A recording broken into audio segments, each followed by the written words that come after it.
2, 1, go.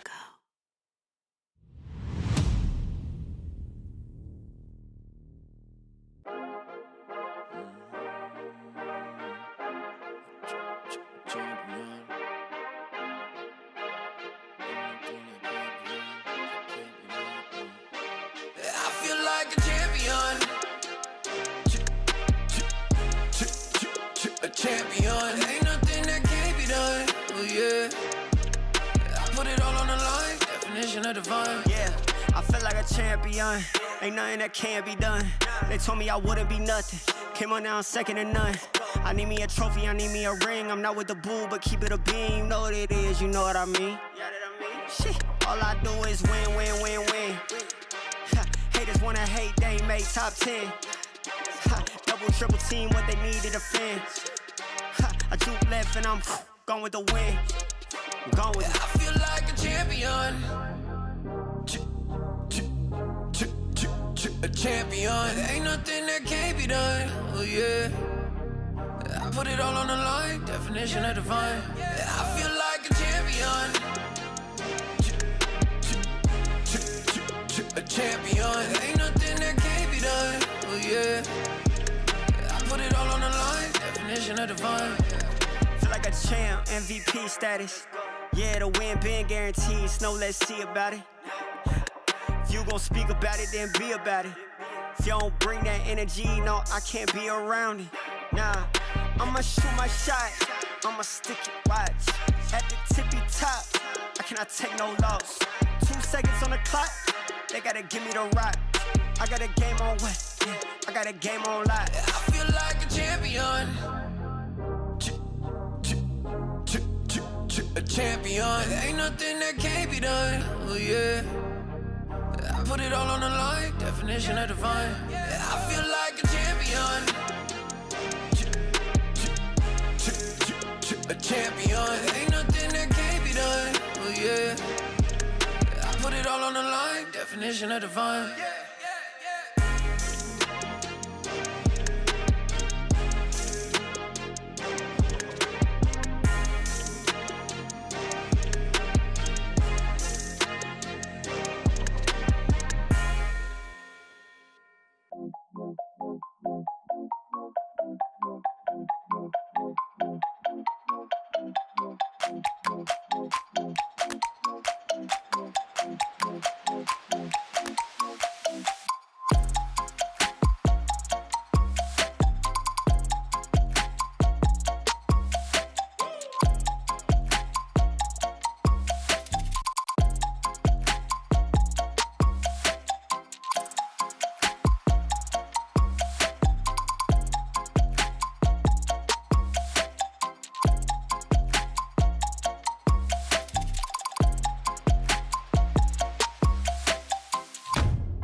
Something in his eyes.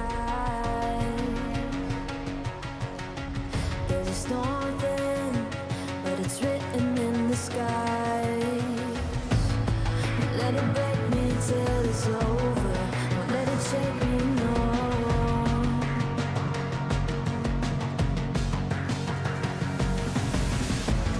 Won't let it make me go under. Won't let it make me go under. So now it's time to fly. Nothing's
time to fly. Nothing's gonna stop me now. Nothing's gonna stop me now. Nothing's gonna stop me now. Nothing's gonna stop me now. Nothing's gonna stop me now. Nothing's gonna stop me Nothing's gonna stop me now.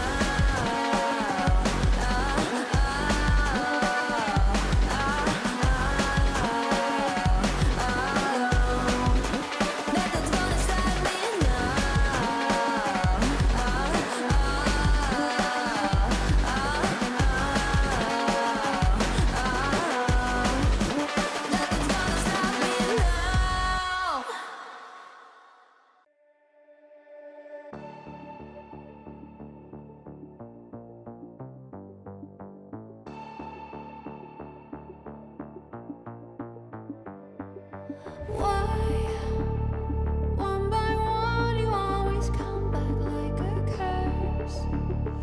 Lurking in the dark, your soul is blind. You lie, time and time again, and I am not your fool. Not this time, 'cause I'm the wiser of us two. I'm the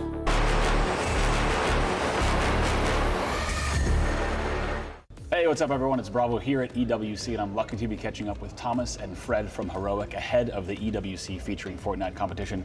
Guys, first of all, great to have you with us here. Big weekend, a lot of money on the line, and really excited to jump into the competition. Before we get into it, the past few months of this competition has been really different, really new.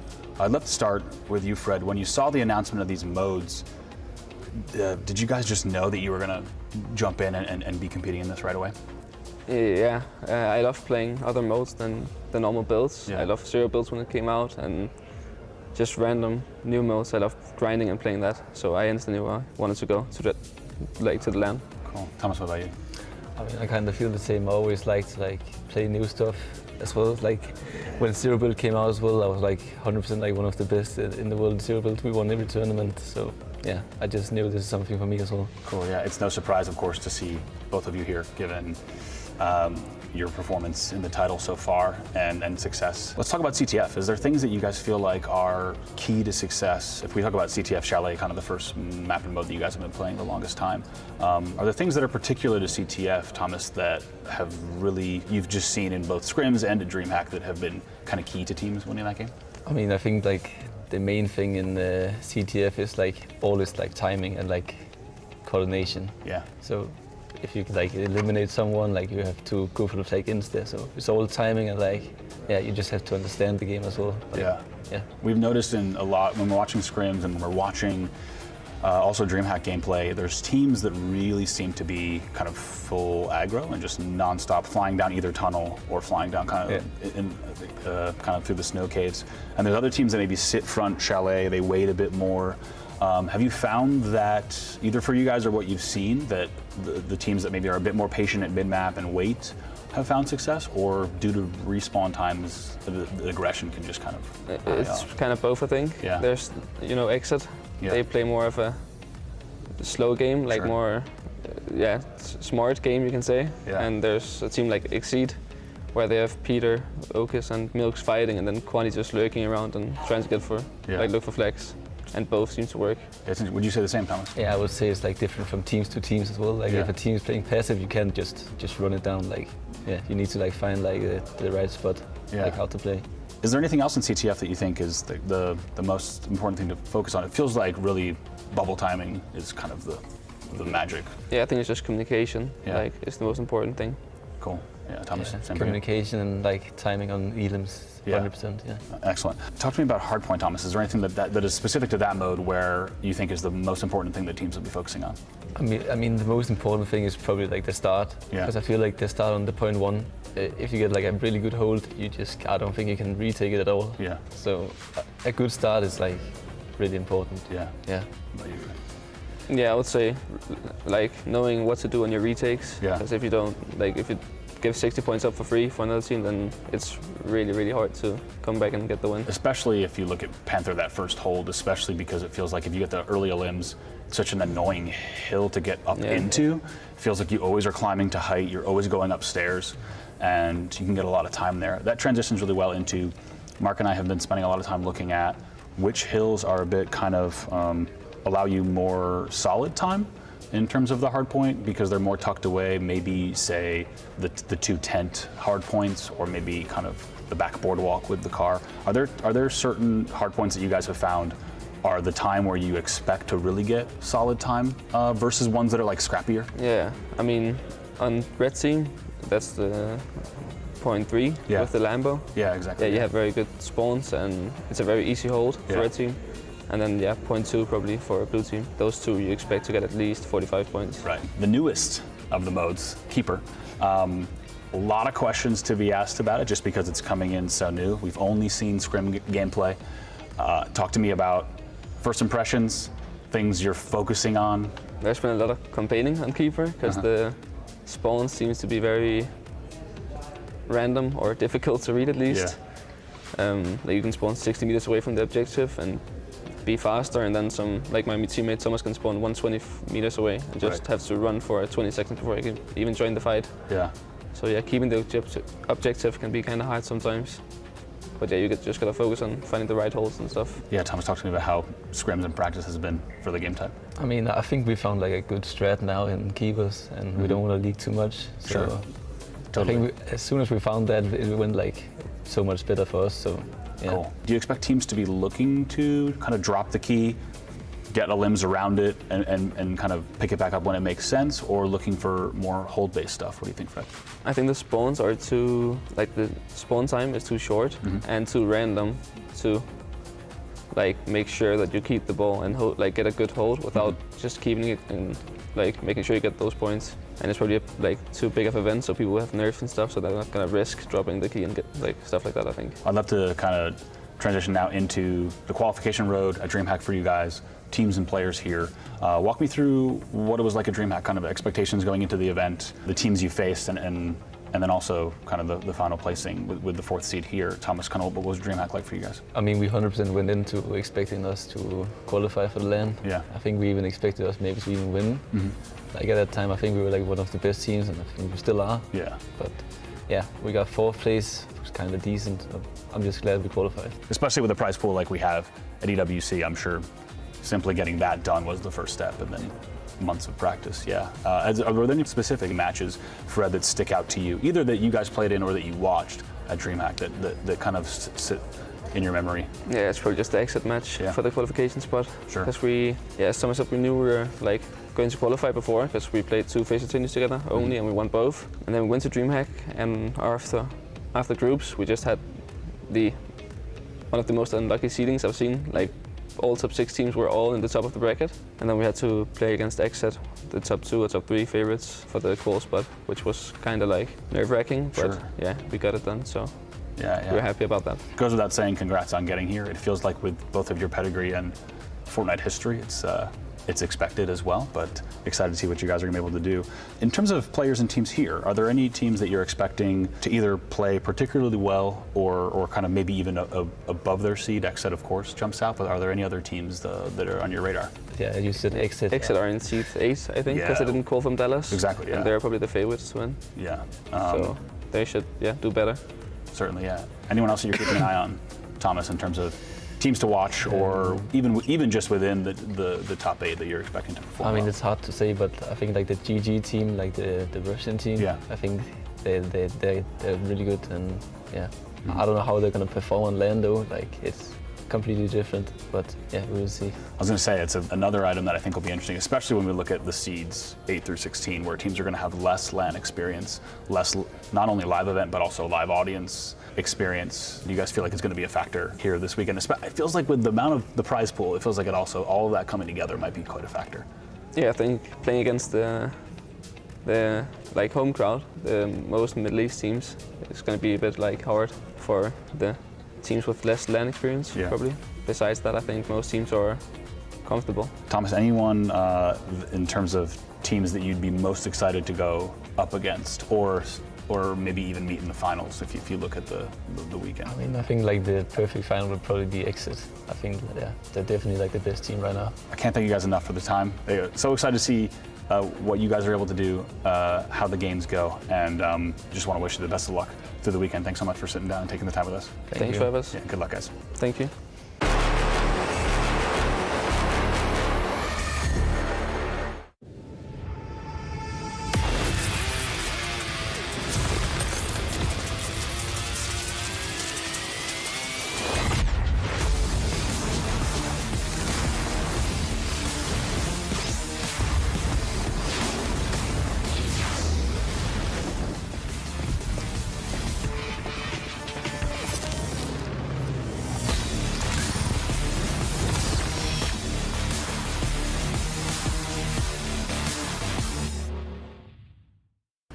لحظات البداية عاشت معنا. كنا نحسبها وقت للتسلية بس، نحسبها بس ذكريات. عبود أعطي أختك اليد يا ولد. ابتكرنا فيها ابتكارات، وإذا بغينا قلبناها خرافات. كنا نحسبها بس لمة وصحبة وسهرات. انتبه نوب ترى نوب. لكن كنا نشوف عالم ما حد يشوفه. ليت يشغل وقته بشيء يفيده. الله عليك على اليد سود. عالم كبر وعاش فينا، عالم الحماس فيه يوصلك كل مرة لحلم أصعب، بس ما يصعب عليك. بارد معك وين ما تروح.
We're here at the Esports World Cup because we were one of the first teams to grind the game mode. It's something new and fresh that just came out and no one was really grinding it. So we spent the time to learn everything, learn together, grow together, and we qualified through the online qualifier, and now we're here ready to win.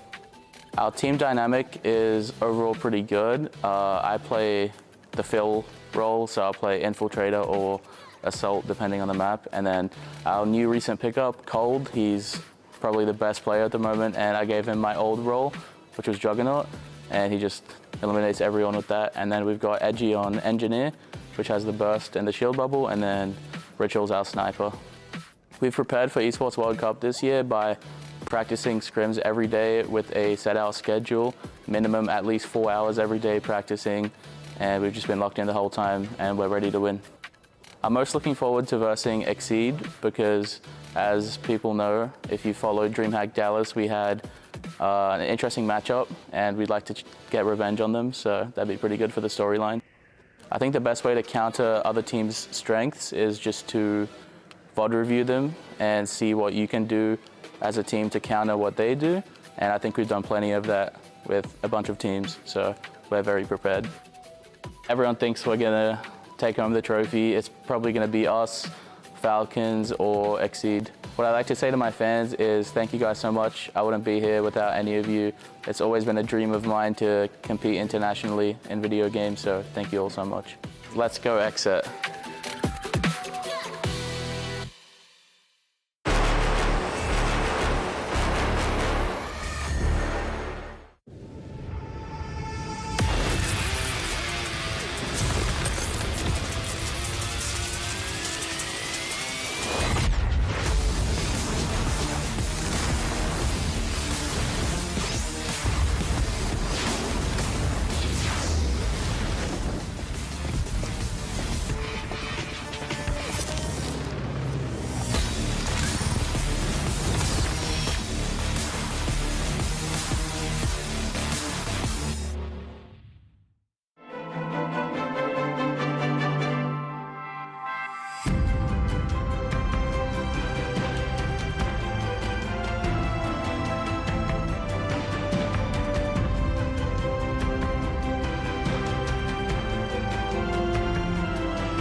New adventures bring new challenges. Even as the heat rises, dandruff and grease won't stand a chance. With new Clear Men, powered by triple formula technology.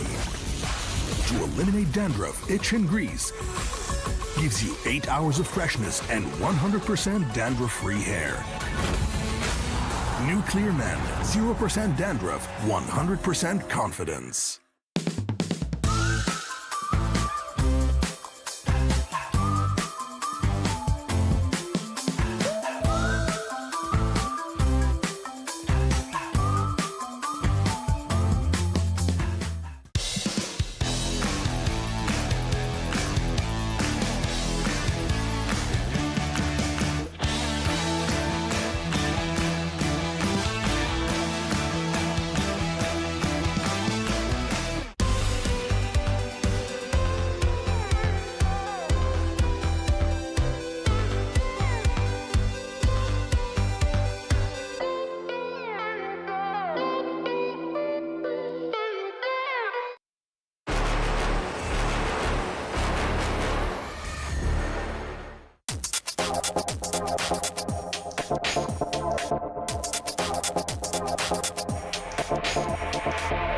I feel honored to be here at the Esports World Cup with my team. We qualified at DreamHack Dallas. I went to the first Esports World Cup like 2 years ago with a different teammate.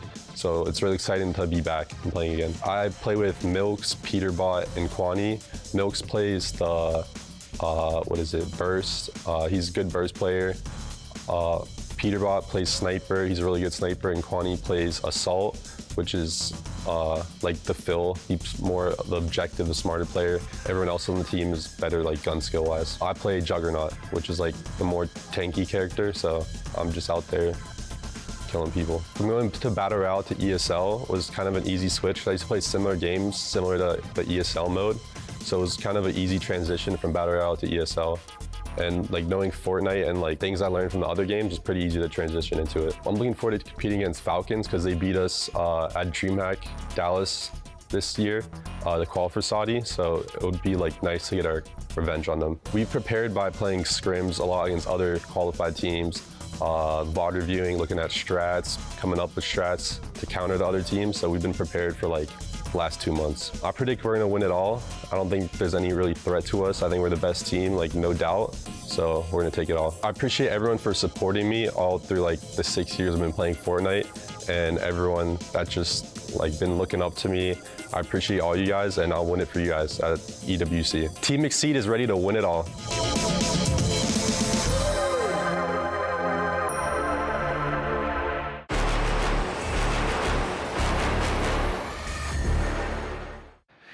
everybody, quick shot here from EWC Central. It is finals day in Fortnite, and there are 4 teams still in the fight for the $1 million prize pool. Let's see where the clubs are standing in the next EWC Club Championship update, brought to you by SDC.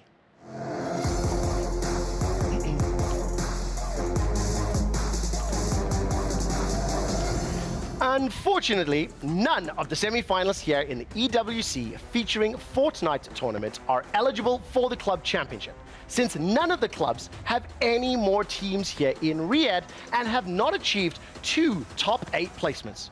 Common Core was the closest, but their TFT team was eliminated earlier in that TFT tournament this week.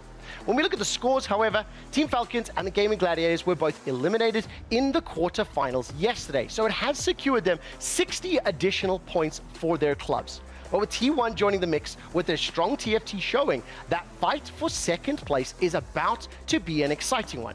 If you'd like to keep up to date with how that fight for second plays out, as well as every other game taking place at EWC, interviews, mini-games, and watch me play Street Fighter against Tasty Steve later on the broadcast, well, why don't you tune in to the EWC Central broadcast, twitch.tv/EWC, youtube.com/EWC every Thursday through Sunday, 3 until 7.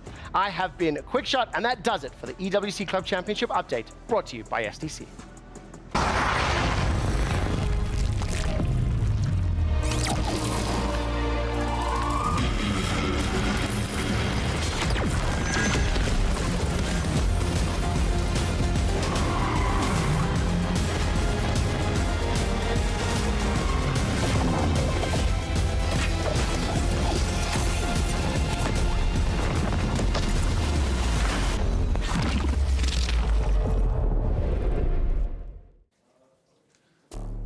I'm gonna be honest, I'm a bit early. But if you knew what the atmosphere in the arena was gonna be like, you would be too. My name is Barney Banks, and today is the final day of the Esports World Cup featuring Fortnite. Today is gonna consist of 3 best of 7s, and then we will crown our champion. It's gonna be a day to remember. Just 4 teams remain, $1 million on the line, and the world at the edge of their seats. So, welcome to Championship Sunday!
Hello, one and all, and welcome to Championship Sunday for the Esports World Cup featuring Fortnite.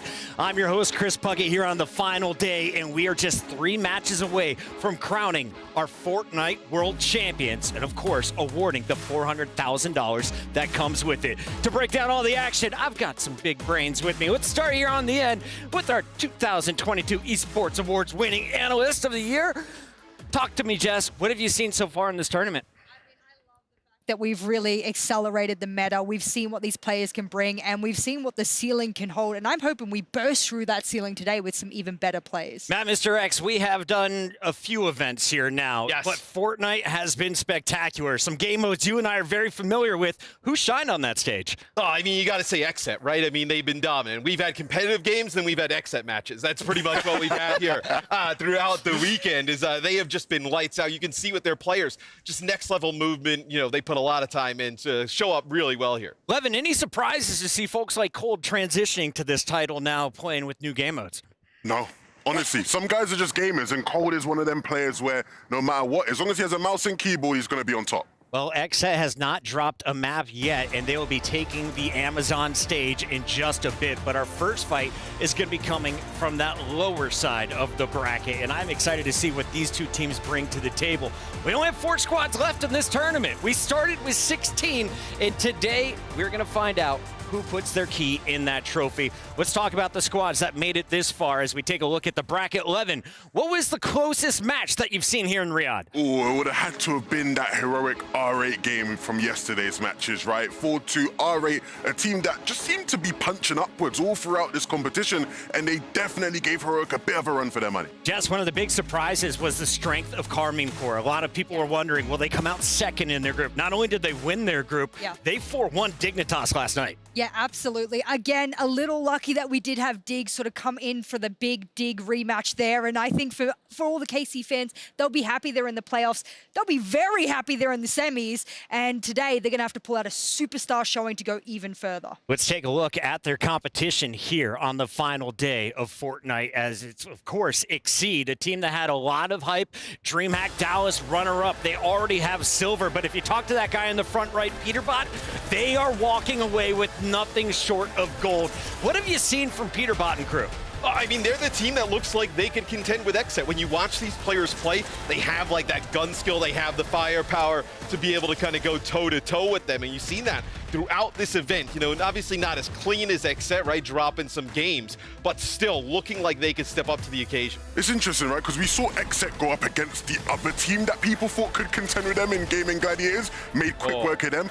But knowing Peterbot and crew, they will be like, no, we ain't going out like them boys. We're putting up a fight, and they believe they're going to take it. They believe they're going to take it all, but first they have to get through this team. Representing France, we have some fantastic players on Carmine Corps, and of course, we saw some fantastic snipes, but I've just loved the teamwork. It seems that you are never fighting a one-on-one versus a squad, and when you do, they got the gunny to back it up and take that one-on-one. And I'm glad you're talking about the teamwork, because that's something that the team spoke about being one of their greatest weaknesses throughout their interviews. They said, we've been working on communicating, we've been working on getting that teamwork to the top level it needs to be, and you're kind of right, there's been some great snipes, but there does need to be a little bit more cohesion from the roster, especially against a superstar roster like Exceed. Who's been the star on this squad? Is it Malibuca? Is it Murstache? Who is shining coming into Championship Sunday? Malibuca's had some sick games. I feel like kind of maybe goes, we talked about Murstache a lot last night, right, with their win, but Malibuca's been pretty consistent throughout this entire event, including the groups. Jess was calling him multi-yelling Malibuca, you know, so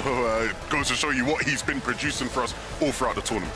Malibuca and crew will be taking the stage in just a little bit, and later in our second match of the day, you'll see the favorites, the squad that has not dropped a single game since arriving in Riyadh. That, of course, is XSET, who entered the tournament with an 8 seed overall. They bombed out at DreamHack Dallas. They are here to prove to everyone that they are the best team when it comes to these game modes. An absolute matchup nightmare. I mean, anyone that's going up against them, you try to put your roster player for player, you're starting to struggle in terms of just being able to keep up with them when it comes to elims, but then they have a whole different level when it comes to preparation and coaching. And there's like teams throughout tournaments that like they go on these crazy runs, undefeated maps, but you can point to like a game or two like, oh, they could have lost. There's been none. I mean, there's been none. I mean, half the time Ritual's talking to the other team over there on the stage. Like, what are you guys doing? Coach Sven, they're so bored, they're just dominating. Coach Sven has his team dialed in, Jess, and of course they know they're the favorites. They're so confident, but can they bounce back if they have an early loss? They haven't really been tested by any of our teams yet. That's literally what's on my card here, so I'm glad you bring it up because I said they haven't lost a map, so what does it look like if they do lose a map, and how do you come back from that? Is there mental that they haven't been challenged on before? These are factors that we can't put on paper. There's no real stats about, and that if we do see tested today, I will be interested to see how the next map goes on. The team trying to take that first map, that CTF off of XSET, is Heroic. And of course, Heroic having a fantastic run here after winning their Group D. Thomas HD, Fredoxy showing their strength, but they did drop 2 maps to R8, one of those in overtime. I feel like this team needs to clean up some of their objective work. You can't allow it to go into extra innings. Yeah, I think one of the biggest weaknesses from these guys is keeper. They just haven't seemed to be able to figure it out. They're still working with things and still trying to get there. And I mean, they're going to have to if they have any chance of being XSET. Yeah, and I think, you know, you look at that R8 match, like it was pretty close, but R8 played really well, right? So you do get a little bit of a test coming into this one. Maybe they can kind of hit another level. They may have to hit another level from that another level, though, against XSET.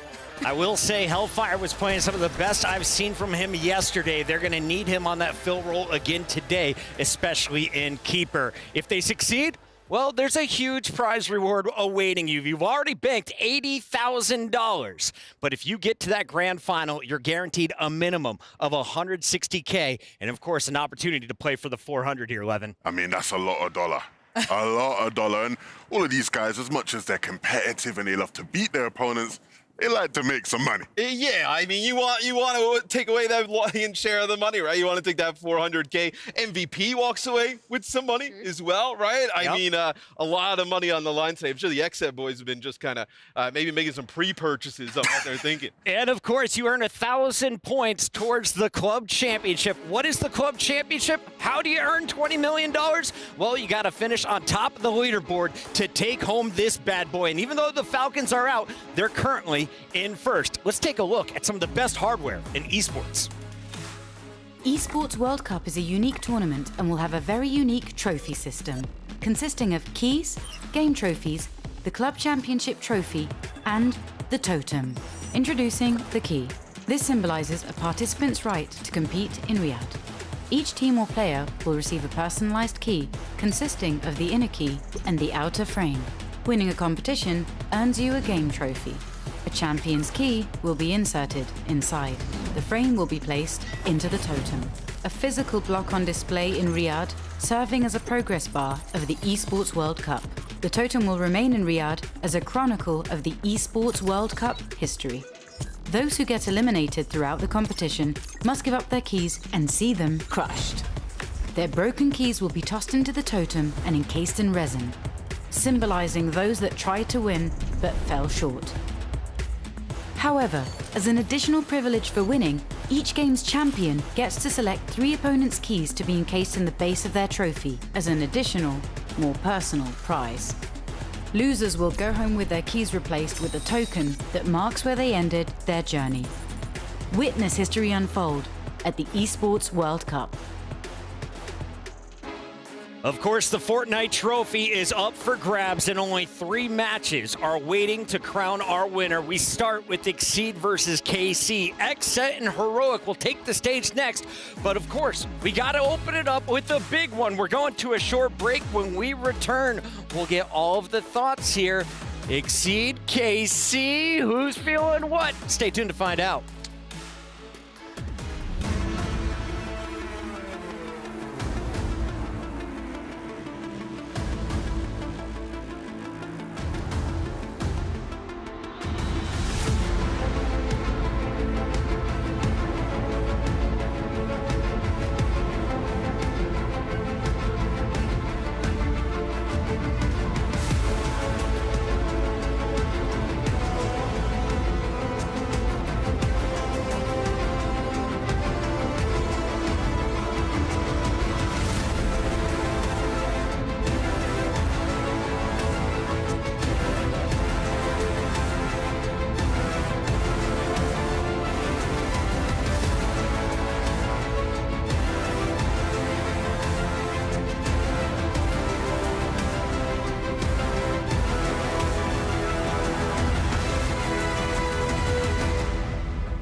Let's take a look at our Dr. Suleiman Al Habib upcoming showdown as Exceed takes on KC. Exceed, of course, second place back at DreamHack Dallas, considered one of the greats in this tournament. Carmine Corp happy to be here, but also looking very dangerous after only dropping one map to Dignitas last night. Let's start, though, with the Heroic boys. What have they shown you so far, Levin? What are you looking forward to here on the final day of Fortnite? I mean, of course, we've all highlighted Exceed's confidence and just how strong they seem to be talking about their chances.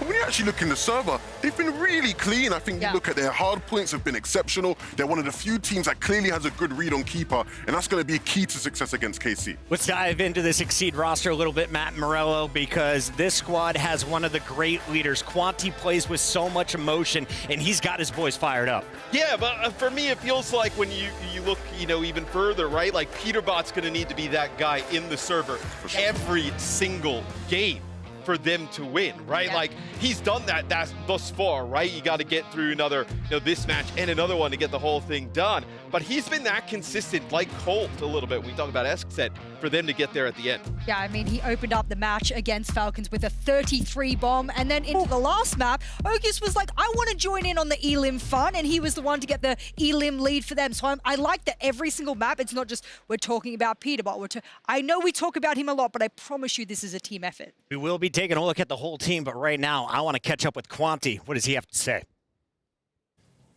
Welcome backstage at the Amazon Arena, where we are fast approaching our semi-final, our first one of the day, which will be Exceed going up against Carmine Corp. I've got Quanti from Exceed joining me. It's our first time chatting together, man. How you doing? You good? I'm good. Nice. Okay, so let's talk about your team. I want to give you a bit of an opportunity to hype up some of your teammates, because we know that when you guys are switched on, you just delete squads. We've seen it time and time again. So, what are each of your teammates bringing to the table? Of course, Peterbot, crazy sniper, what I'm saying? Clutch factor as well. Okus, aimbotter, walks around 200 rows everybody. Milk's also a great aimer, Not many people know him, but, I picked him up recently. Or not recently, the start of ESL, never dropped him once. Always shows out. And then me, the IGL, the brains You are of the IGL, the team. brains of the operation. Yeah. Now, okay, talking about the brains of the operation, let's think back to yesterday. Up against Falcons, obviously an incredible performance from you guys throughout, but that hard point, that second map, you guys lost it 250 to 249, the closest map we've seen so far. Obviously, that can be quite a bit of a mental hit when you lose a map like that. How did you guys regroup? What were the comms like after a map like that? Because you guys came back swinging. So after we lost, I actually threw my headset and I slammed my desk, but thankfully, my coach behind me was like checking me in, Jaith. He's like telling me it's all good, got next map, you guys are the better team, you know what I'm saying? So Jaith, of course, he helped out our whole mindset, got us back in. Back in, and you're back in today, first semi-final of the day. Carmine Corp are going to be your opponents. But you know what? Looking at their results coming into this, I guess it's plain to see that it seems like Keeper is the thorn in their side. That's the map they keep dropping. Are you guys going to expose that? I mean, we're the best keeper team. We've never lost a keeper once, so I mean, they could try to win. I just don't think they're going to win at all, I'm not going to lie. That's going to be the one, exactly. Well, you got to put the fighting words out there, and you know what? I think you guys are going to do really well, but it's going to be a tight match. We're really excited. Today's Championship Sunday. Anything can happen, but best of luck out there on the main stage. Thank you for joining me in your pre-match interview, and for now, let's go back to you guys to continue Championship Sunday. I mean, that's going to have to be the key, right? It's staying locked in, staying focused, not allowing a loss to spiral out of control. That's been a problem for them in scrims that time. They lose one map, everything snowballs. We saw that back in groups against Game and Gladiators. That went all the way to a Game 5, but they clutch up when they need to. And today, they're looking to 4-0 their opponent. Start strong, get some confidence rolling into a grand final as they match up against Carmine Corp. And talk to me about this lineup, Matt. What did you see from Murstache, Malabuka, Swizzy, and Anas last night? Really, just talented play overall. I think we've highlighted Malabuka and Murstache a lot. I know Anas has come up with some huge plays for this team. I know if you believe the French fans on Twitter, they would be the favorite. But no, I think in the world that we're living in here in our studio, they have, I think, a puncher's chance here against Exceed. I was really happy we all ran over to the studio to actually watch them live inside the Amazon stage, which was gorgeous, by the way. But we all sat there, and after they lost that map, they all stood up and they're like, yeah, reset, we go next. I thought, whoa, that's the attitude you kind of need to have when you drop a map. I mean, that's the cool, calm, collected. These players are very experienced. I mean, it's such a contrast to what you get from Exceed, where Exceed are so emotional, right? They really allow sort of bad results to affect them at times. KC are so stoic. Oh, yeah. Especially their leader. We caught up with Anas. Here's what he had to say backstage.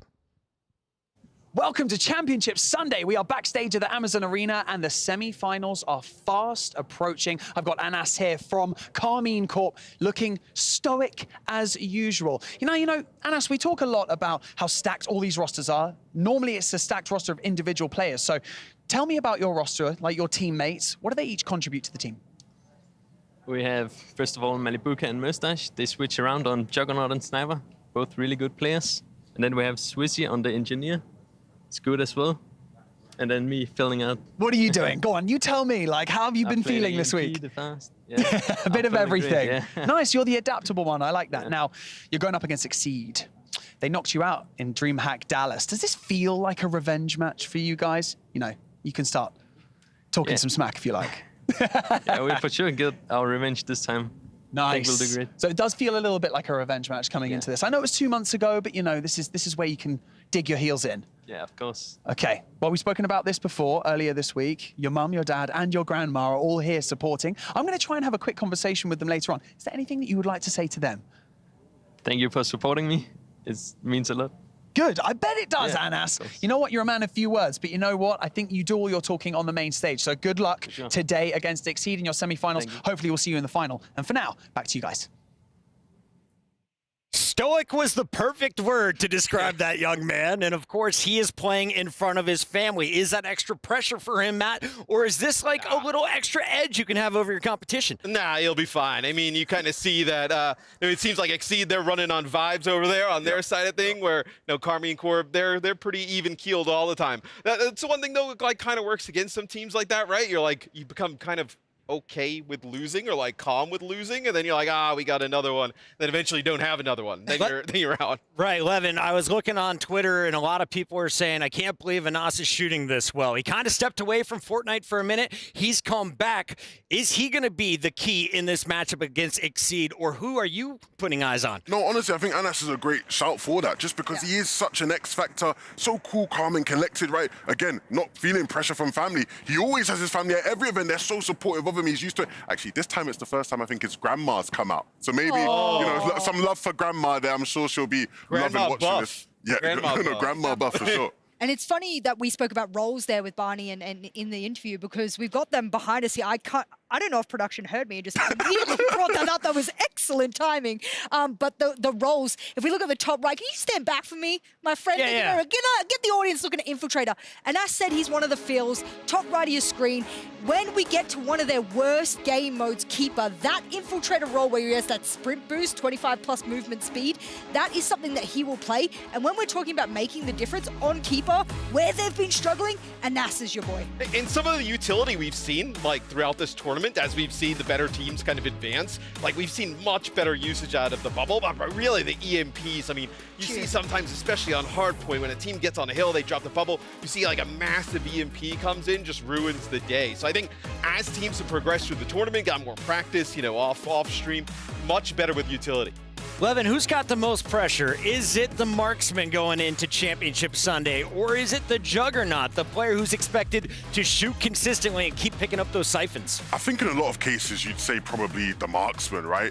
A lot of the time, the marksmen are held, given a lot of responsibility to lock down quadrants of the map, right? Really control space. Juggers, they're going to get in there, get scrappy, and I think in most cases, they're fine. But the marksmen really have to step up to there. And I mean, Juggernaut gets a little bit of extra, to work with there as well. Yeah. So it's a little bit more forgiving if you play Jug. It's like, oh, guys, I'm still alive, whereas someone else might have been limbed. And of course, we haven't really seen a ton from the Infiltrator role outside of Keeper. Do you bring that out in CTF to have your flag runner taking it? Do we maybe see it in Hardpoint on the rotations, Mr. X? Yeah, I mean, I think in CTF, like you see it, right? Like to be able to grab that flag, but a lot of times, like especially as more money's on the line, the CTFs get a little bit slower. It's more about like having that one player sneak, right? 3 players end up getting the elims like mid-map and then just kind of pulling that flag out and running it, where it's pretty hard to like strategically be like, okay, every time it's going to be our Infiltrator there on the flank. Well, it is time for the audience to weigh in from around the world. Who do you have advancing first to our grand finals? Head on over to stcplay.gg and let us know. Levin, You've been, I think, 80% correct. Yesterday wasn't your worst day, wasn't your best day. Today you could go 3 for 3. How are you starting things off? I'm going to say an Exceed win. It's hard to say that because I do love the KC boys, truly. But Exceed just edges them. I'm going to go 4-0. 4-0? Yeah, I'm going to go hot 4-0. KC fans, let them know on Twitter he might be wrong, Matt.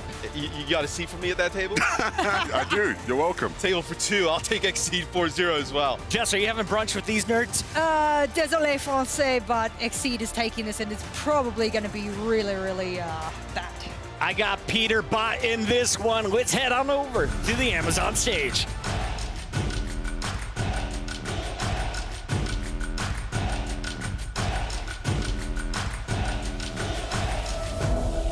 I think we've done amazing, but it was pretty obvious because, to be honest, we didn't really face like really strong teams such as Exet or like Exceed.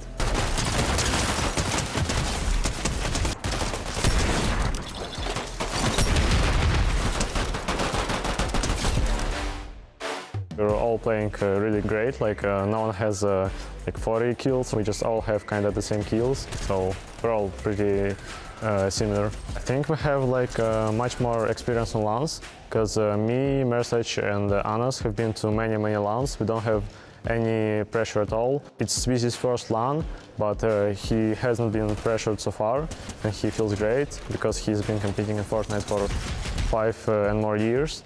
And I think we're better in that factor than Exit. We're just gonna watch out on the capture of the flag for the sneaky plays because they like to play really sneaky. Obviously, we're dominant. You know, we haven't lost to any teams yet. I'm not looking forward to losing at all anyways.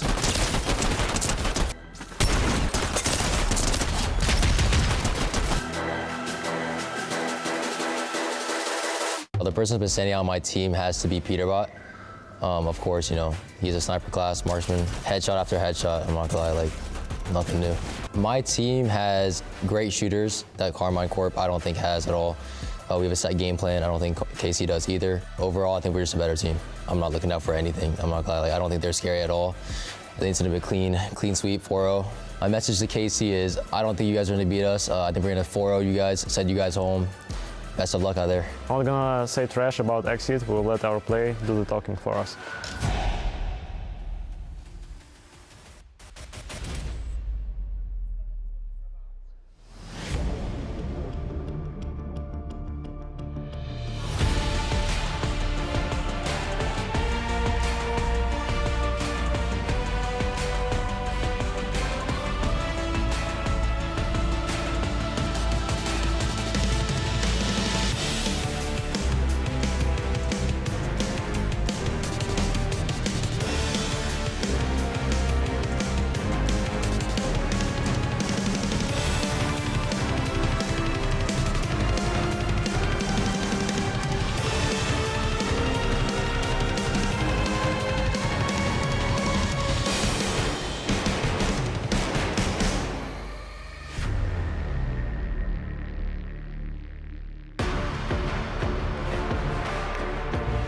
My guy, welcome back to the Esports World Cup. It is featuring Fortnite, of course, and of course it is Championship Sunday, where everything is on the line and up for grabs here. Welcome to the Amazon Arena live from beautiful Riyadh, Saudi Arabia. My name is Adam Savage, and this fabulous person here is, of course, the wonderful Milos.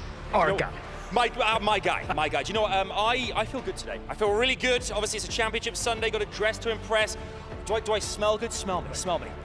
What do I smell like? Bear. Okay. Petunias. Right. I was looking for anticipation, but I will take bears and petunias. It's going to be incredible. So much on the line here. And Milos, we have a front row seat like you guys at home do as well. Absolutely. I mean, yesterday was an incredible day, and it was a long one. So, hey, kudos for everybody that stuck around with us the entire day. We loved every minute of it because in every single one of our game, we got to explore a new play style on a different game mode and on a different map. And of course, teams kind of figure their way as this week had continued. Today, like you said, focus is on semifinals. We continue with best of sevens, and then the focus will be on our trophy, but that's for later today. That's for later on. Anticipation, indeed, is the word of the day. Of course, our teams, we began with 64 players. We're down to 16 now, only 4 teams left in the competition. Best of 7s have really changed things up, but of course, every single step of the way now, more money is earned. Every team at this point left in the competition, $80,000. The next round, it's doubled, and then again. So it's all to play for. I am ready for this. I know you guys are as well. Milosh, you ready too? You bet I am. All right, let's meet our first teams in our first semi-final of this Championship Sunday. Please welcome Team Exceed! Peterbot, Quanti, Milton Oakers are eager to deliver on the promise of championship glory. They defeated, dominated Team Falcons in the last round, but now can they do it to make their way into grand finals? We're about to find out. And their opponents, Carmine Corp! Led by Anas, this squad absolutely dominated Group C, only dropping a singular map. And yesterday, yes, a tough game against Dignitas, but it was merely a speed bump on the way to their semi-finals position. They've been here before. We'll see if they can advance, because right now, the only thing on Casey's mind is pure, solid gold. It really is, and it's right there, 2 matches away from taking the trophy home. What will happen though? We're gonna jump on in as we dive into semi-final number 1. Let's do it.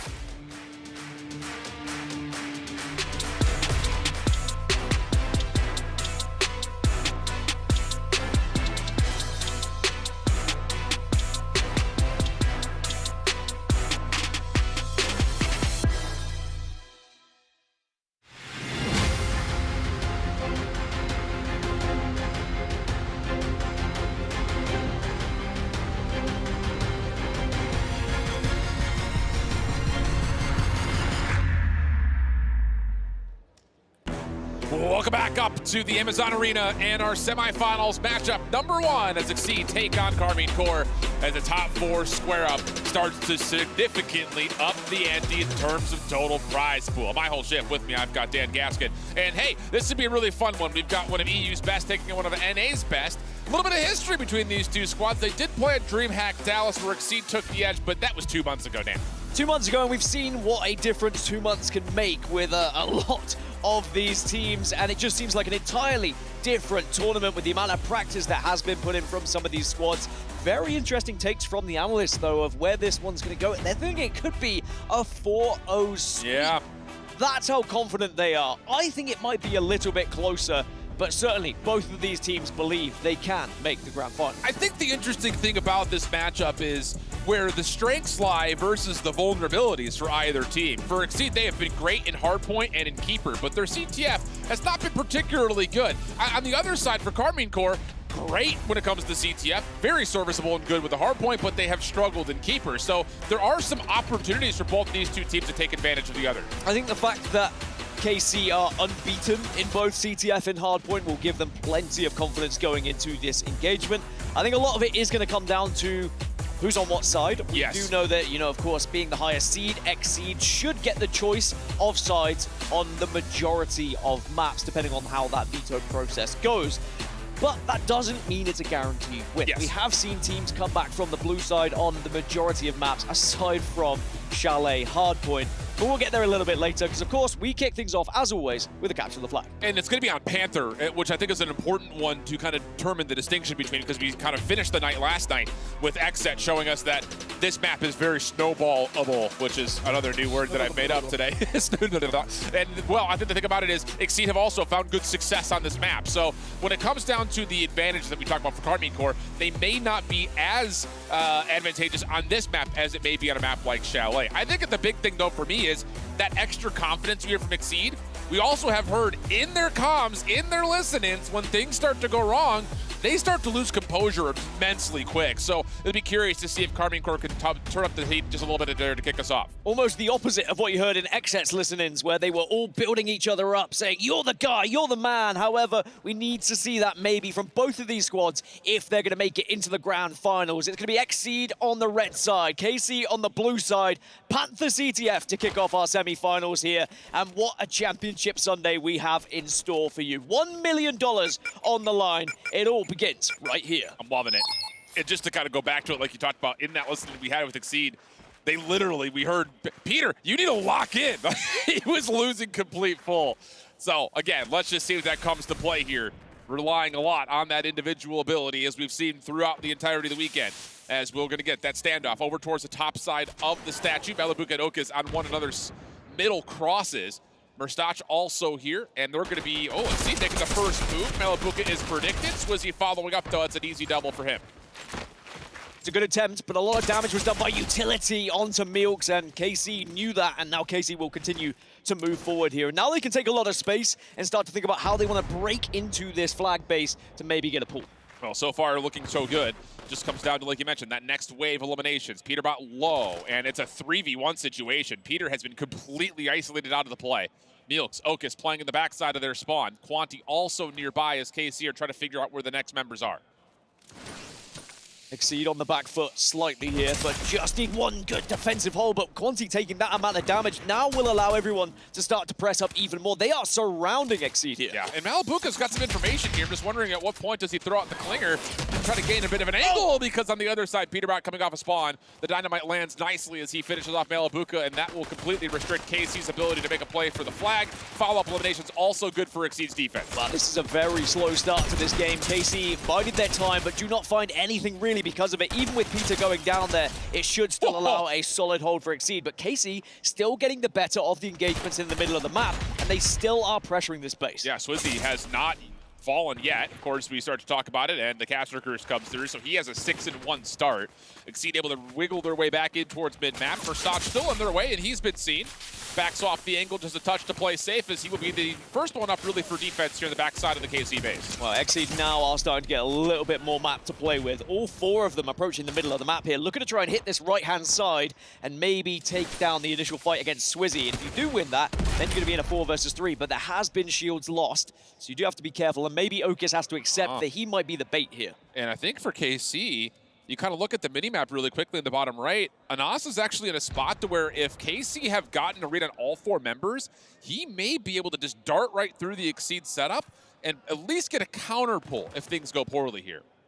Well, Okas has gone down, so now KC do have the extra player, and as you mentioned, you could see on the mini-map, well, you could see on the mini-map that Anas is moving around on that side as Peterbot also falls, and this is going to be a big push here. Yeah. Quanti mid-map, though, still holding on. Does take down the immediate threat of Anas, but the rest of KC regain in the middle of the map. 2 minutes at the clock here for our first round. Again, remember, we will swap the sides at the halfway point, and if we did extra innings, which this one's currently giving us vibes that we very well may, it'll just go an extra overtime round. So we'll see how things unfold as KC now in their second attack. It is worth noting, whilst it's still quite slow at the moment, it certainly will pick up pace towards the latter stages of the next round, although being the first team to capture a flag will give you that advantage if you go into overtime tied. If you go into overtime tied without any flags and still no one's able to get any sort of flag capture on the board, it then goes down to how many eliminations you've been able to grab. So that's another thing these players need to keep in the back of their mind. Well, KC have a bit of a health pool advantage if they do push through this middle position. Milks has been tagged down to terminal HP. Still alive for the time being. Quanti, no shields, trying to follow up and assist wherever humanly possible, but as Milks will drop now, Quanti's under pressure. Good follow-up. He's able to get the full siphon thanks to the assault classification. Almost doesn't finish his food, but does still find the final bullet needed to take care of Swizzy. And once again, we reset. KC have to hold off for a moment. Yeah, it's another successful defensive approach from Xseed. They're just waiting for KC to kind of walk in front of their crosshairs here. say. We don't really need to be the aggressors. Maybe we feel like we can get this done in the second round, but now you can see openers are available and 2 eliminations in the feed. As Milk's looking to try and join the rest of the team. Peterbot's under a little bit of duress. Yeah, they know Swizzy's up top over towards the statue, and obviously Swizzy realizes that his position is pretty vulnerable. We'll throw down the self bubble just to try to hold on a little while longer. Milk's trying to get the opener, and wow, that was very well coordinated by Exceed. But Verstache scoping at range, able to at least trade one back, and Nas follows up, and still neither one of our teams able to even break fringe towards the capture. And Nas has got an opener, though, on that right side, on the northern side of the map, and he's going to actually have a 1v1 versus Milks here to maybe try and go for a flagpole, but I think Exceed off the spawn should be able to stop him. Yeah, Peterbot's a little bit further forward. He could play off of a crossing angle if he gets a read. Instead, he's very worried about the KC push from the front. Really good trigger discipline, but he misses the opening snipe. Now tracking back with Swizzy, but Okus, Milks, they find every single elimination needed. Only one more to grab, and that's Malabuka. Easy return should be through here, and we're going to exit the first round dead nil between the two teams. We were slow, it was methodical, but it was Exceed on the back foot for the most part in terms of map control. And maybe that's something that KC can take away of this. If they can get that one break, if they can get that one pull, it might just be enough to take this first map. But it certainly is difficult to split the two. No one's standing out as an individual right now, and I think that's one of the key takeaways from the first round. No one's been brave enough to make those individual plays. I mean, really, the only time you can really even point to somebody was Swizzy started off 6-0, but all of those were kind of support eliminations through the middle map while they were fighting for control of mid. So, like you mentioned, no real influence of one person onto the OBJ. Nades over the top actually do land on towards Merstache, so he'll lose his shields. Snipes and tags coming through, good clinger. That will gain some control of the hedge line, but Merstache is still holding on firmly. Now Dynamite of his own towards Okus. Look how they don't get desperate here, KC. They get the opener, but they don't just want to run out and then potentially walk into a trap that's maybe being laid by Exceed. So they are continuing to play it slow, continuing to try and take a little bit more of the map before they start to think about pushing towards that base. But Exceed is saying, all right, we're going to just play the same game here. Yeah. Maybe we get a couple of eliminations, and that might open up our chance to take map control. They're just playing the long game at this point.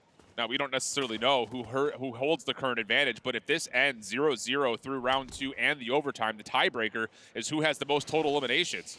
So we'll try to do some math here for you guys, but there's one thing you should know. Caster math is not what I would call SAT worthy. So we'll see exactly what happens here as we still are battling for position through mid. It's such a different game, isn't it, to what we saw last night with Xset on Panther CTF, the speed of which we saw Xset just marauding their way around the map and absolutely dominating anyone that got in their way. I don't even think that's a word, but I think it might be now. We've been making up words all day. It's okay. Yeah. I've got Merriam-Webster on my speed dial, so don't worry about it. I have no idea what to say right now. This is literally no one wants to make the first move. It's absolutely crazy. And I think the thing about it is, like, what we see from teams like Xset, who have really kind of set the tone in terms of, utilizing the modes correctly, is they get damage off of their utility and then they push and they try to isolate somebody and force the action to happen. That's not the case at these two squads. A couple of nades have landed on both sides, but no one really feeling too frisky to force a fight. One thing that the players do know is they will have the ability to see how many eliminations they have. That's and they correct, will know yes. who is ahead. We don't have that information. I will try and work it out as we go to each POV. As now finally you are going to see a little bit of an explosion of movement as there's going to be openers from Exceed and KC all get one each as Peterbot starts to approach the enemy base here. Okus is the only one to drop. He's coming off spawn right through mid now. Push or Exceed through the bottom side of the map by Pool in the Lambo area. That's not fully going to work out as Swizzy finds at least one counteractive trade. Anas also trying to follow up onto mid. He will find Okus off the respawn. So now KC have the numbers advantage, and here we go. Peter dealt with. Milk's the only one left alive, and they know where he's at. Bubble comes down. Verstache not able to find the challenge immediately because off spawn, Exceed are trying to work back over towards the middle of the map, but they are under pressure. Prime time to jump into it. Exceed listening to see how the comms feel. He's pushing, he's on flag. Or he's crouching. Yeah, he's crouching on bar. Someone? 98 wide sniper. Let me know if you see him bar. There's two behind me, I think. No, I'm good. I can dynamite. There's gonna be one close here. Someone play like here or something? I'm holding the right hand. Okay. They're pushing Peter. I got one. I'm with you, Peter. I'm with you, Peter. Let's go, let's go. Yeah, you guys push. I'll play flag. I'll play flag. Y'all play together. Y'all play together. 28 white on him, Peter. 28 white on him. But you didn't kill him? Oh, I thought you killed him. Why didn't you just swing him? Like, he's one kid. I'm going there. I was 1 HP. I got sniped. I got sniped. They're coming flag. Did I kill one? Nice. I'm going there. I'm going there. One speed. Well, moments of anticipation and anxiety coming through, but Exceed have dealt with it. In Quanti, you kind of heard the call from Peter, like, I thought you were going to get him. And instead, you've got him now making a route to possibly play for a bit of a pull. And that may be enough space for him to get out safely. The question is, can Karmine Corp find a way to counteract this and get the counter pull before Exceed can score? It's a lot of damage he's taken, but it looks like might be able to get home dry here. This is just going to be a dash attempt. No, he's not going to attempt it. He knows KC are here, and all three members actually of KC are going to push this one, but they still have a chance for the flag. Flag is still down, but it's in a safe position for now. KC need to find a way to recover. Exceed still battling. Okus around the back has done well to get one. Peter now the one holding onto the flag. Should be clear to grab the capture. Swizzy tried for the counter pull, but that will be returned, and Exceed will score first. Just like that, and it's with 44 seconds left as well. So we just took one moment of one player brave enough to push into the base and get that flag on the move. And now you've got 35 seconds for KC to try and get a cap of their own. Moving quickly over towards this top cafe side. Peter taking a lot of damage, but Okus has found a double to keep things nice and safe for Exceed's defense. Peter now looking for the snipe on Mustach, who's got an opportunity to possibly pull, but he does not have a lot of health. And the overwhelming force of Exceed's defense is starting to contest, and they will find the elimination. Last attempt starting to come through. Swizzy, Anas, the closest ones forward, but the time doesn't feel good, Dan. I think Exceed may have done enough. And you start to hear the beeping. The time is starting to get deleted. It's only going to be 5 seconds. Not enough time for KC to get a flag on the board. And Exceed are going to take the first map here, 1-0 in what was a game of patience.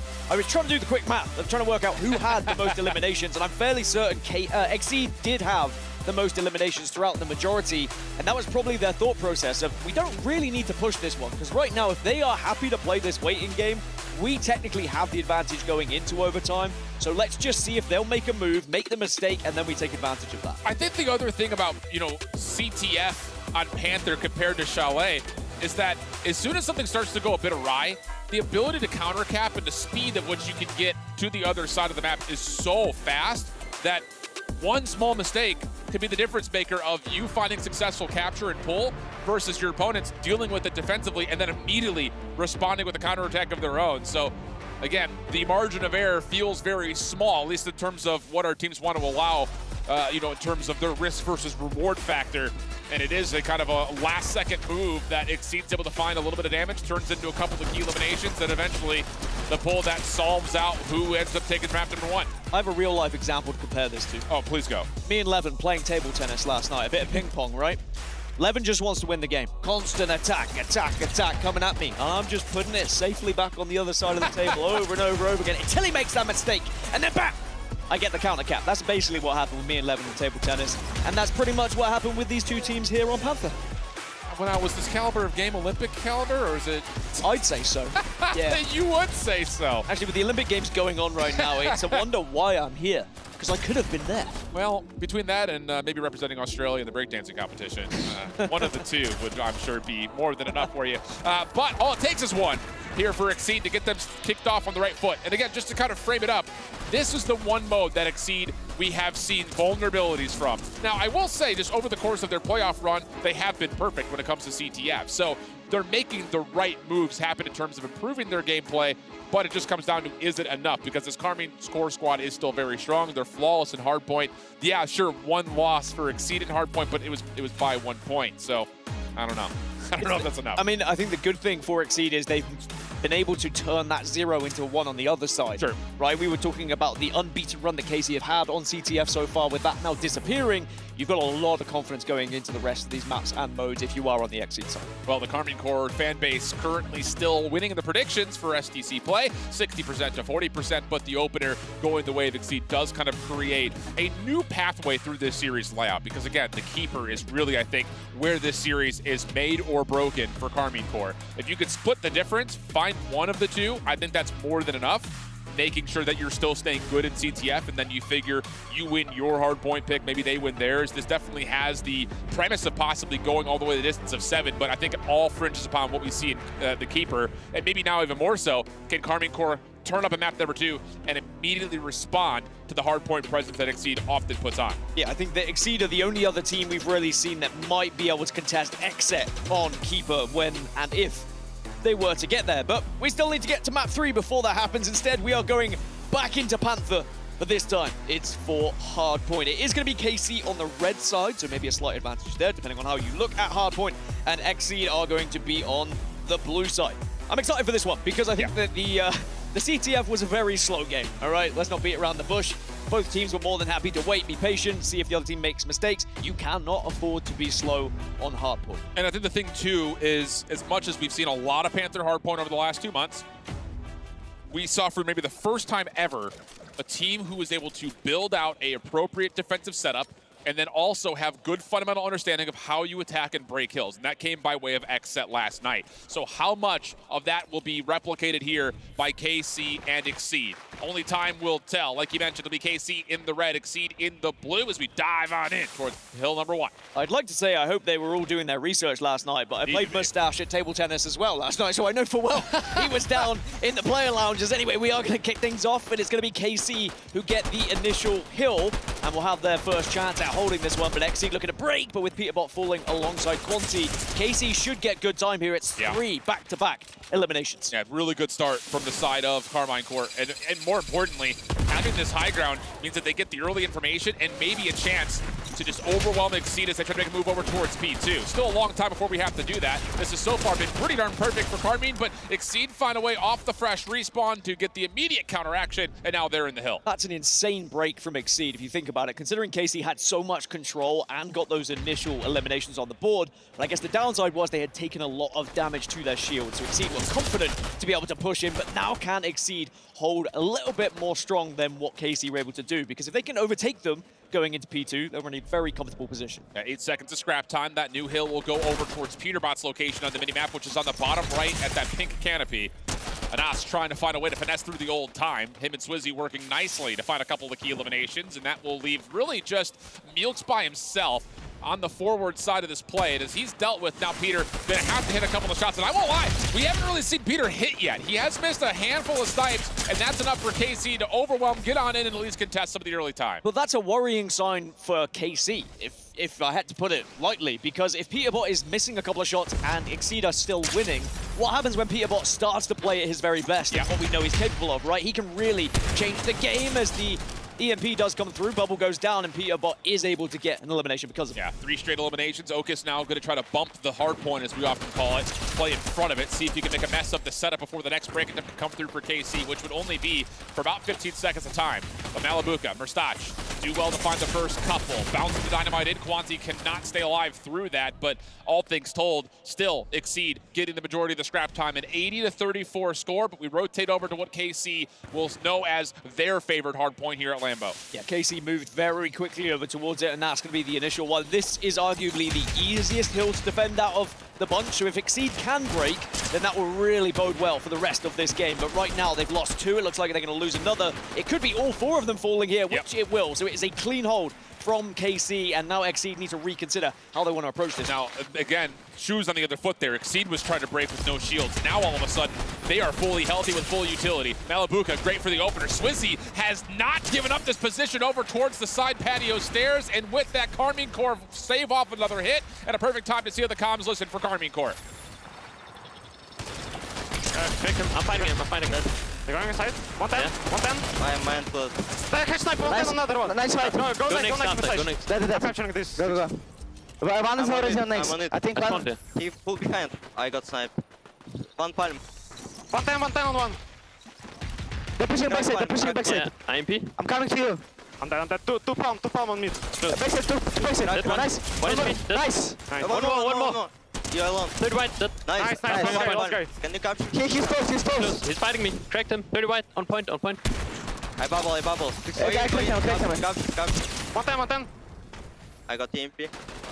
I got sniped. There is... Dead. Three side. One more on point. Okay, just wait. It's sniper. Yeah.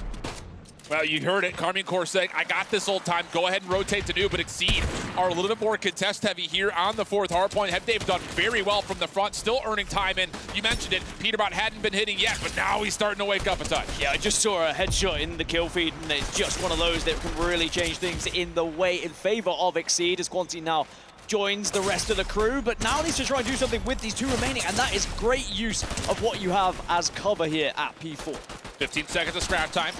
Exceed, this will be their final approach. Okus does well for the first. Merstach fully healthy, pushes him away. And now all of a sudden, take a look towards the minimap. You've got Exceed rotating top right-hand side towards this fire pit. KC spawning down low towards Lambo. Have to make the move across mid-map before they can even think about breaking this hill. And they're trying for the full wrap here. They're trying to hit from the pinch. Yeah, they are very much trying to wrap. Milks is going to be the first one to fall, most likely, and will. So now it is going to be a 4 versus 3 with this push. Anas around the back. He does well to catch 2, and how about it with the help of Swizzy? It's going to be 3 straight down. Peter playing the backside of the hill can really only do so much.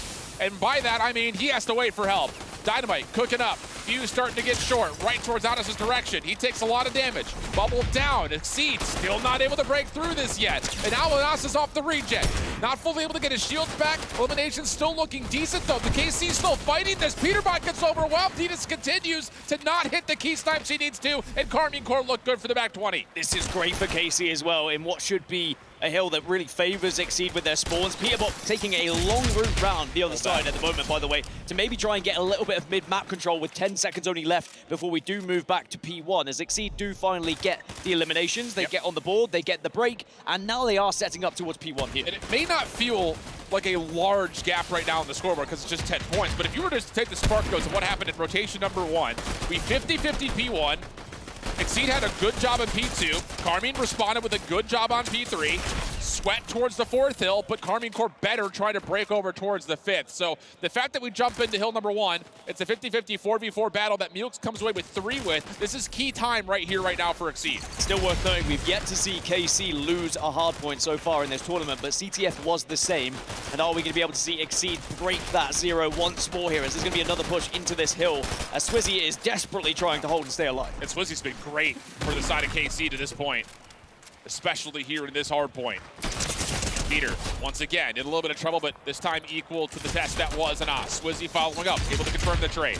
12 seconds of scrap time. Dead high at the scoreboard, but KC, the ones that have to find a way to get some early interactions over towards P2, and the first one forward is going to be Merstach. He's fully healthy. Yeah, Merstach already moving, but Peterbot was there just that step faster alongside Okus here, but maybe they don't know that Merstach is there. So this could be a nice surprise jump, and will get the initial damage. Yeah, snipe hits. Merstach now moving around the back, trying to follow up on the damage. No utility for him to play with. Exceed know that he's here. Peterbot up and over, not able to find the first, but the response is decent. Quanti holding on, must be a 1v3 for him, but he runs out of ammunition. Anas, a little bit of time here. Bubble down. That comes from his teammate of Swizzy, I believe. And so Exceed now can only contest as Carmine get this thing still around a level game. 16 limbs for Anas. Could be more here if he gets the job done, but not able to do so, as now Exceed will get the openers, and Malibuka looking to try and find another. Does not. Casey's still holding strong, but finally Quanti's able to push into this hill, and they should get some good time. And I need to see someone from Exceed hit this mid-route pinch because KC are still flooding for both sides at the same time. But Quanti, double from him. Malibuka trying to challenge the bubble.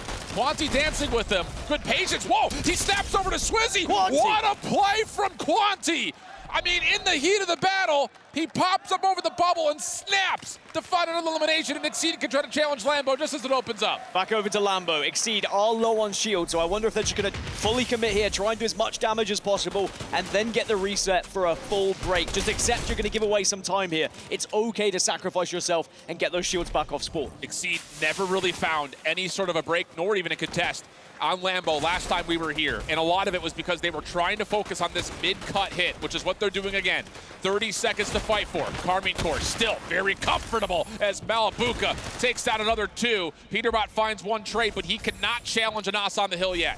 Another reason why the red side is such an advantage, because of this hill in particular. You get so much time, sometimes 40, 50 seconds if you play it correctly. And KC now are going to have a big lead going into the next hill, which again is still favoring them on their spawns. Huge 1v1 between Peterbot and Malibuka. Swizzy following up with Fields. Both players relatively low. Peter, though, able to snap, and how about it? 3 members for Exceed are going to get to the 4th hill first. The spawns will be closer for KC, though. Fully healthy, all 4 players hitting around the back. And 4 players who are very weak on the side of Exceed. This should be a break, you would imagine, unless you see a moment of magic. Not going to happen. Peterbot will at least get something on the board, which is going to benefit the team when they do spawn. And actually, Peterbot going huge there. That's going to be so good for them in their chances off spawn.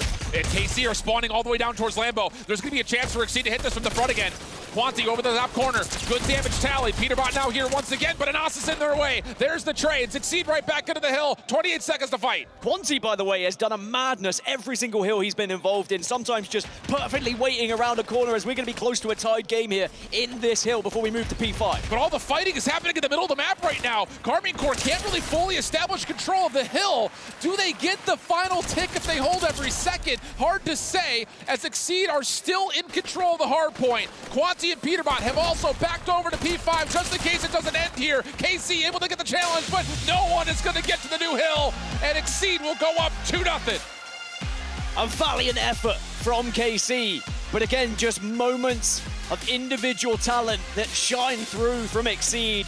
It had to be that kind of 3 back-to-back eliminations from Peterbot when he was on his own at P4, just to do enough to stall the push from KC, to stall the setup from KC, and it allowed the rest of the Exceed team off of spawn to join him after that damage, and ultimately won them the game. I think on top of that, Exceed very poor at being able to find any influence over towards Lambo, but their understanding of how to attack 4 was actually brilliant. They were playing kind of forward, up close and in towards where the KC spawn was, which actually moved the KC spawn all the way down towards Lambo.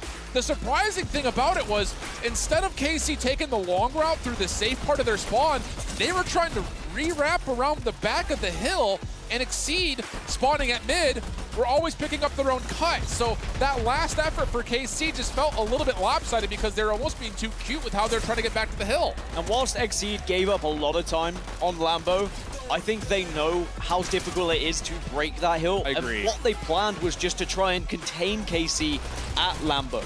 Do enough damage, enough poke damage just to keep them there and make them think that you're going to be pushing, make them think you're going to be a threat. Send one player to their demise every now and then just to keep them. And then when you move and you set up, you break them at the perfect moment because they actually pushed in with only mere seconds left of that Lambo hill. And actually they got the final few seconds as they set up for the next.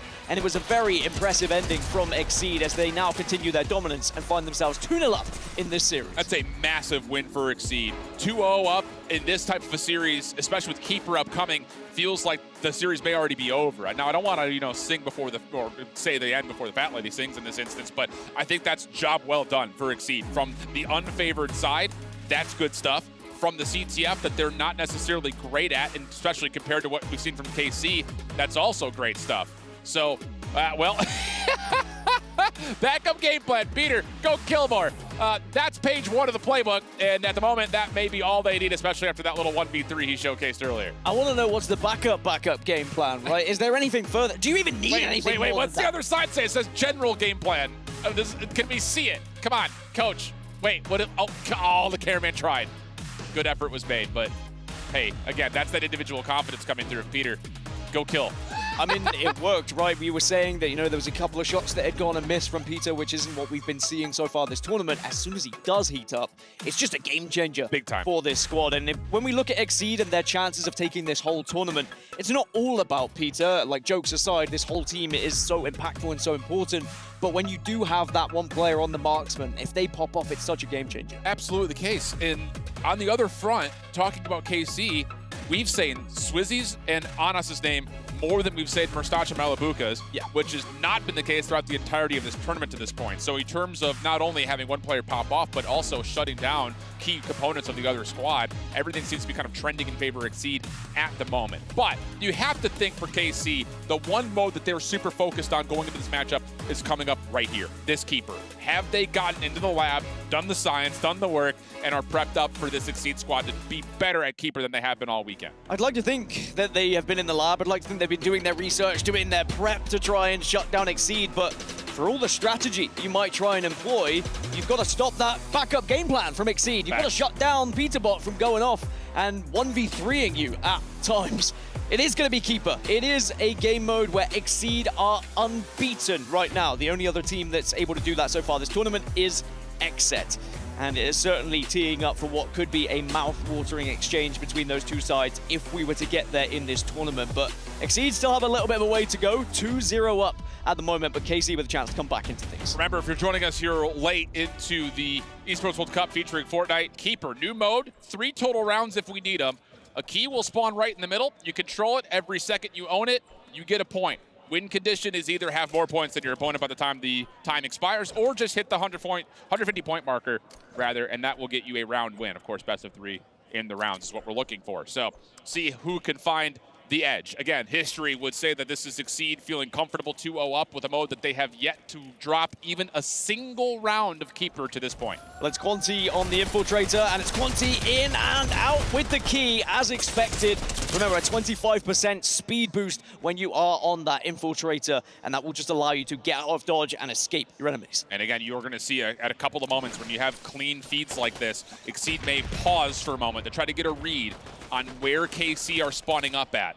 And at the moment, they've done a pretty solid job of reading it. Quanti will default to playing over towards bottom side at basement. Malabuka, shot doesn't fully hit, but he's got help nearby. But the help here from Exceed is not too terrible. Oka's trying to follow up behind us. Peter is right here, but the last word will be had by Montage, who gets the key for KC. Yeah, that was a shame for Exceed, as they wanted to try and just keep away from the rest of the squad. But actually, that's really good damage initially coming through. You really want that ideal setup where all 4 of you can be over towards basement and the surrounding areas, but it's tough to get there with the quick spawns, of course. The other thing about this is the basement is just such an easy area to toss all your utility into. Lots of damage tally, but Anas not able to find the key carrier of Quanti. Oka's going to try to guard the rotation towards safety in the shops. And he's done well. Anas will drop. Follow up from Rastach, low HP, no worries there. Quanti gets another, and that's going to be enough for Exceed to hold the edge in the feed, and now hold the edge of the scoreboard up 50 points. Quanti's so good at manipulating this map in his favor, just trying to find those cutoffs to avoid any sight lines, but also knowing where his teammates are spawning. That's a disgusting nade, by the way, just to try and lay a little bit of a trap, but sadly runs into Malabuka.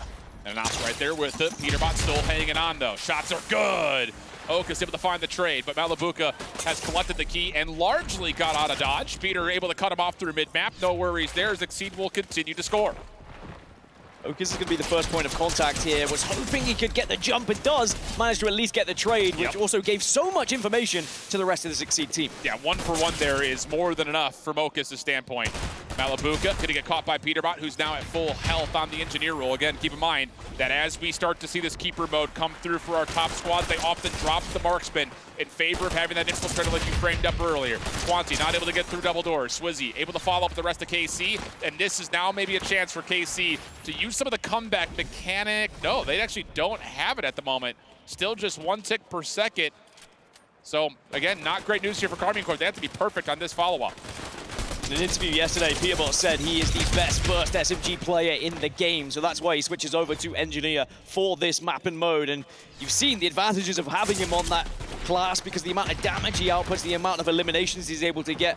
As Quanti, by the way, only 4 elims, but has been doing a madness with his movement. I mean, he's just the key carrier. That's all he's really looking for. He doesn't have to be the guy finding all the eliminations. It's just about, let me get the key, let me run around with it. And now you're dealing with a 70-plus point game with just 2 minutes on the clock. Now again, with a lead this big, Karmine Corp will get the double back mechanic with the comeback, but you're also running out of time here, because Exceed could just hold off and see the mathematical impossibility come to life for round number 1. This is a good chance for KC. They can put a lot of time on the board here over towards basement. You can see Exceed are starting to push in and pressure, but Swizzy does have the chance to move towards teammates on the other side, but maybe that's going to be a little bit too late. No, it's going to be fine.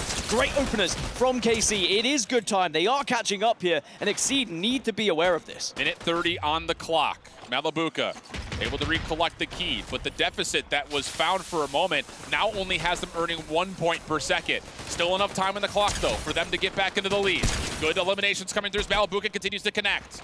Trying to find the final shot needed on the Mielks, but the help is on the way, and Mielks' patience is so darn good. Able to pick up the key, and that may be enough of a gap for Exceed to try to walk away with round 1. No extra time gathered by it, and there is still a chance for KC here. Still 1 minute left on the clock, plenty of time, but Okas has been able to recover. So now KC, they've got, what, a 30-point gap, and need to try and retrieve it. It's still doable, albeit unlikely. Yes, the probabilities start to come through, especially with Mielks continuing to find elims through the middle of the map. KC, with a little bit of a closer spawn, though, may have a chance to pick up the key, and there is just enough time on the clock to possibly find a way to get back into this game. But again, it has to be absolutely perfect from here on out, and Exceed are already swarming.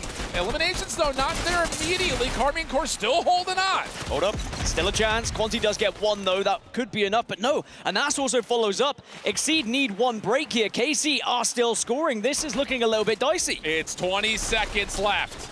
Swizzy in trouble, just trying to stay alive. Okus not able to find him initially, but Swizzy doesn't get the regen. Key down on the ground for now. Milk's big 1v2 moment. KC able to recover. 8 seconds on the clock. Do they get the final tick to take the lead at the end? I think they do. Now it's just down to can they hold the key for long enough? And oh my goodness, would they ever? A 134 to 133 comeback in round 1. Do I need to say it again? Why are we going up by so much to give the comeback mechanic to the opposition team? It shouldn't happen. Don't give them that ticket back into the game. They're going to hop on that train and they're going to take it to the final destination. That is the 3rd or 4th time I've seen it in this tournament, and I would not expect it from a team like Exceed. But maybe it's just something that goes over your head when you are dominating. You're thinking, we're just going to close this game out. Now Exceed, though, how will they respond as we're already jumping into this second round and they have got the opening frags here? Oh, and you can see KC are starting to vibe a little bit. Opening elims looking solid. Exceed holding the key for now. Quanti off spawn will make sure there's no further follow-up, at least not initially from Karmine Corp, but Merstach has done the job. Peterbot was the one who had the key initially. He's able to get this closer towards the KC side of the map. Okus dancing, and Okus is going to find not just 2, give him 3. Exceed now controlling the key. How much is this going to annoy Exceed? That's what I want to know, right? Because if you do annoy them, if they start to really get in a position where they know they should have won that round, they may just play that extra step better, and some of those individuals might just start popping off. Quanti is just going to have another chance on this key to try and rotate away from everyone once more. And KC, they'll be delighted with that, though. What a response that is, because when your back's against the wall, regardless of the comeback mechanic, they actually showed great nerve to get back into that game. Malabuka does take a snipe, but the damage he had dealt is easily followed up on, while the rest of KC, whoa, I was going to say pick up the key and then get to safety, but Milk has something else to say about it.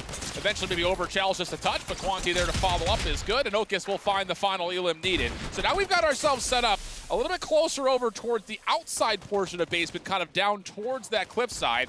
Quanti realizing, though, that there is a little bit of pressure, he'll back up more towards the safety of the basement itself. KC will know that they can come back from the depths once more, so they're not going to be too concerned with this lead from Exceed right now, but they do need to start to reconsider their approach, because they have kind of run in a little bit aimlessly towards Exceed members and have got caught one by one, but Mustache will at least find the key holder, and they will stop this from being scored. Yeah, Nas is also nearby as, okay, Malabuka.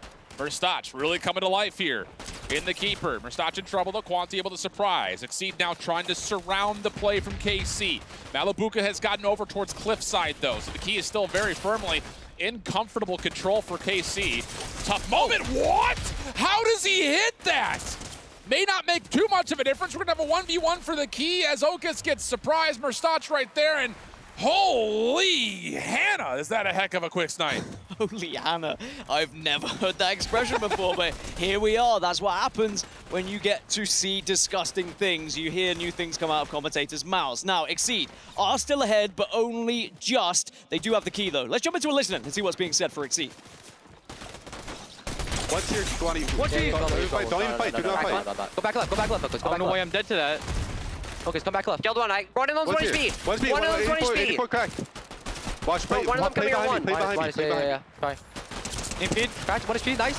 On you. Nice, Okus, do that. Last one. He knows for me. Dead one. Nice, good shit. All dead. Get it. Get the ball, guys. Get the ball, guys. You guys, bro, what the fuck? Run left here. I have no sprint. Okay, I have you. I'm dead. Good. Doing house. Doing house. Drop it. Don't go to under. Don't go to under. Nice. We're good. Well, moment of panic there again. You can hear it Exceed. Where is it? Find the key, get the key. And all of a sudden, KC able to overwhelm off the spawn. Exceed trying to play recovery, but again, KC coming to life late in the round. Yeah, late again. 1 minute 25 on the clock. This is going to be another tight affair as we get to the latter stages of this. Can KC give Exceed their first loss on keeper so far this tournament, or will Exceed come back from the death and just be able to take us to a third and final round here? 1 minute 10, Exceed have control yet again. KC do get one on the board here, so this is going to be a 4 versus 3 push. Yeah, Quanti, though, the key carrier, playing all the way over towards basement, has to help out on the fight right behind him as Malabuka had taken out 2, tries to get the nade out. Tough 1v1 that Quanti's not able to take, so KC instantly get the switch, and now again, we have to ask the question, can they hold it the majority of the way through? Oh, and Ash trying to be sneaky. There's a lot of players without shields right now, so if you walk around a corner and find someone with shields, the likelihood is you're going to be going down and you will be eliminated. And you can see it's already happening on your screen as the key is kind of exchanging hands here. Exceed get control of it yet again. Malabuka, double though for him. Gets fully healthy, and then Anas from the pinch is able to find the last couple. So here we go. 95 plays 118. Time on the clock is tight, but it should still be doable. Only by a margin of 2 seconds. Peterbot has Malabuka down to 2 HP. Shield bubble comes through. Malabuka takes the challenge. He hasn't gotten the regen yet, though. Is there enough time to allow Exceed to win? The math is close, but it looks like there very well maybe one more tick for KC. Exceed trying to drop it again. Last 2 seconds. Can they get to 118? Tie game? Tie game! I think the players are just as confused as we are at this point, but now KC are celebrating. Maybe it did tick over to 119. You can see Mustache happy with what he's just seen. We'll wait for official confirmation, but it looks like they may have been good, which is back-to-back games where they come back. Because they were holding as it went over to 118, they will win the round, and they will win the game, giving Exceed their first loss on Keeper. Are you kidding me? A 1-point round one with just enough time on the clock to get the edge, and then to make matters even more tense, how about a tie game that because you're holding the key, you take the edge? I mean, you legitimately couldn't say that it is more last second than that, and what a bounce back map from Carmine. What I loved from KC there, in those final moments, when you are being pressured, when you know you cannot afford to make a mistake, they bunched up. As soon as that key holder is about to go down, there was another member from KC just almost cuddling them, saying, don't worry, if you go down, that key will be mine. And then the perfect use of the bubble as well to make it so difficult to be able to go down and make sure that someone can grab that key. It is a missed opportunity for Exceed. They probably should have won that, if I'm completely honest. That's 2 maps, 2 rounds that they threw away, but you have to give credit where it's due. In KC, they are the comeback kings, it would seem, on Keeper. Dan, we're talking about 2 health points. If those 2 health points are not there, that key's on the ground for half a second longer, Exceed win round 2. I mean, are you not entertained? Come on. This is absolutely unreal stuff. And again, here's where I really start to worry a little bit about Exceed. They have to be thinking, again, you heard it from all the interviews, we're 4-0-ing. These guys aren't any good. Now all of a sudden you've lost your best mode in dramatic fashion, and candidly speaking, this Exceed team is prone to losing composure. We've heard it before, coming from Peter first and foremost. Yeah, I think if you're the coach here, or if you're just anyone who is close to being a leader, you have to say, all right, we had won that game. That game was won, we had it in our hands, we got overconfident, and we threw it away. I will go back to it. I still don't think you should allow the comeback mechanic to happen. I still think you should be dropping the key and just having the advantages, especially in a semi-final where you know your opposition is going to be good enough to come back in the game. But here is that final moment that we saw. Okus hard focused in on Swizzy, who was at legitimately 2 HP, but Mustache going absolute God mode as it ticks to 118, and you can see Swizzy up top in the corner, still holding on to the key. That's what gives them the edge and the win based on the format of the mode. So Carmine Corps able to survive, and I say that very selectively because otherwise we could be looking at an 0-3, but instead now the series starts to open itself back up again because they were able to do what they needed to, which is win a keeper. And that's going to do so much in terms of confidence for KC as well, right? Oh, big time. We talk about Exceed on the other side, you know, how will this affect their mental game? They were very confident they were going to win, but for KC, this could be their ticket back into the series. Now, while the players get ready back on stage, we're going to go for a quick break, but when we come back, we've got more action at EWC featuring Fortnite. All you. 100. Dead. Nice. Another one, Milks. Weak, dead. Back to Milks. 84 mid, 84. Back to Milks. Get on point. Statue. Get on. We need to get Go next. Go next up. I'm on next. I'm on it as well. I'm on it. Playing statue. Peter, push out. Peter, push out. Push out. They're still full pushing me. Dead. Nice. We won. 1 HP mid. Dead. Nice. It's too easy. Come on, bro. Let's go, bro. Come on, Peter.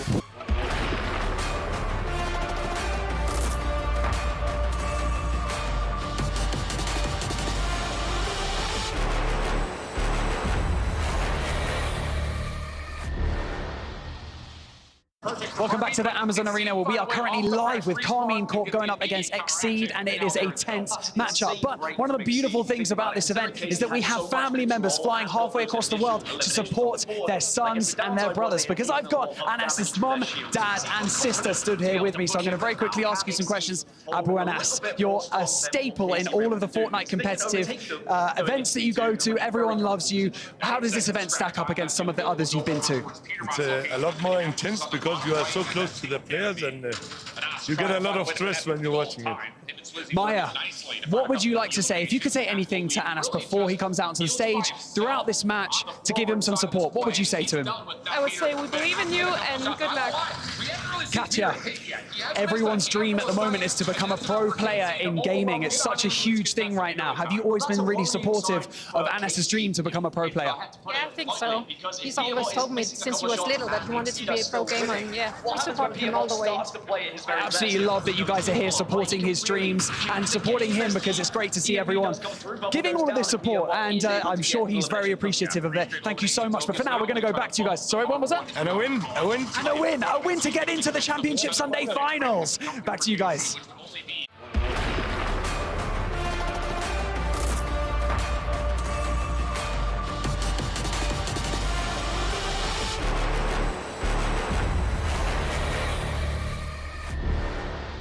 Back on as Anas and the rest of Carmine Corps try to turn up in front of the family and friends that have joined them from legitimately across the world. As Carmine Corps, like we said, they needed to pop off in the keeper in. Well, Dan, I don't know if we're going to get another keeper quite like that one, and that's fine by me because my heart can't take it. I'm not sure Exceed will want to go into another keeper. I think this is going to annoy the Exceed boys, and they will want to try and close this one out 4-1 before we even get as far as another keeper in this best of 7. But this is definitely Casey's ticket back into the series, as Exceed gave them a ticket back into that keeper. I don't think it's going to harm them in the overall. I still think Exceed come into this as the favorites, even looking at the other mapper modes, because we haven't even touched Chalet, Capture the Flag, or Hardpoint yet, which I would still favor Exceed in. Yeah, I think you're absolutely right. And for what it's worth, yes, we're going to get another similar slowly kind of laborious startup here, I think, for how this Chalet starts. But there is a much more clear favored side on this map. And I think both teams are going to be very aware that when you spawn from the more advantageous side, you have to find ways to start to get some pulls, start to get some scores. So expect there to, again, be that kind of determination and delineation between how much risk versus how much reward are we going to see. But I think there will be a little bit of onus on the team able to find themselves in that kind of more powerful side, whether you start on it for the first half or if you swap to it eventually in the second. I think it would be really good to get an early listen-in, if possible, with Exceed, because I'd love to know, like, how they are feeling after that one. Are they down on themselves a little bit? Is there a lack of confidence? Is there a little bit of anger floating throughout the team? Because if there is, that genuinely could be enough for KC to get back into this series. Because how many times historically have you seen that throughout esports? All it takes is one loss that you think you should have won, and everyone starts to crumble with $1 million on the line. You know full well people can just lose full. So we'll have to see how Exceed respond here going into another CTF, and it's Chalet. And for Exceed, they will be spawning on the quote-unquote unfavored side. We've seen the blue side score more than the red so far. So expect to see KC possibly looking to play with a little bit more aggression here from that top right side of the map. We'll find out. And I think you're absolutely right. What does the composure look like here for Exceed? Because we've heard it from Peter in particular. If he starts to get overwhelmed by just straight focus from KC, he's very quick to kind of, you know, lose his mind in the comms. We heard that from yesterday. And sometimes when you take a loss as well, you try and do too much as an individual to try and make up for it as well. If you think you're even entirely responsible or even partly responsible, you may do so. Let's jump into an Exceed listening though and see how they're feeling after that loss. I think they'd like to run tunnel. All right. Let's line up.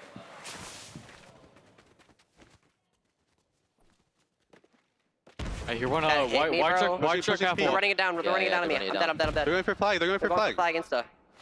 I'm going to be up behind our house. Behind our house. I'm fine. Side me. I reset it. Nice. Okay, two front window. Two front window. I need to know, bro. I don't know anything. Sniper behind our Lambo. Sniper behind our Lambo. I'm not dynamite him. Yep. On window. You did body block, bro. Like, I'm nady pillar. He's there. Yeah, yeah, I see him. 30, crack. Kill him. Run it down. Black Jeep, ready? 3, 2, 1. One is behind him. Window, watch window. I'm going window. Watch tunnel or back house. He could alert. Kill pull. Check. Someone say low There's three pull. 3 pull. 3 pull. Watch. Cat, 2 cat. Not gonna lie, there's some of that frustration that we were talking about. What are we common? Where am I looking? Where are they? A little bit of that starting to come through early here for Exceed as Carbine Corps have absolutely put the pressure on for what could be very much so a second at least touch of the flag. Yeah, and it can go one of two ways. When you confront a player about not communicating, they can even start to communicate less because it will just annoy them if they think they have been communicating enough. And I think a lot of that target seems to be on Peterbot for not coming enough in these games. But now you can see in that pip, in his player cam, he is starting to scream a little bit, and that's what Exceed need. They need Peter at the top of his game and calming everything he sees. This stop is everything for Exceed. And you kind of heard it in the middle of the comms that Okus was able to actually secure the recapture before Carbine Corps could get out of dodge. So a very early onset set of pressure coming through for KC. Pushed back as now Exceed trying to make their first move up the map. A little bit of uncertainty, though, in terms of where KC are at the moment. You also heard them say, like, hey, I think they like to go tunnel, so I don't even know if the prep was fully done here for Exceed to know exactly what KC like to do, but they sure have, at least for now, figured it out. I mean, I think we know that Exceed came into this arguably overly confident, so maybe that prep wasn't there on the side against KC, and perhaps they were already thinking about Exet as Mustache gets another one. It's 2 on that elimination feed, and it is going to be Exceed having to try and rescue something off of spawn here. The good news is they did go down on the opposition side, so it's not too detrimental. And Quanti, who just kind of held over towards Cave, can just freely wrap in towards mid as KC are trying to once again play over through tunnel side. Quanti holding on to one, Exceed off spawn, holding on to the other. And for the rest of KC, they need more than just an awesome Malabuka making a play. Although Mustache and Swizzy, I think, are counting numbers. I think they know that they haven't seen Quanti yet, and they're very aware that he could try to sneak through. And as you mentioned, this side not as favorable, certainly from the statistics of how many flag captures, So Exceed are going to be happy to play this one patient and force KC to try and do something on this side. They're going to bully them out here. Numbers coming through 3v2 situation, and Exceed will find 3 straight elims. That's including Quanti, who takes care of Swizz through cave side. So not only do they move the middle map quickly, they've also established threat over towards the houses.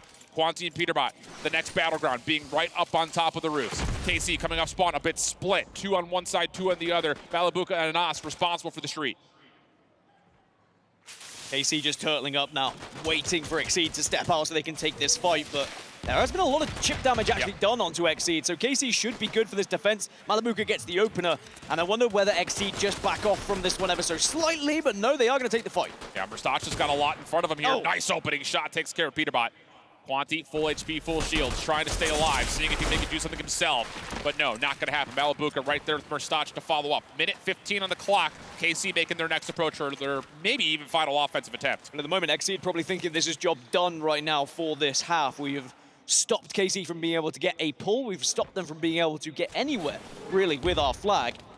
And we've only got to hold on for 1 more minute before we go on to arguably the more favorable side. But you mentioned it, one last push for KC. They have taken a little bit of damage. Mustache is very low, but could get the elimination. But no, it's going to be Okus getting 2. And now if they're quick enough here, there could be a pull. Keep an eye on the minimap. Where does KC spawn? They should spawn down towards cave side. Swizz will get into the building. Mustache right behind him. So it's going to be a 2v2. Quant's able to find at least a pull. They also deal with Mustache, and they know Swizz is playing up top. This is an opportunity. Swizz trying to hold on best he can. Okus forces the fight. He's able to get through. Now the next line of defense. Can they deal with Anas, who's trying to play through cave side? The EMP is good. Quanti drops, but Okus is still up. He's going to get the touch and the return. Help is here. Mustache trying to follow. First shot is good. Okus, though, is out of there. Can anyone else touch? We're looking at Swizzy through mid. Can he find any nades to land? Oh, my goodness. Quanti picks it up. Last second, he gets the capture before the round ends. What a cap that was from Exceed. How many times have we spoke about those back-to-back chaining the flags, having someone to pick it up when you go down? Quanti started the run, died, and then finishes the run as well, well aware of where that flag's going to be moving to. And now Exceed will have a flag capture going into the second half here of Chalet capture the flag. And all it took was being patient, waiting for KC to overstep, getting those elims, and then pushing for the flag cap, but not. They didn't try and just bring it back down tunnel. Yeah. They actually pushed into the spawners. They took the fight against KC. I think this is one of those situations because there was only 2 members for Exceed playing for the pull. They knew that going through tunnel, KC was still going to spawn up towards the north side, and then we're going to get in a lane to possibly shut them down so they take their chances towards Cave, and it really just results in a 1v1 between the flag carriers. Whoa. Hold on to your horses there, friends.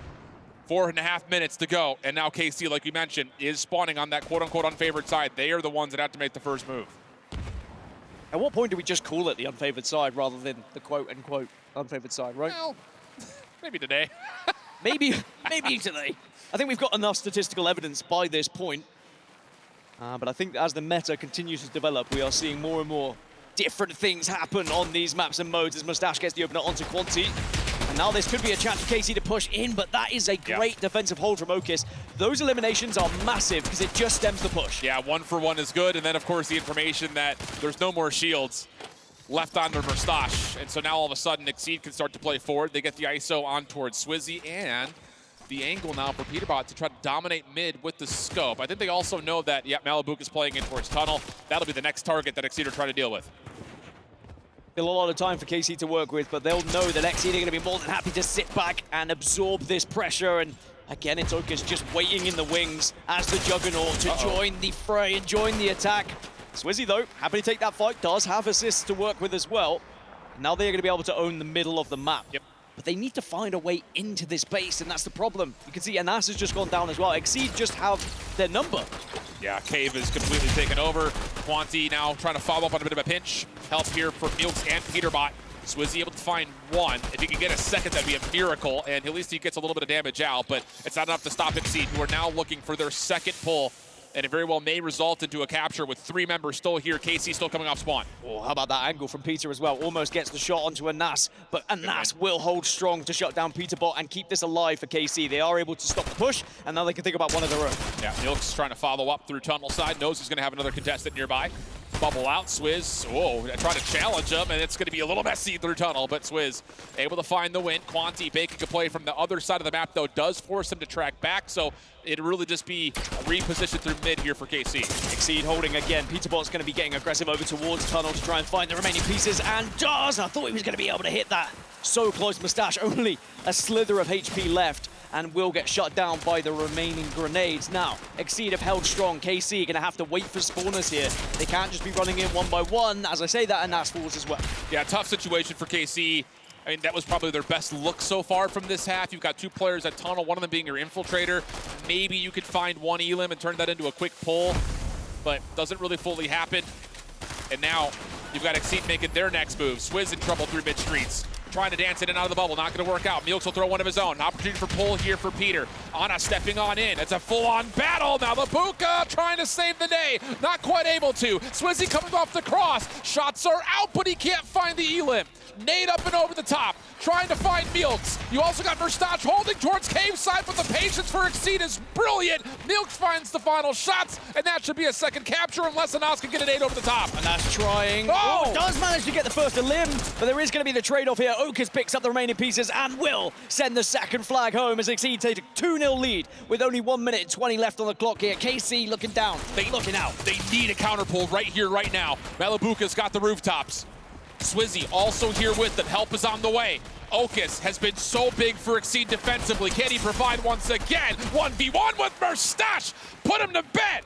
Okis, brilliant double, and now it's down to 60 seconds. Okis has just been everywhere at the moment, and being on that Juggernaut as well has such an advantage via those shields as Anas tries to be a little bit sneaky, knows he has to do something, does get a touch, but a touch is not good enough as Exceed now with only 45 seconds probably know this should be good. Yeah, KC though are flooding through tunnel side. The problem is this corner that Exceed are holding is just too strong. Great EMP coming through, but the pull is here. Quanti trying to hold, not quite able to, but the help is nearby. Quick spawns for Exceed, keep the flag at home. Keeps it at home, and 30 seconds is not enough time to get 2 flags back to back, sadly, for KC. And it's been the perfect game plan from Exceed. Be very patient on the initial half, and then just show a little bit of presence in that second half. And now KC are going to be 3-1 down in this series, and Exceed 1 round away, 1 map away from taking this entire semi-final and marching on to the grand finals. I can't lie though, the lifeline that comes out of Okis on the first round defense when KC are putting the pressure on immediately upon spawning in, that may have been the hero moment, because if Exceed lose that pull and KC score first, you really worry about the composure for Exceed, but Now it's back to the winning ways. Like you mentioned, 3-1 up with both CTFs going their way. That is more than enough, you would think, for win condition on the series. A lot to do here for Karmine Corp.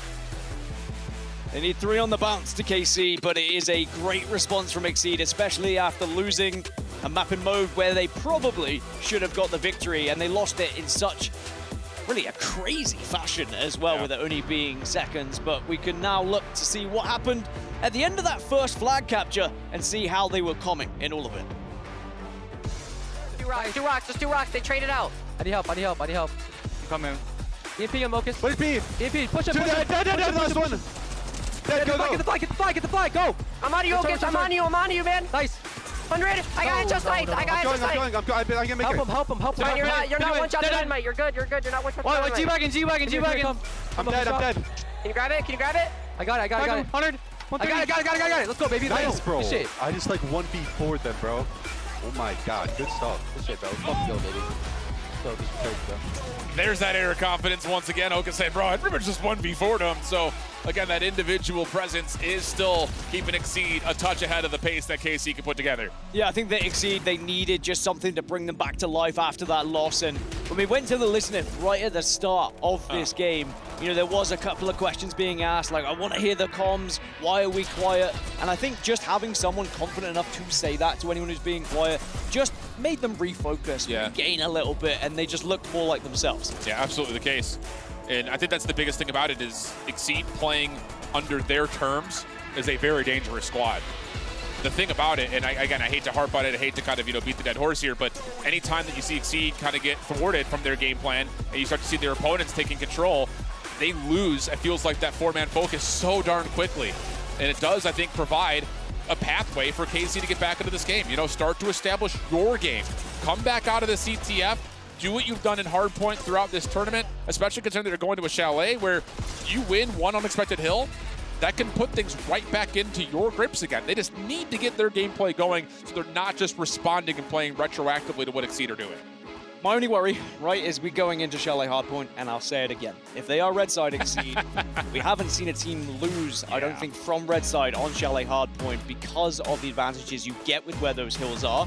But there's always a chance to change history, right? There's always a chance to be the very first, and if KC are to come back into this series, they need something like that to give them life. And I think the thing about it is you have to essentially maybe even handshake 60s between P2, P3, and then everything is determined in my mind of what happens on the 4th hill, the one that kind of just lives just barely inside of the tunnel. That's, I think, the biggest ask here. So we'll see what happens. KC will be spawning on the red side, so we may not have gotten the full information. Maybe we just misread it because, let's be honest, we're not the brightest bulbs in the box. So now all of a sudden Exceed kind of have a little bit of a pressure point. Okay, so KC on the red side, then series on, I would say. I agree. But if we are going to see anyone kind of change how things go here, and if we are going to see someone win it from the blue side, I think Exceed are going to give this a blummin' good shot. A blummin'? What does that even mean? Hey, you said something about Hannah. Holy Hannah. Holy Hannah. I can say blummin'. You never heard blummin'? Never heard blummin'. Okay, well, there you go. I remember one of the first times I heard someone say it's a whole different kettle of fish. Yeah. It's like, what does that even mean? You're just saying words. It doesn't even compute. You crazy Brits. Let's get into the action. Straight over towards the pool for P1. KC will get here first. Bubble down initially as Exceed will try to just kind of wrap. And I mean wrap. Quanti's all the way back over towards KC's house. So now you've got all the utility coming through, plus the dive on in. That is impressive in terms of how you break up an opening setup. 1, 2, 3. Mustache could be the 4th. Does get one to trade out, but Peter Bot is there to clean up the pieces. And it is going to be Exceed scoring here. Quanti's taking a lot of damage, but is going to be in a position where he can just dance around these boxes and wait for help.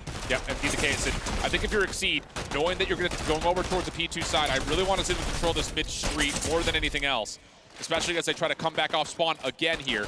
They will be spawning over towards the P3 side, though. And, ooh, this is a bit staggered right now from Exceed. KC taking advantage of the opportunities given. Quanti in trouble.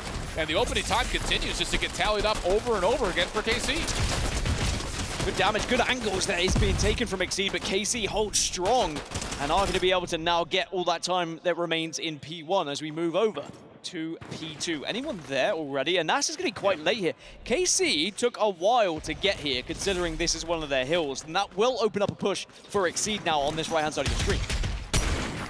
Peterbot over the top of the truck. Good angle for him, but Montage, ooh, dancing with the devil, and he comes out on top. A little tango for two, and he might not be done yet. Finally, Quanti able to shut him down. Okus following up as the EMP destroys the offensive bubble, and Casey's close spawns. On the way back through will get them control, but keep your eye on Peterbot. He's playing over to the middle of the map, trying to sneak in, but again, just doesn't fully wait for help. Quanti now left the lines lonesome. Quanti is able to get into this hill just when Casey thought they were going to be able to set up. There's just another player. Exceed are relentless with their pushes right now, and I don't hate it because there is some staggered spawns. They are able to stop this chunk of time from Casey when it could have been a solid setup. It has not been one. It has been broken over and over again. Okus is actually not going to join the battle here for the scrap time. He's already rotating bottom right-hand side of the minimap.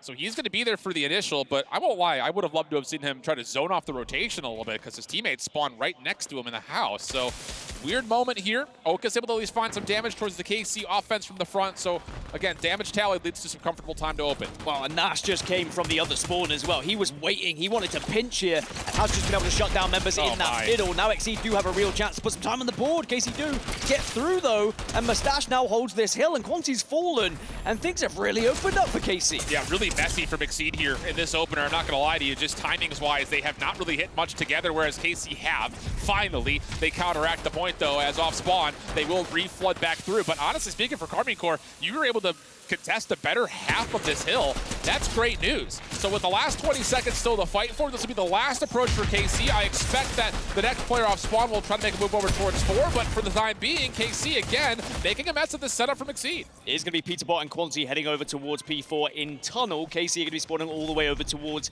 the initial red spawn. So Exceed will get the first chance to put points on the board here, but setting up isn't the easiest, right? Because you can get pushed from multiple angles, but it's whether KC will go for a split push or whether they just send themselves like lemmings. KC spawning on the left side of the map still. Exceed holding on to the hard point for now. Peterbot a little bit under pressure, but for the most part, Exceed have dealt with it. We'll get a lead swap here as KC now start to make a play through boxes. Love this hit because you can quickly wrap around the back, whereas Exceed are going to spawn all the way back over towards B3. Clean opener here for KC, but the predicted EMP is really good from Exceed. Can they take advantage of it? Too many members to deal with. Okus trying to hold on, but he will be the last one left against 2 KC members. And once again, I would just like to see Okus hold on for an extra second. Well, Exceed do have the closest spawn, so they will get a chance to push this one. Good bubble to keep you alive, but the EMP comes through to just shut that one down, and now Exceed will continue their push. And there is still 15 points available in this hill, so there is a good amount of time still left, but now you need to be thinking about P5. And the thing about it is that's a clean feed for the side of Exceed, so now they can actually take an extra step forward to challenge this contest over towards the 5th hill. KC are spawning in their building here just off to the right of Okus, but Exceed have some good tunnel control. Problem is they don't have any shields, so they're going to have to win a couple of really tough gunfights. And whoa, wait a second, they're starting to put it together. Milks and Quanti stay alive. Now it's just down to Quanti onto the hill. Peterbot trying to get here to assist, and Exceed will continue to win time here on the 5th hill. That's how you play P4 to P5. We've seen so many teams get stuck into tunnel, but they force themselves out. Even on low shields, they full sent it onto the car to make KC work for P5 here, and KC still having to fight tooth and nail to try and get control, and they still haven't got it because Milks arrives. 10 elims on the board. Exceed still scoring. I love this from Exceed, just kind of looking at the map. You're going to get one player always spawning and hitting mid. It's keeping KC from actually able to concentratedly get back into this hard point. So now you've got reinforcements freely coming through tunnel. Milks has stayed alive for an eternity, and that's going to be a P1 rotation win for Exceed, even though they really didn't do a great job on their own hill on 3. Exceed setting up in pool for P1. They are being surrounded by KC. Actually, looking to hit from the east and the west here. You can see they're pushing in. Swizzy doing a lot of damage, but are they going to be able to get these elims? Yes, they will. 3 back-to-back in the feed, and there's just one player left for Exceed to try and stay alive. And you just have to hold for just a second here. Wait for your teammates to come on over. Peterbot trying to be the first one forward. Swizzy getting the better of him. Anas over the top, able to find another. And KC again push off the Exceed hit. This is key time for Karmine here on P1. But I think what's important for Exceed is they did win that opening round of Hardpoints. And if they can replicate that here in the second round, then it might just be them marching on towards the grand finals. Remember, it's do or die here for KC. They have to win this game, otherwise they'll be heading home. And again, 20 seconds before we rotate over to the second hill, which does favor KC. Peter, good patience, comes on in, finds the opener. Nice snap over for a second, and Peter's going to find 3. So it's going to be a flip of the hill here for Exceed, but Karmine Corps are going to be under pressure as we head back to 2. Perfect time to listen in to see how Karmine Corps are coming. White truck, 1 HP. Okay, too long. Yeah, in house. Only one. 2 Too long. 65, 65, 65. Behind you. Back. Two now, two now. 1 HP, 1 HP, 1 HP. Dead. Nice. White track is low, white track is low. One dead. Nice. Hold that. Yeah. Malibuk, yes. Yeah, Okay. I'm calling mid. Anas, go this slow. Yeah, I'm coming. 3 mid. Можешь бежать, я тебе помогу. One long, one long. Go back. One long. One long.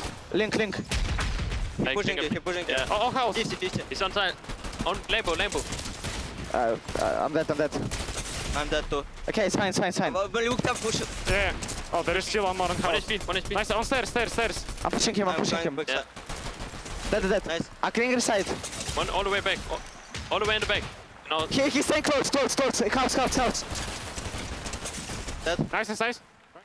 Well, pressure starting to amount here off the rotation from 1 to 2. KC lose control of their house. You hear them commenting on how important that position is, and Okus is on a tear, holding this back spawn position. He has locked up all of P2 for Exceed, who can now freely rotate back over to fire. This is not looking good for KC. Exceed now move over to P3. This is their hill. They have the lead, and they have the pinch here, because KC are pushing in, and Exceed off spawn should be able to shut them down.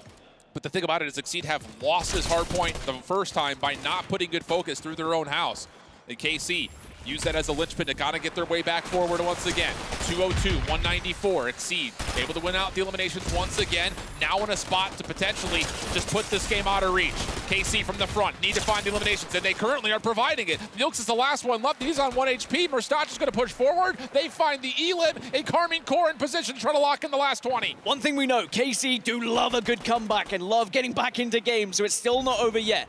KC have this P3, will hold on to this push again. Mustache gets the opener. Exceed start to push in. Quanti doing damage, and he can get, and that stays alive. That's massive for KC. Malabuka by himself needs to hit the shots. In trouble, backs up over towards boxes, valuing his life. Exceed fully healthy though. 2 members in. Merstach, Malabuka both gonna drop, and now Exceed just need to deal with the pinch from behind, and Anas dealing damage. Malabuka with them, but the trades favor Exceed for now. 220, 218. KC from the front able to contest. Well, this is a big fight. Can he take down Peterbot? He actually backs off because the nades are good, and now the contest will happen. KC still scoring temporarily, but now Exceed are gonna flood it. Exceed have to find a way to break this. Quanti try to hit a pinch. He gets shut down. Milk's also taking a lot of damage, but here comes Okus. 1v2. How about Okus? Him with Quanti able to clean things up. 25 seconds on the clock, and I don't think they get the last tick. We're going to have to go to 5. We'll have to go to 5, which does favor KC, but remember last time Exceed, they full sent it onto that truck to make sure they could hold it and pressure KC right away. But KC say, hey, we'll have some time here. We're going to actually dive into this tunnel, but does this open up a rotation for Exceed off spawn? Hard to say because Milks was trying to play for 5 early. He has to come back to deal with the old time. Malabuka's going to be set up first. Look for Okus. Mid-map, top of your screen. Trying to hit a pinch. Merstach taking a whale of damage. Okus does fall. Quanti has the door open for you to jump in. Not going to happen. Carmine Core do enough to see another map. And the red side holds strong yet again here on Chalet Hardpoint. Exceed came close, but they cannot quite get over the finish line, quite literally, as we head into now a map 6, and it will be Keeper again. And remember what happened last time on Keeper. It is not guaranteed here for Exceed. KC are making a series of this, and they are putting on a show. Wow, what a finish. And it's just, again, what we're starting to see, and just believe me, you friends that are out there watching, flat out, teams are getting a lot better at breaking hills. Without question. KC's understanding on how to attack that fire pit P3 is exquisite. Winning over Exceed's house, knowing that they're forcing them to spawn above the hill. And then the players inside the hard point could just pop up and watch them come down that back snow path. And the eliminations that come through because of it, I think that's the difference maker. How good KC were at attacking the third hard point, not once but twice. Win conditions for them here. So KC holds strong and will win red side of Chalet Hardpoint. And now that means they get another stab at Keeper. And I wonder if Exceed will have learned any lessons from what we saw earlier in Keeper, because realistically, if Exceed were to replicate exactly what they did in that initial Keeper, bar 1 or 2 small mistakes, they would have already won this series, right? It's not even just 1 or 2 mistakes. You can just label that as 1 or 2 seconds. It's 1-2 seconds. I will label it down to 1 mistake, and again, I'm not going to harp onto it, but I really think that you can't allow the comeback mechanic to come into the equation. But maybe we'll see later on as we get into this next keeper, they change their mind on how they want to approach that one. But right now, I think that, you know, Exceed, because they've been so close to winning this series, again, what's the mentality going to be like? Is the comms going to suddenly be a little bit more frustrated? And for KC, that belief is suddenly right back there. More importantly, off the fact that you were able to win the first keeper, so you know you can do it. It's the same map. Nothing changes. You're just going to go play it again. So I'd say outside of maybe the first half of each round, KC doesn't have to worry too much in terms of trying to change too much. I think it's just, what are we going to do off our break-off? Because right now, Exceed's break-off towards grabbing the key early, earning early time, rather, has been exquisite. I mean, they're coming away first pull with 60-plus points. It's been great in terms of efficiency. Maybe outside of the fact that they go up by too much and that comeback mechanic comes through. So I think if you're Karmine Corp, that's the only thing you need to worry about. First half of these rounds. Otherwise, your comeback ability has been great, whether it's mechanic giving you a little bit of help or not. Well, one of those keys will be crushed. But is it going to go to a map 7 here, or will it be crushed after this keeper game? For Exceed, the biggest mistake they made in their eyes was lack of communication on that map 3. If they up the ante a little bit, if they start to communicate better, let people know where they're getting pushed from, where that key might be, will they have a more confident and comfortable time going into this map 6 as we get keeper yet again? I love keeper, by the way. I'm here for it. I'm also big fans of going into listening and hear, hey, where's the ball? It's not a ball, it's a key. But from where I'm from, right, it is a ball. So I like that. Old habits die hard, my friend. Old habits die hard. Well, turning up and looking at the spawns for this opening round of Keeper, it'll be Exceed spawning on the basement side, Karmine Corp spawning over towards the tower side. And the only reason that I really bring that up is the fact that we had seen in the first 2 days, Exceed had found a lot of value holding the key towards tower side. They hadn't really defaulted to playing in the basement like a lot of other teams kind of had. So when they eventually swap the sides around, will they try to go back towards that, as Peter gives us some mojo here? But when Peter was spoken to in an interview and asked, you know, what do you think about kind of setting over towards tower, over towards basement, his reply was, doesn't really bother me. I just try and make sure I get the eliminations on board, right? So I don't know how much Exceed think about their setups, more just taking down the opposition in emphatic fashion. A brilliant counter here from KC. It's the same break off for Exceed. Bubble down early, see if Quanti can sneak forward, get the key and get back. This time KC focus all of their efforts at their utility right towards the front doors. So nothing gonna happen yet. No one's been able to grab the key to this moment. Exceed able to come off of a little bit more of a proximal respawn. They're able to come back in healthier, and that'll be the second attempt that gets Fields the key. Give my man Quanti the key and let him go off yet again. But then just make sure he drops it when they start to go too far ahead. Exceed are going to have the key for now, but Swizzy looking to try and find an angle. And that grenade could do a lot of damage, but just misses. It's so hard to land your utility on this back platform. But KC are doing it the old-fashioned way. Vanilla gunfights turn out in favor of KC. 3 kill eliminations. Peterbot has to try to do it himself. And he seems to want to make a go for it. Anas is stuck. And, I mean, literally, he's stuck. Oh, wow! He was stuck between a rock and a hard place, and then he gets a clinger hit onto his right elbow.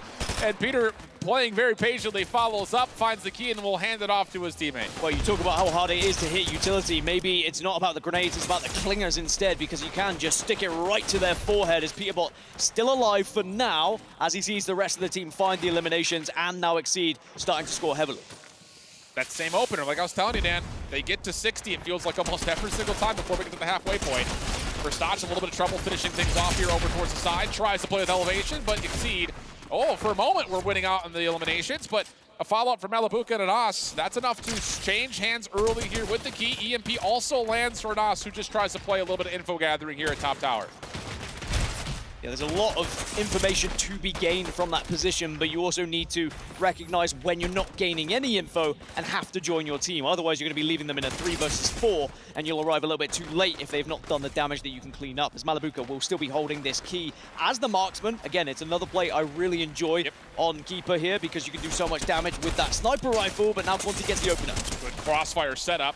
Swizzy able to come through for the trade, but similarly so, he's taken down by Peter. So numbers advantage right now for Exceed. KC spawning a little bit all over the map, but Verstappen holds on. Malabuka creating time and space for his spawners to come through and help. Verstappen still up. Anas will drop. Swizzy holding the backside corner. Malibuka off the regen. Could try to fight this. Is Quanti able to find one, but Malibuka hits the snipe topside bubble, and Karmine Corps will extend their lead now close to 70 total points. Exceed seem to struggle most when the key is in a central area, and they're kind of sending it from every single angle, and it's just 1v1 after 1v1, and KC have been on top of them. When it gets a little bit frantic, Exceed seem to struggle. They almost prefer a little bit more of a structured style of gameplay, and KC have been ripping that away from them. Yeah, Murstach is not allowing it to happen. Him and Malibuka both really coming to life here. Quanti in trouble, dealt with very rapidly. And now we're going to get a basement play for Karmine Corps.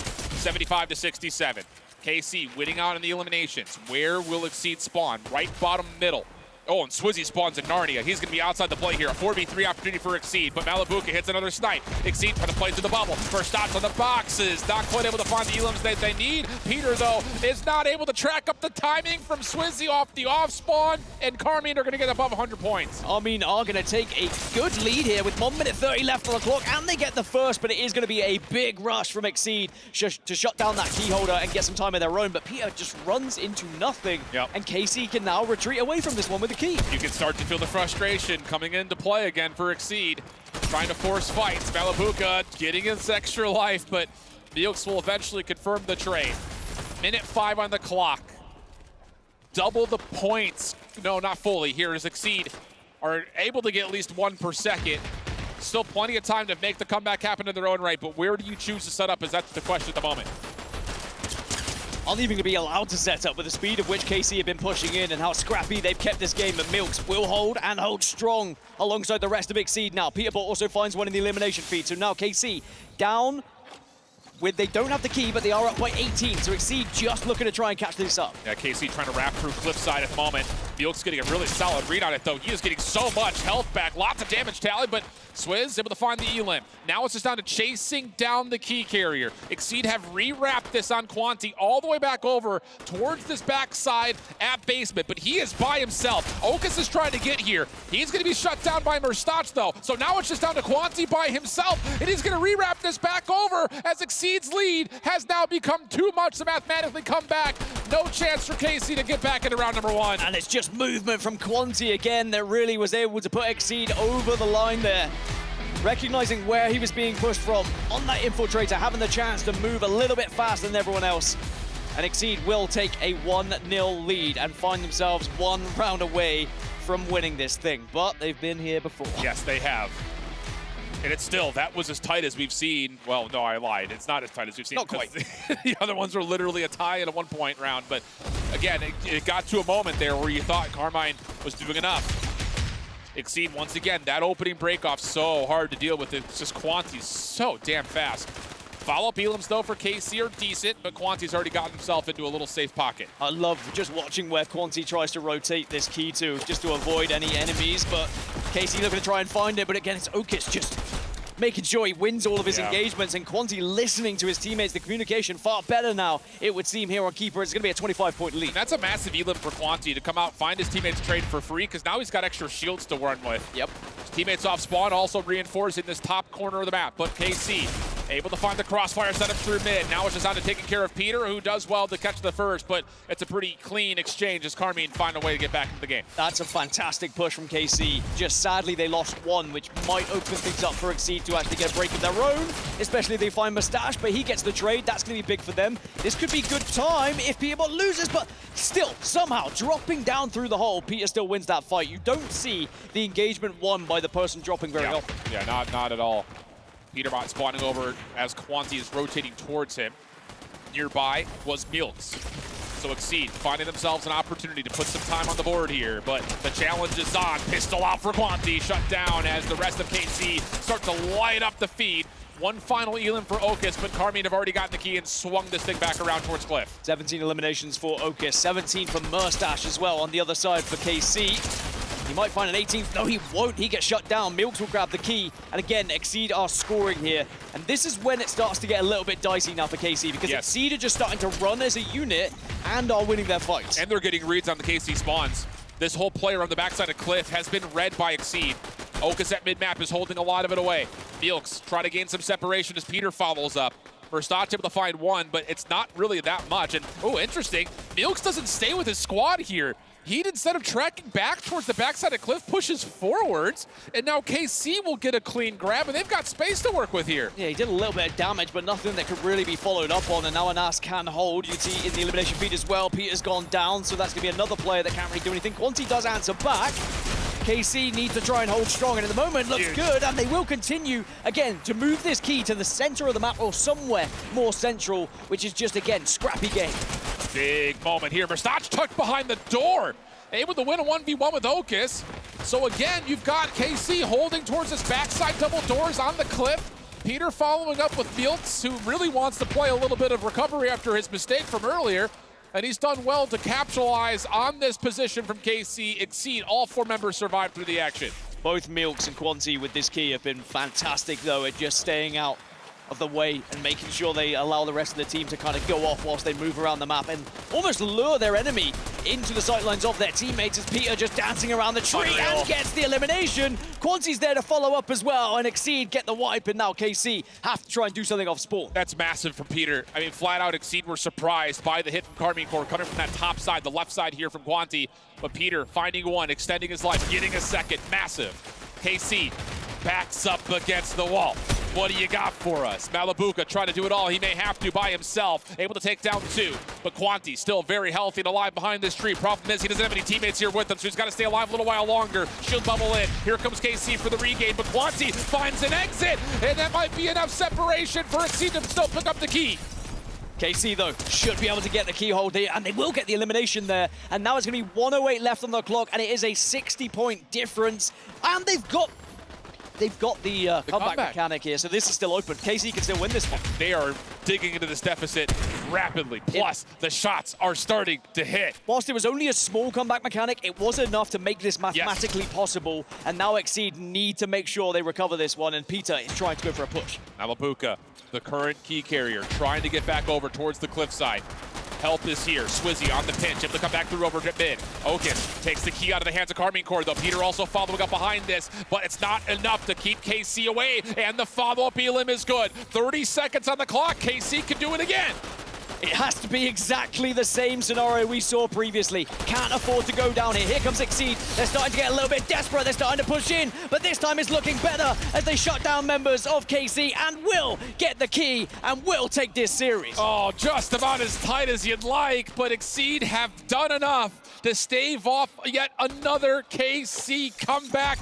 And well, it may have been messy at times, but Exceed is gonna find the win and make their way into our first of our 2 grand finalists.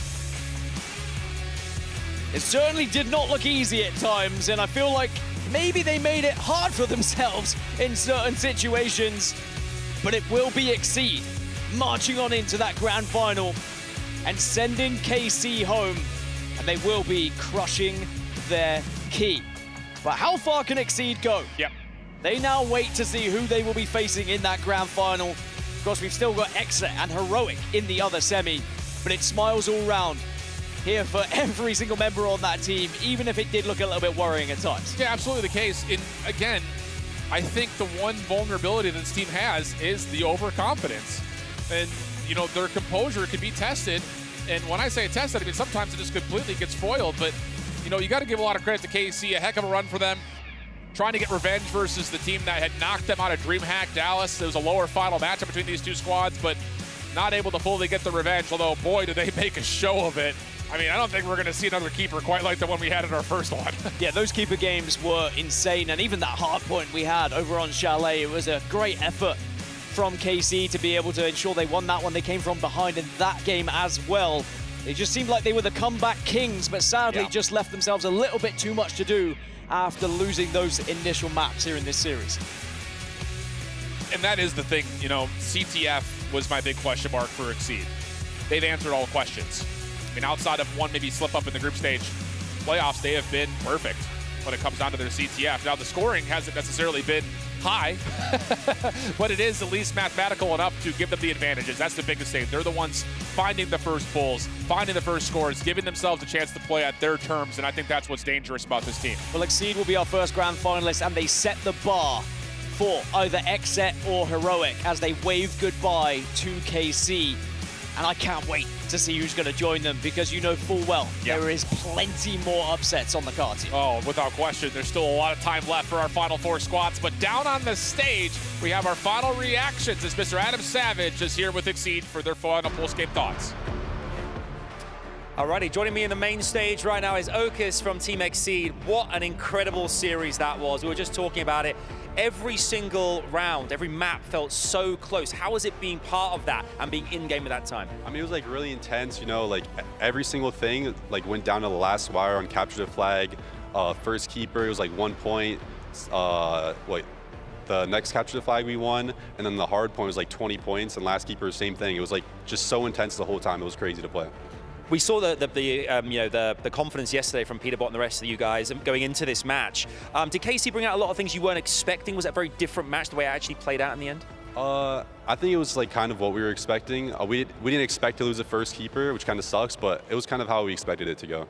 Now, experience as well. We could hear you on the comms on the listening, like, you know, you've got that level head, kind of that experience and kind of like helping everybody else. How important is it to have someone in the team who kind of communicates that way throughout the course of an intense semi-final like that? I think it's like really important having someone with a good mental to like just calm your team down, know it's okay. Like even if you lose a map, like you still can bounce back pretty easily. So that's really important to have on a team.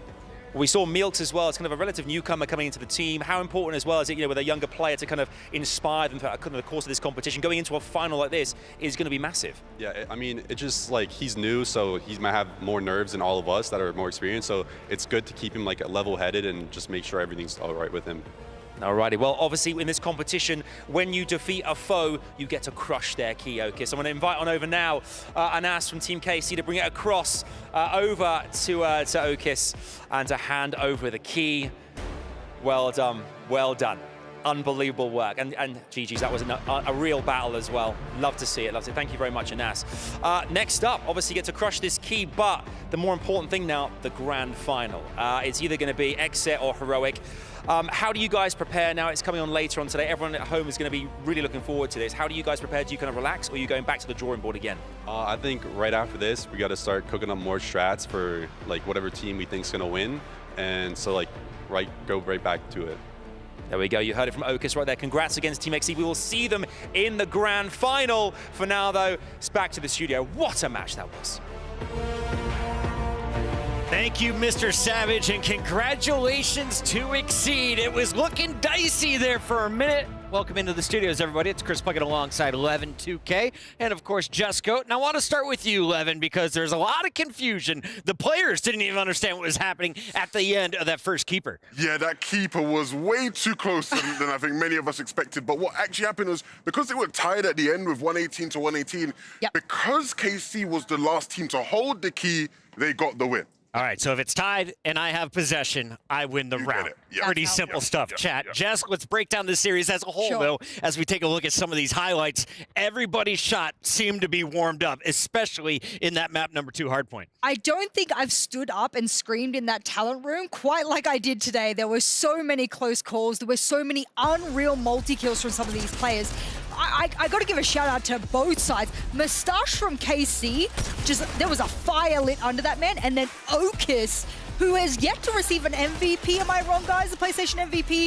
If this was the grand finals and we were awarding an MVP, I point at Okus and I say, guys, that's my man for the MVP. He's definitely the best on the comms as well. We were treated to listen in with Exceed throughout this, Levin, and as we were listening, it seemed like things were getting intense. Peterbot not calming enough, calming too much. But at the end of it all, Okus was the one who said, guys, chill, we got this. I think we saw an example of what we think could happen when things don't go their way, right? Yes. They were expected to win that keeper match. They didn't, and clearly the vibes were off from there. Fortunately for them, right, the map pool did still favor them going forward, and so they were able to push past a really tough KC.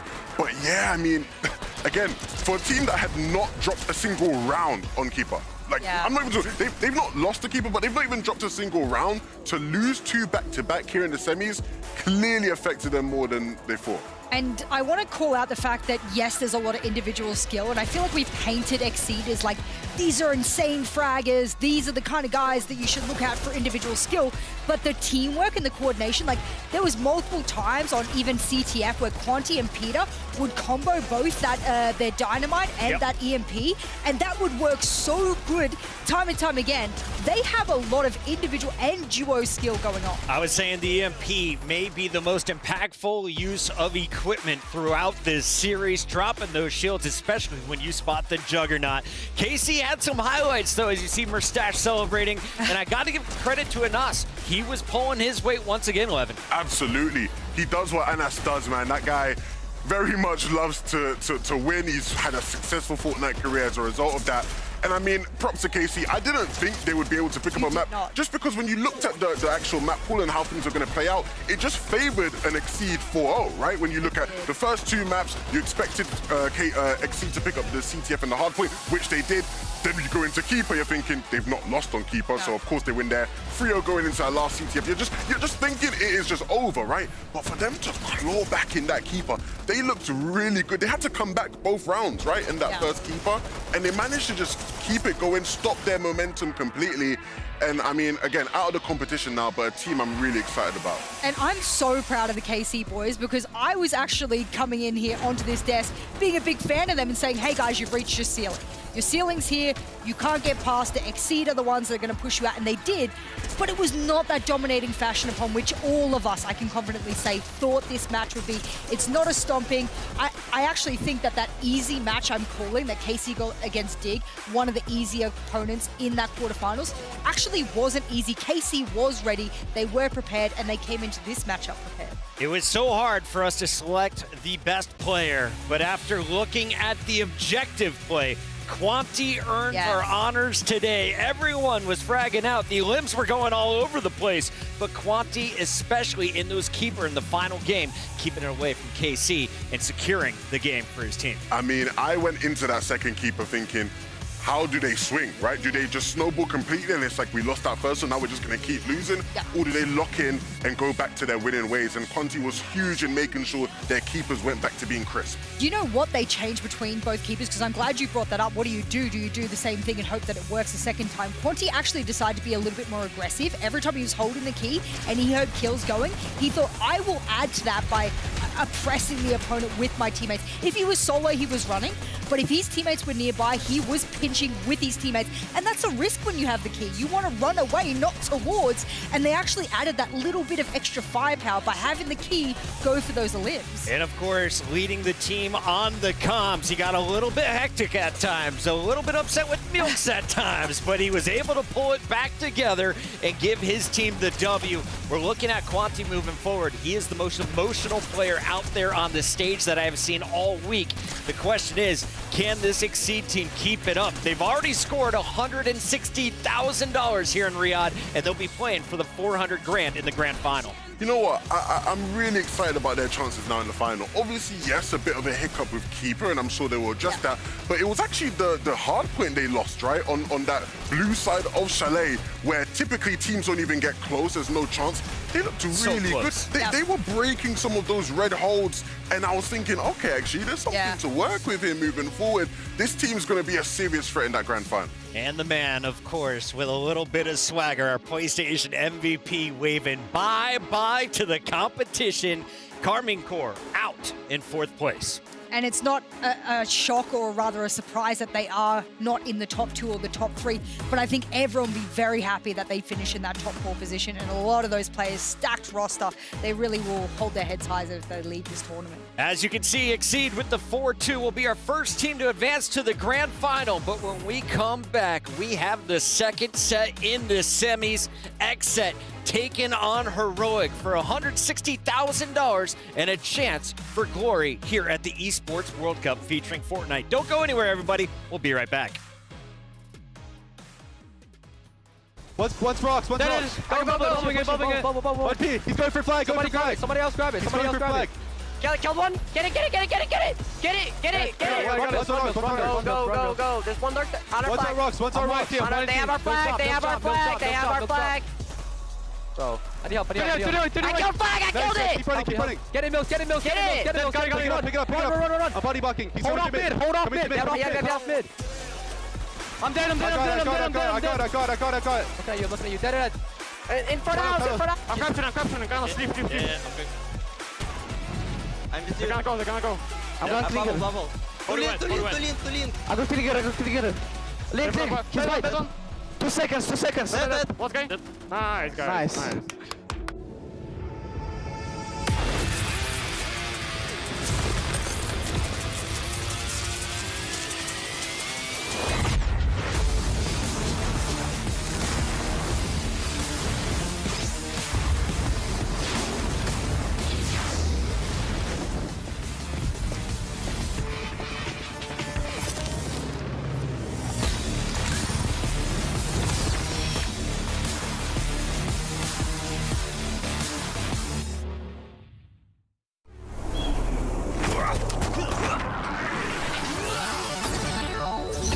Ready, set, go.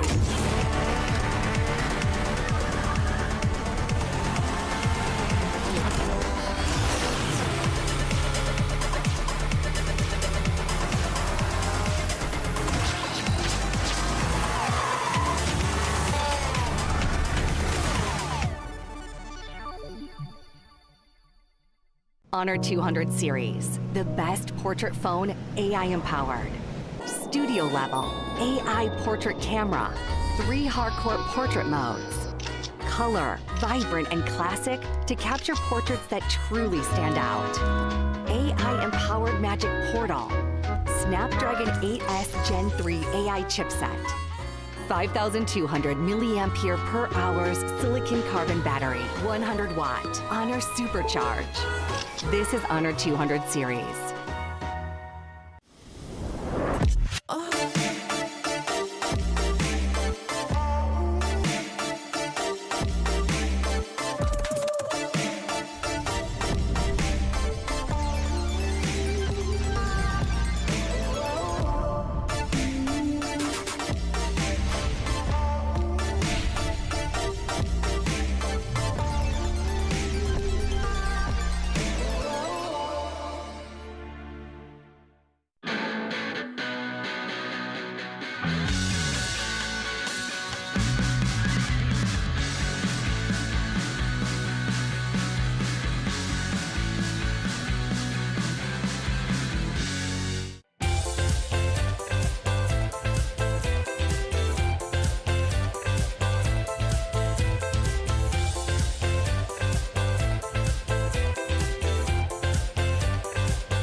It's the Esports World Cup featuring Fortnite. Chris Puckett alongside 11, 2K, and Jesco. And we started the day with 4 teams. But Jess, it's time to say goodbye. Can you do it in French for me? Au revoir. Désolé français, mais au revoir. Well done. Had to say goodbye to Carmine Corps. And of course, now we will find out who is playing Exceed in the grand finals here in Riyadh, Saudi Arabia. 11 2K, let's get into this matchup. But before we do, we have to celebrate with the Exceed boys, right? We've got the Key Crush coming up, and you have to wonder, how important is this? How much does it mean to the players? We caught up with them backstage. Let's find out. A close semi-final to kick off our final day of the Esports World Cup featuring Fortnite. But you guys have made it through to the final. $160,000 guaranteed. How does that sound, my friend? That sounds amazing. It's crazy. It really is. I think that, to be honest, you've got another semi-final now, so you've got some time. What are you guys going to do? Are you going to chill, or are you just going to recompose yourself? What's the plan? I think we're going to recompose ourselves and like start cooking up strats depending on like which team wins. So like we're just going right back into it again. Kind of get the feeling as well, like being backstage, you guys came back and you kind of got ready to come over here. Get the feeling you're not super happy with your performance. Any things you need to kind of put your heads together and work on? Yeah, I feel like it should have been a clean 4-0. You know, the keeper was like 1 point. It shouldn't even come down to that. So we're kind of upset about the keeper loss, but it's whatever. We'll just work to get better at keeper. It's whatever. You guys have made it through to the final anyway. Nevertheless, congratulations once again, and we look forward to seeing you guys in that final matchup. But for now, it's back to you guys. If that's their happy faces, I don't want to see them mad, but Okis gets the honors. We gave MVP to Quanti, but you were saying it, Jess. This man deserving of an MVP medal of his own, as he is the one smashing the opposition's key. You know what? If that's his little MVP prize, then so be it. I'm happy with that. The man was impactful across the map in every area. Levin, I want to know, is there any regional bias here? Is there any rivalry going on? Because that's an NA squad, and we're hearing from the crowd, it might be another NA squad joining them in the grand final. I mean, look, if we get Exet versus Exceed in the finals, that would be huge in terms of just like the beef they've had in the past, right? Some of the words being thrown between the two teams. Obviously, the scandals we've seen between some of the two teams as well. There's been a lot of history there that would be exciting to see unfold in the server. Get off my PC, bro. It's time to find out who is playing for Exet today, a squad that has run perfect here in Riyadh. They haven't dropped a single map, and you look at it, you got Cold there on the left. Is he the best player in the game? Is it Peterbot who we just saw? How do you break down this Exet lineup? Based off of what I've watched, I am very inclined to say Cold is the best player.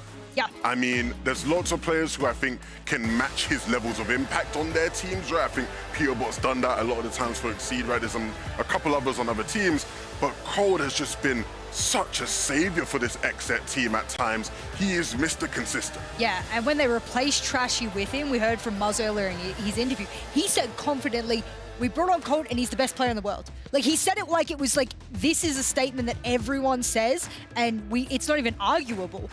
I mean, when we saw Exet play against Man City in the sort of online qualifiers for NA, right? Cold was on that City team, right? And then like his performance there, I think just was very much like, okay, if we can get this guy, let's make that move, because he surprised them or impressed them so much, and he's been so impactful in this team. You can see Edgy leading the way. Ritual with the mustache has been doing the interviews, and they got an Aussie on the lineup as well. They do, and we don't talk about him enough just purely because of the fact that they have superstars on the roster like Ritual. And I think one of the key things for Muzz is that at GMAC Dallas, he was supposed to be the star of that team.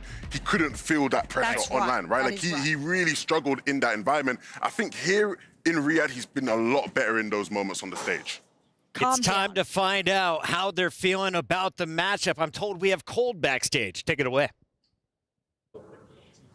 The path of revenge begins today, because I've got Cold from Exet here, and you guys were knocked out by Exceed and Heroic in that DreamHack Dallas competition. So it appears that these two teams could be your next two opponents in this competition. Could be. We're still halfway through the match between Carmine Corp and Exceed. So tell me, is it going to feel good if you go up against both of them? Because you guys are looking pretty strong. 100%. I think obviously the revenge is going to mean a lot to the team as a whole, even though I wasn't there on the team for that. I'm kind of, those are my boys, that's like family almost. So we don't I'm trying to get the revenge for them. Now, the more that yesterday's match against Gaming Gladiators went on, the more comfortable you guys looked. The comms seemed to get a lot more relaxed as well. You were looking very comfortable on the main stage. Now, Levin2K was on the stream earlier, and he was like, just give Cold a mouse and keyboard and just watch him go. You must be extremely proud of how you're performing throughout this competition. Now, what do you feel like separates you from the most, from the rest? I mean, I'm him. You know what? He doesn't even need to say anything else. Now, last but certainly not least, your matchup is against Heroic. Now, yesterday we spoke to you guys and said that Gaming Gladiators are going to give you a more difficult match. But Heroic is the team that you're going up against. So is this going to be another 4-0? I mean, as expected, yeah, I think so.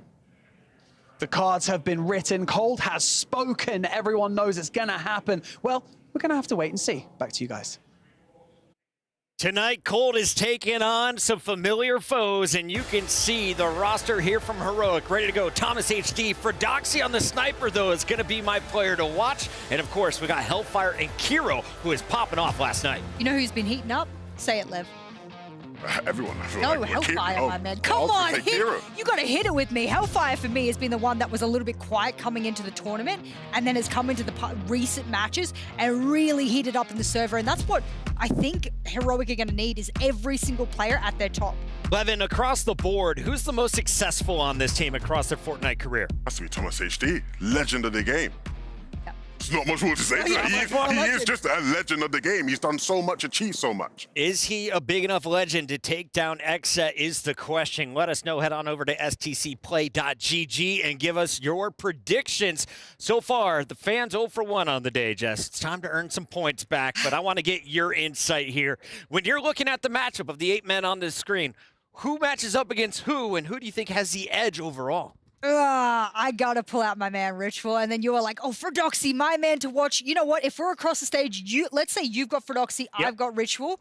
This is just how it's gonna be. You could be a Fredoxy fan, I'll be a Ritual fan. We'll see who comes out on top. Is that the matchup you're looking out for, Levin? It's a key matchup. I think based off of yesterday's performances, you'd give Fredoxy the edge in terms of how he was playing as the marksman for Heroic. But again, matchup-wise, very, very close. I think when you look at the actual map pool and the maps we're going to see played out, I got a sneak peek at some of them. It does maybe give Heroic a bit more of a chance. I think they'll be happy with the earlier maps they get the chance to play with.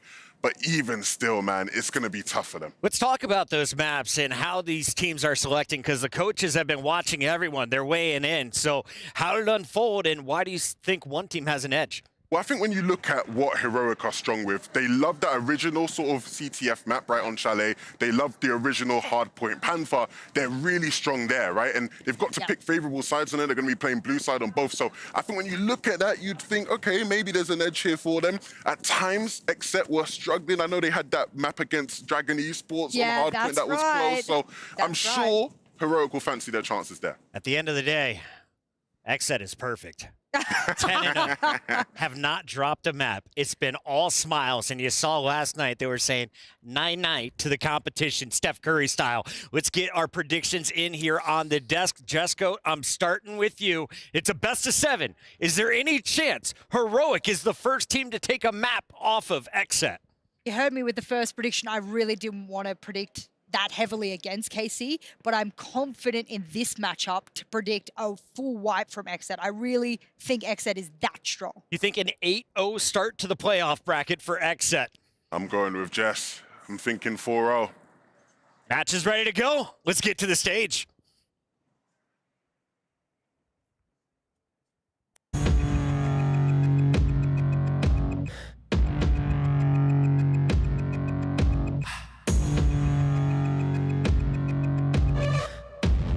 I think our team has done amazing. I think we had a pretty rough start, but I think that was mainly because of me. I wasn't really playing that good, but I'm feeling really good now. I had a great series against GG, and it's only up from here.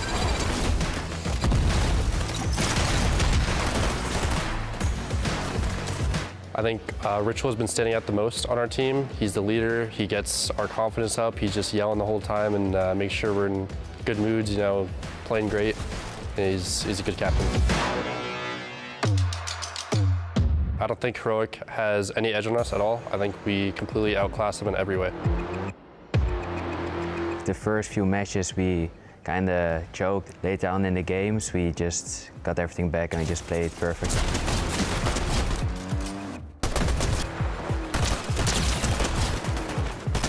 The best player in our team is Thomas HD.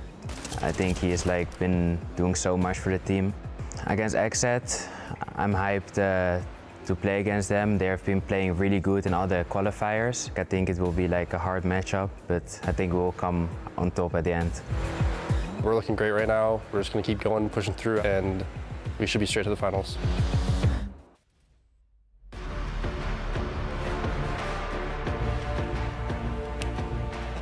My dude.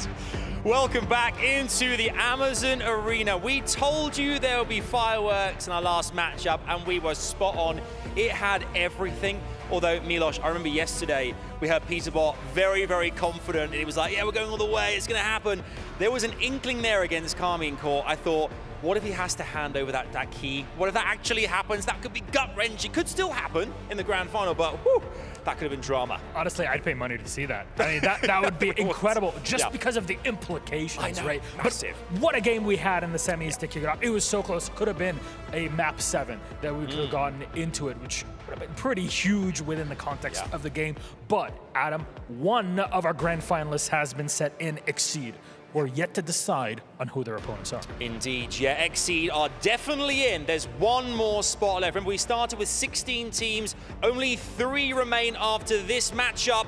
2 are left, the last 2 in the Esports World Cup featuring Fortnite Grand Final. Let's meet those last 2 teams. First up, it's Exet. Considered the favorites of this competition coming on in. They are actually unbeaten right now. No map loss, no game loss. Can the team come together? Muzz, Edgy, Ritual, they're all there. Cole too, desperate for success. And their opponents, Heroic! Led by the legend himself, Thomas HD. They saw clearly past their group stage run and into the quarterfinals. They gave us a hell of a game yesterday against R8 Esports that honestly could have won either way, but Heroic proved to be the better team on the day. They make it to the semis, and their eyes are set on the final. You see this, Milos? You see these? Goosebumps. Goosebumps right now, because it's all to play for. Remember, if you make your way into the final, guaranteed at least $160,000. All on the line. It's about to happen. Should we get this show on the road? Let's get it on. Let's do it.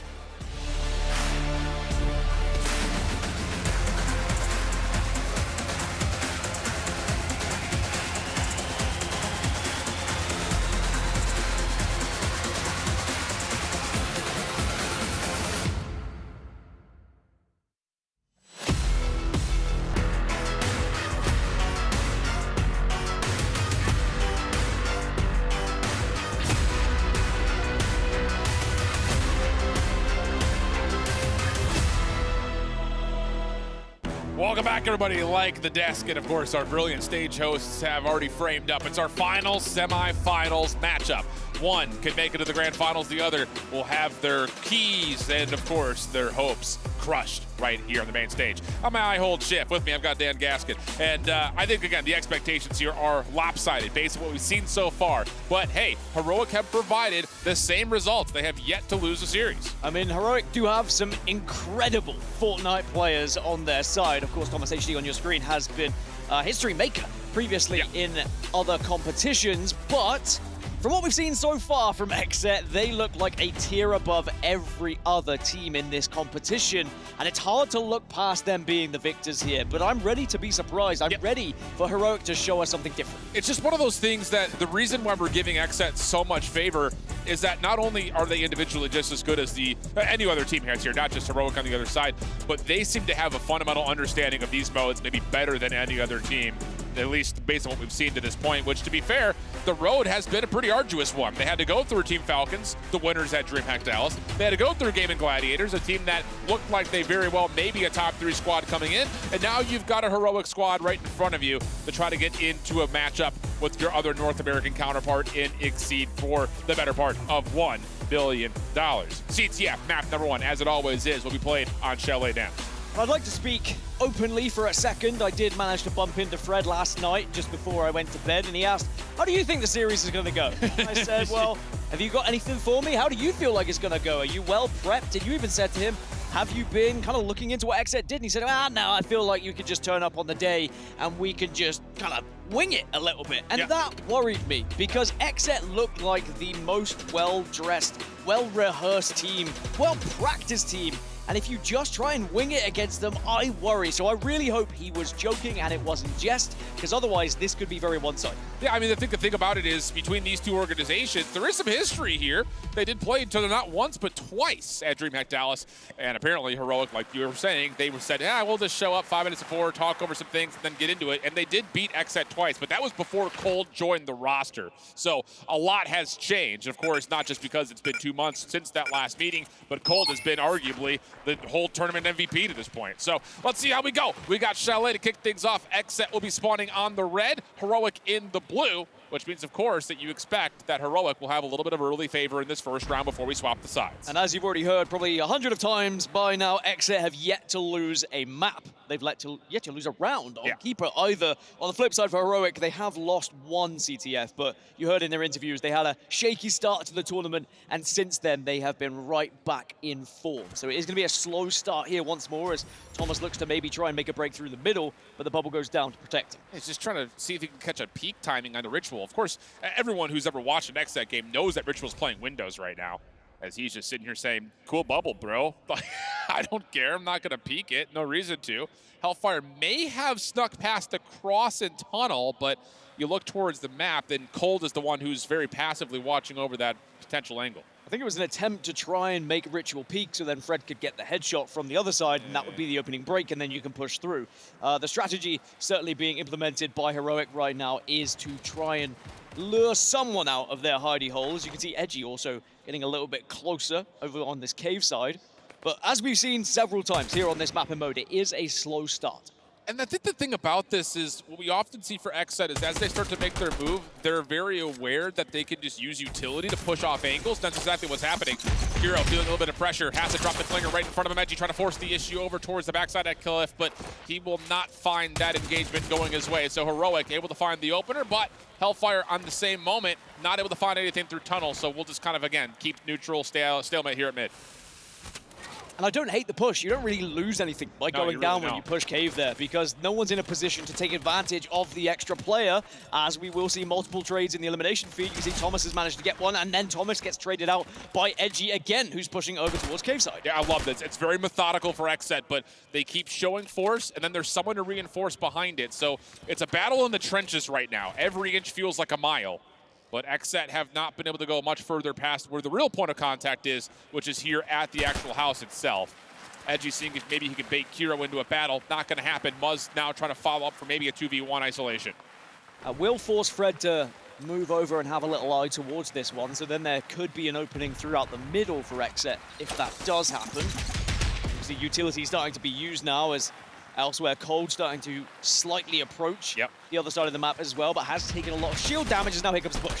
Yeah, Edgy, first one to fall, but it's a bait and switch that, Kiro equal to the Tascon. So now you've got significant numbers for the side of Heroic. You mentioned Cold earlier, he was pushed up, he's also dropped. So now it's just on the Ritual, his shoulder's been seen, lots of damage is in, Kiro wins the fight, and now Heroic have a chance maybe find themselves a pull. One thing that Heroic are benefiting from here is extra eliminations. They will have the lead if there were to ever be a tiebreaker on eliminations at the end of all of this, but of course that's a long way away right now, as Xset now have to go into defense mode, as Heroic have been able to gain a lot of this map.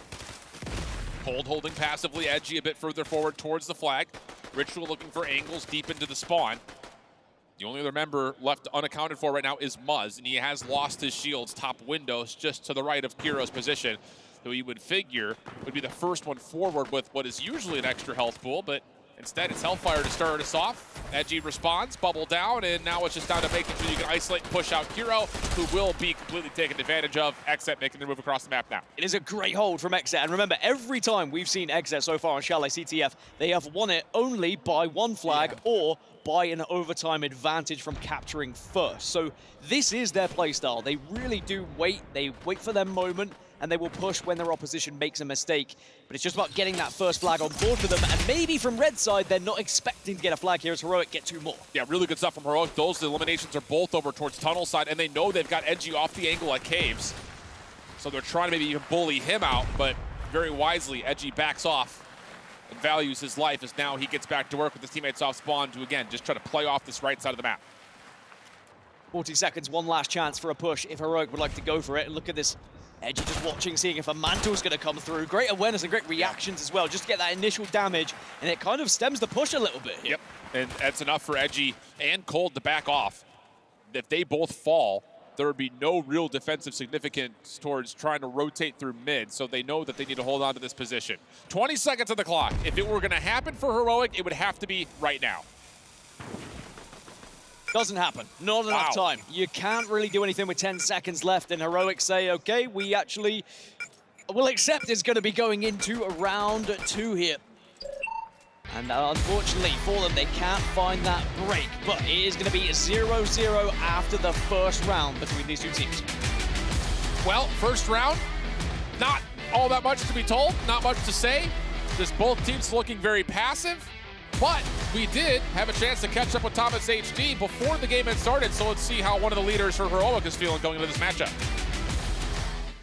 Welcome backstage at the Amazon Arena, where I am joined by one of the most decorated players in the entire Fortnite esports community. It is, of course, Thomas HD. From Heroic, you guys are going to be going up against an extremely strong team in this semi-final. But first, let's take a step back and say that comeback yesterday against R8 Esports was absolutely phenomenal. So today you're up against that #1 seed in XSET. What's the approach? I mean, it's going to be a tough match, but I mean, we can still do it. I know we can win. We won against them in Dallas last time, but now they got an upgrade. But they got an upgrade. They got an upgrade, but I still think we can do it. I think that one of the toughest kind of game modes that people are really struggling with here is Keeper, but people are evolving. You guys are getting better each day that you play it on the main stage as well. How are you guys finding Keeper at the moment? Is it still one of your toughest game modes, you think? Yeah, I would say it's one of the toughest right now. I don't think we're that good on it. I think it's probably our worst map, but it just feels so random playing that, I feel like, but yeah. I think that a lot of you kind of seem very calm before you go on stage, though. Your team in particular, is there anything that you guys kind of get together and say to each other? Is there special socks? Is there meditation involved? What is it? Do you guys just, how do you guys stay so calm before going out onto the main stage? I mean, I don't know. We just we know we're gonna play the game, just take it chill, no pressure, just do the best we can, yeah. And that's all you can do, my friend. Thomas HD, thank you so much for joining me in this pre-match interview. Best of luck to Heroic, who are going to be facing off in this semi-final coming up very, very soon. Yeah, always good to hear that there is some respect given over to Cold, the new guy in. He subs in for Trashy after the performance at DreamHack Dallas, and like I said, he's really elevated this team, and it looks like Heroic are very aware of the threat he brings to the table. Cold's been amazing. He's been so good to watch, but putting him on the Juggernaut, just a player who is happy to get into the face of other players, and the output of damage is insane as well. So I don't really blame him for bringing in a player like Cold. It just seems to have changed the game for XSET. Absolutely the case. The interesting thing about it, and what we've said a lot throughout some of our top teams to this point, is when they can get their game plan moving up on game day, these guys are hard to beat. And for now, do you look at that first round of action and say maybe anything more positive about Heroic? I mean, that was kind of the stronger of the two sides, you would have thought, and they never even had a chance to even touch the opponent flag. It's hard to say anything because nothing happened in that first round. It was just Heroic on the defensive for a while, allowed XSET to send pointless pushes in because XSET knew, hey, we're just going to see if we get a break, but we don't need it right now. We're on the side where we can sit back, but for some reason Heroic are sitting back. And whether that's down to, I don't know, we hear there was a remake of the lobby because of maybe an audio issue or something like that, so perhaps Heroic didn't feel as confident with their pushes. But still, when there's 25 seconds left and you don't even try, what's going on there? The mentality doesn't seem right there for me. You have a free push. You can't lose in that effect. There is no way that you could push, die, and then the other team gets to your flag. It's not going to happen. Yeah, I agree with you. And the other side of this, kind of re-watching back over the XSET games from especially yesterday when they played this map, they love Tunnel. I mean, they will double hit it, no problem with Muzz and Cold almost every single time. Ritual, you expect to be watching over the middle of the map, and that is usually enough for them to use utility, get control of Tunnel, even if it costs a lot. You still can use that as your battleground, and then eventually that rotates in towards the house to where they usually stage up where their actual pulls would be. Now, again, like you mentioned, they usually only win 1-0 on this map, and sometimes that comes in overtime. But that's what I'm worried about for Heroic is, have they done their research? Do they know to expect a two-man push through Tunnel? The only excuse I will give to Heroic here, if they are mega giga braining this one, is if they consider that this could go to overtime without any captures, then suddenly the eliminations do come into play. Now, one of the downsides of just rushing unnecessarily with 20 seconds to go is you give away eliminations, and then you might be down on those elims and you would be down on that tiebreaker. I am digging deep, but there is potential reasoning there for not pushing, so I'll give them the benefit of the doubt. That being said, you were just on the stronger side, arguably, so now you will really have to go into defense mode and lean into that playstyle and say, okay, we're playing for overtime and we're playing for eliminations. And that's a tough way to approach it against one of the best teams, if not the best team here at the tournament. I think the other thing about how XSET play the side that Heroic were just on, is that they're very aware that they can play more risky because they're just going to spawn up and be able to play defense immediately, where that sometimes becomes a little bit more questionable when you're spawning on the other side of the map. So I expect to see a little bit more tempo here from XSET once they start to get some success going, especially through that tunnel side push. We'll see if that indeed occurs. So we're jumping on in again, just small pause between the rounds here, but we will be still going into round number 2 overall. And like Dan mentioned, if we end up putting this thing into an overtime situation, we'll just play it out the way it normally would be. I don't think XSET will allow it to get there. I think that XSET are a team who, when they start to feel confident, as you mentioned, they will just push through and start to dominate their opponent. And I wonder if XSET were just kind of testing the waters a little bit and saying, what do Heroic have to offer here? Sure. What can Heroic bring to the table? Will we learn anything from this first half? Because perhaps there is some patterns that we could maybe try and play against going into the second, but I'm not sure that Heroic really showed anything that XSET will be concerned about. Yeah, I think you're absolutely right. It's tough because it legitimately, the way the teams are defaulting to playing CTF right now is off of a very passive macro sense of, worst case scenario, we'll just tally the elims at the end of the round. But I just don't think that that's a win condition when you're playing up against a squad like XSET that can absolutely turn into a capture quickly. Compare it to real sports, and it very much is something that a smaller team would play for, right? What is the one out? Is just playing for a draw or playing not to lose, depending on which sport you are going to see, and sometimes just being as defensive as possible. Will we see a little bit more aggression out of Heroic as we go into the second half? Different setup here for the side of XSET. They've got Edgy watching tunnel for now. Muzz is still playing kind of front over towards those boxes, but Cold is actually watching towards this bottom side at the caves. So a little bit different for XSET. Ritual kind of floating back and forth as well, as a nade does actually tag Cold just a touch. Response coming over the top. Ritual trying to get the dynamite in, but that does not land, so everything will stay stable for now. Ritual trying to take a slightly different angle here to see maybe if he can get a sniper headshot, and just 3Ping right now to see if he's can gain any information as well. Just looking through that crack will allow the push maybe to come through from Muzz. You can see we'll take that space that was given. And Ritual does challenge the window slightly, but Thomas HD wise to it. Damage in, shields will be essentially fully broken. But here comes the play for Edgy.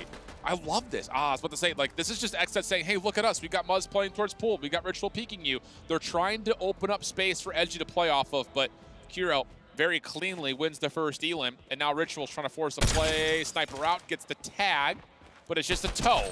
Can he find the follow-up? Good pistol shots. Doesn't fully confirm the elim, but now Edgy off spawn is ready to fight.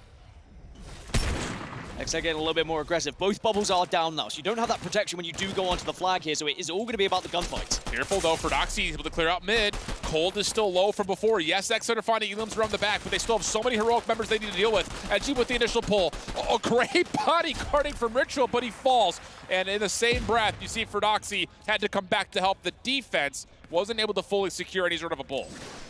Cold recognizing what happened elsewhere, though, and we'll just sit back in towards cave to make sure there's not going to be a flank going down as Muzz falls yet again. And Heroic now will have tunnel control as Cold is taking the fight and will win the engagement alongside Edgy, as now they can push in towards the flag. Yeah, Heroic can't push their advantage because XSET is moving so quickly over towards this backside of the white truck.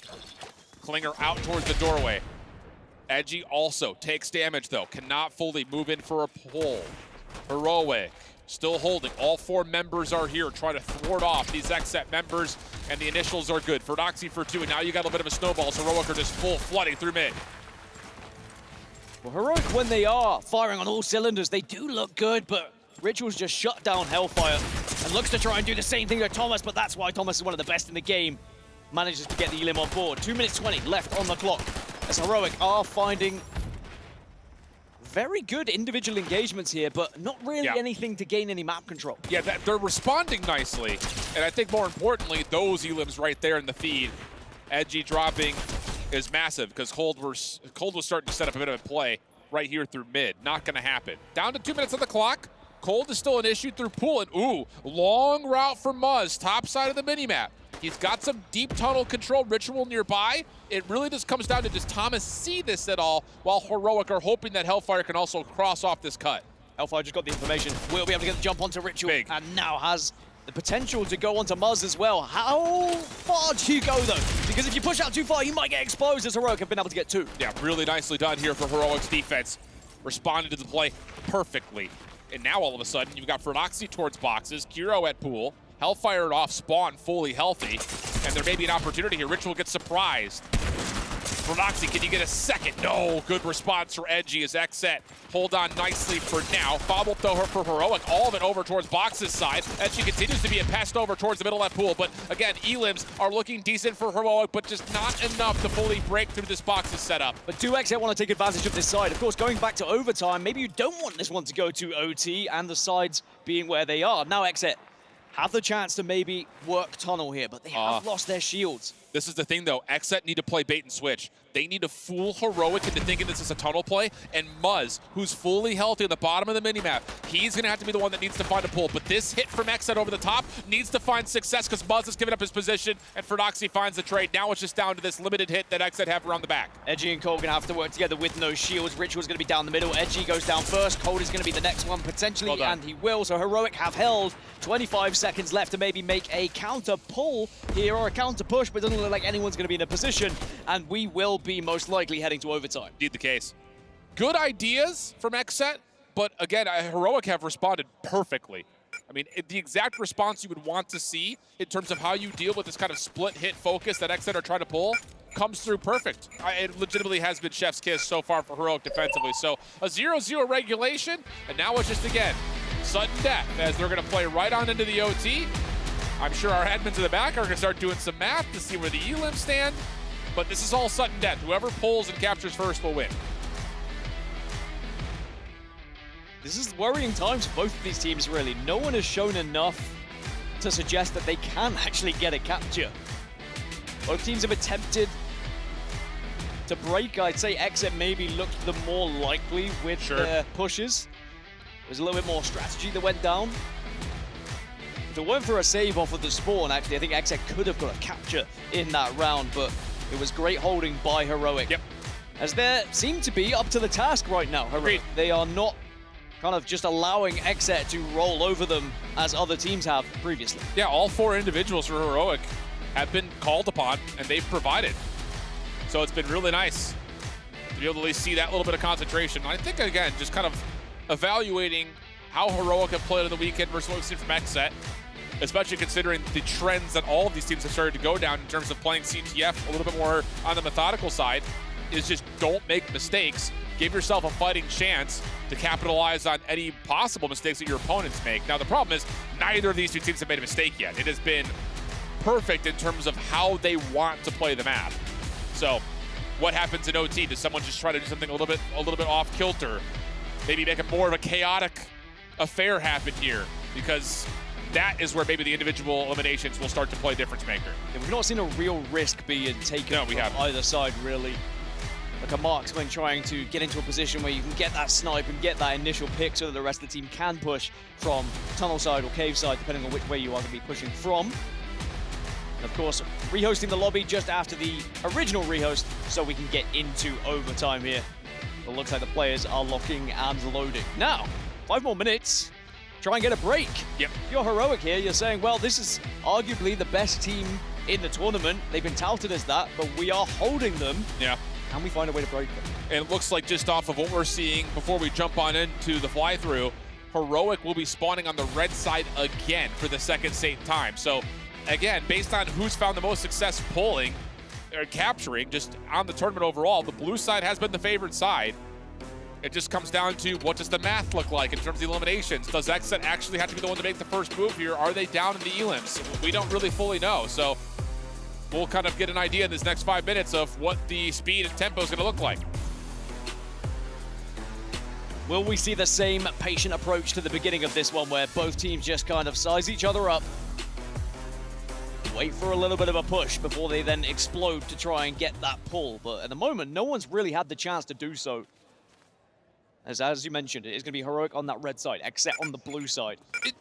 I think the thing about it and why I've hesitated to say this, but depending on how this break-off goes, I'm just going to lay it all out. Why not, yes, do this. Just throw an extra member and spend your utility early to get players off these very covered angles. And here we go. Quick bubble in. Xset have already gotten around the back. Heroic will see it. Cold's going to watch the rotation for the pinch, trusting that his teammates over towards this back staircase can hang on and win a couple of fights in the house. They push the house. Ritual is holding his own house right now as well. It's going to be the Muzz Edgy double push. If Edgy can get in and out with this flag, but remember, there is a lot of utility on the other side for Heroic, so nades will go down here. Edgy does take a little bit of damage. Kiro playing all the way back towards where he initially spawned. Thomas just holding a corner. This is where things start to get a little bit tight. Ritual over the middle of the map. Going to see Thomas, but not be able to connect off the shot. In the same breath, Edgy drops. Big 1v1 here. Muzz holds on. Bigger 1v1 in the middle of the map as Cold finds another. So now all of a sudden you got Heroic spawning right in front of the flag. But can they deal with this Xset hit fast enough? And the answer is absolutely yes. Ritual tries to join the party, but as he drops, Heroic have a chance to push up quickly. And Edgy will retreat here because he's lost 3 of his team, so has to go back to make sure that there's not going to be too much of an overwhelming position from the side of Heroic, but they held strong. A good attempt. It was something different from Xset, as now Hellfire will fall. Xset have the player advantage. Yeah, and now they're moving very rapidly through the cave side. Edgy, though, cannot win his 1v1 over towards tunnel. So Heroic can still watch this crossfire set up through mid, although the damage is very significant. Feroxy off spawn is fully healthy. Muzz trying to see if he can find something as Cold gets a pull. Does he get away, though? No, he doesn't for Doxy. As aforementionedly said, comes out healthy and finds the return. 3 minutes 20 left on the clock. And remember, because no flags were captured previously before overtime, it will go down to whoever has the most eliminations that would win this one if it ended here or now. But we would, of course, need the admins to tally all that up, especially with all those lobby remakes, so it could take a little while. But now we are going to see Xset just holding again. 1 player over towards tunnel. Oh, timing. 2 over towards cave as Cold almost gets the open. I think this is Heroic saying they have a threat over towards the bottom side of the map. That pushes Kiro out of position. Cold able to find the first. Feroxy hanging on nicely up top. He's able to take down 2. Hellfire in and out of the bubble. He has to go Goliath mode. Muzz is going to get a pull. There's no one in the realm of possibility of stopping this at the moment. Heroic off spawn. Need to land these nades. 2 members through mid. Muzz gets off the dangerous corner. Can he find a way to capture this? Thomas is going to have the cross. Does he find the shots of the nade? No, he doesn't. And Xset will get the capture.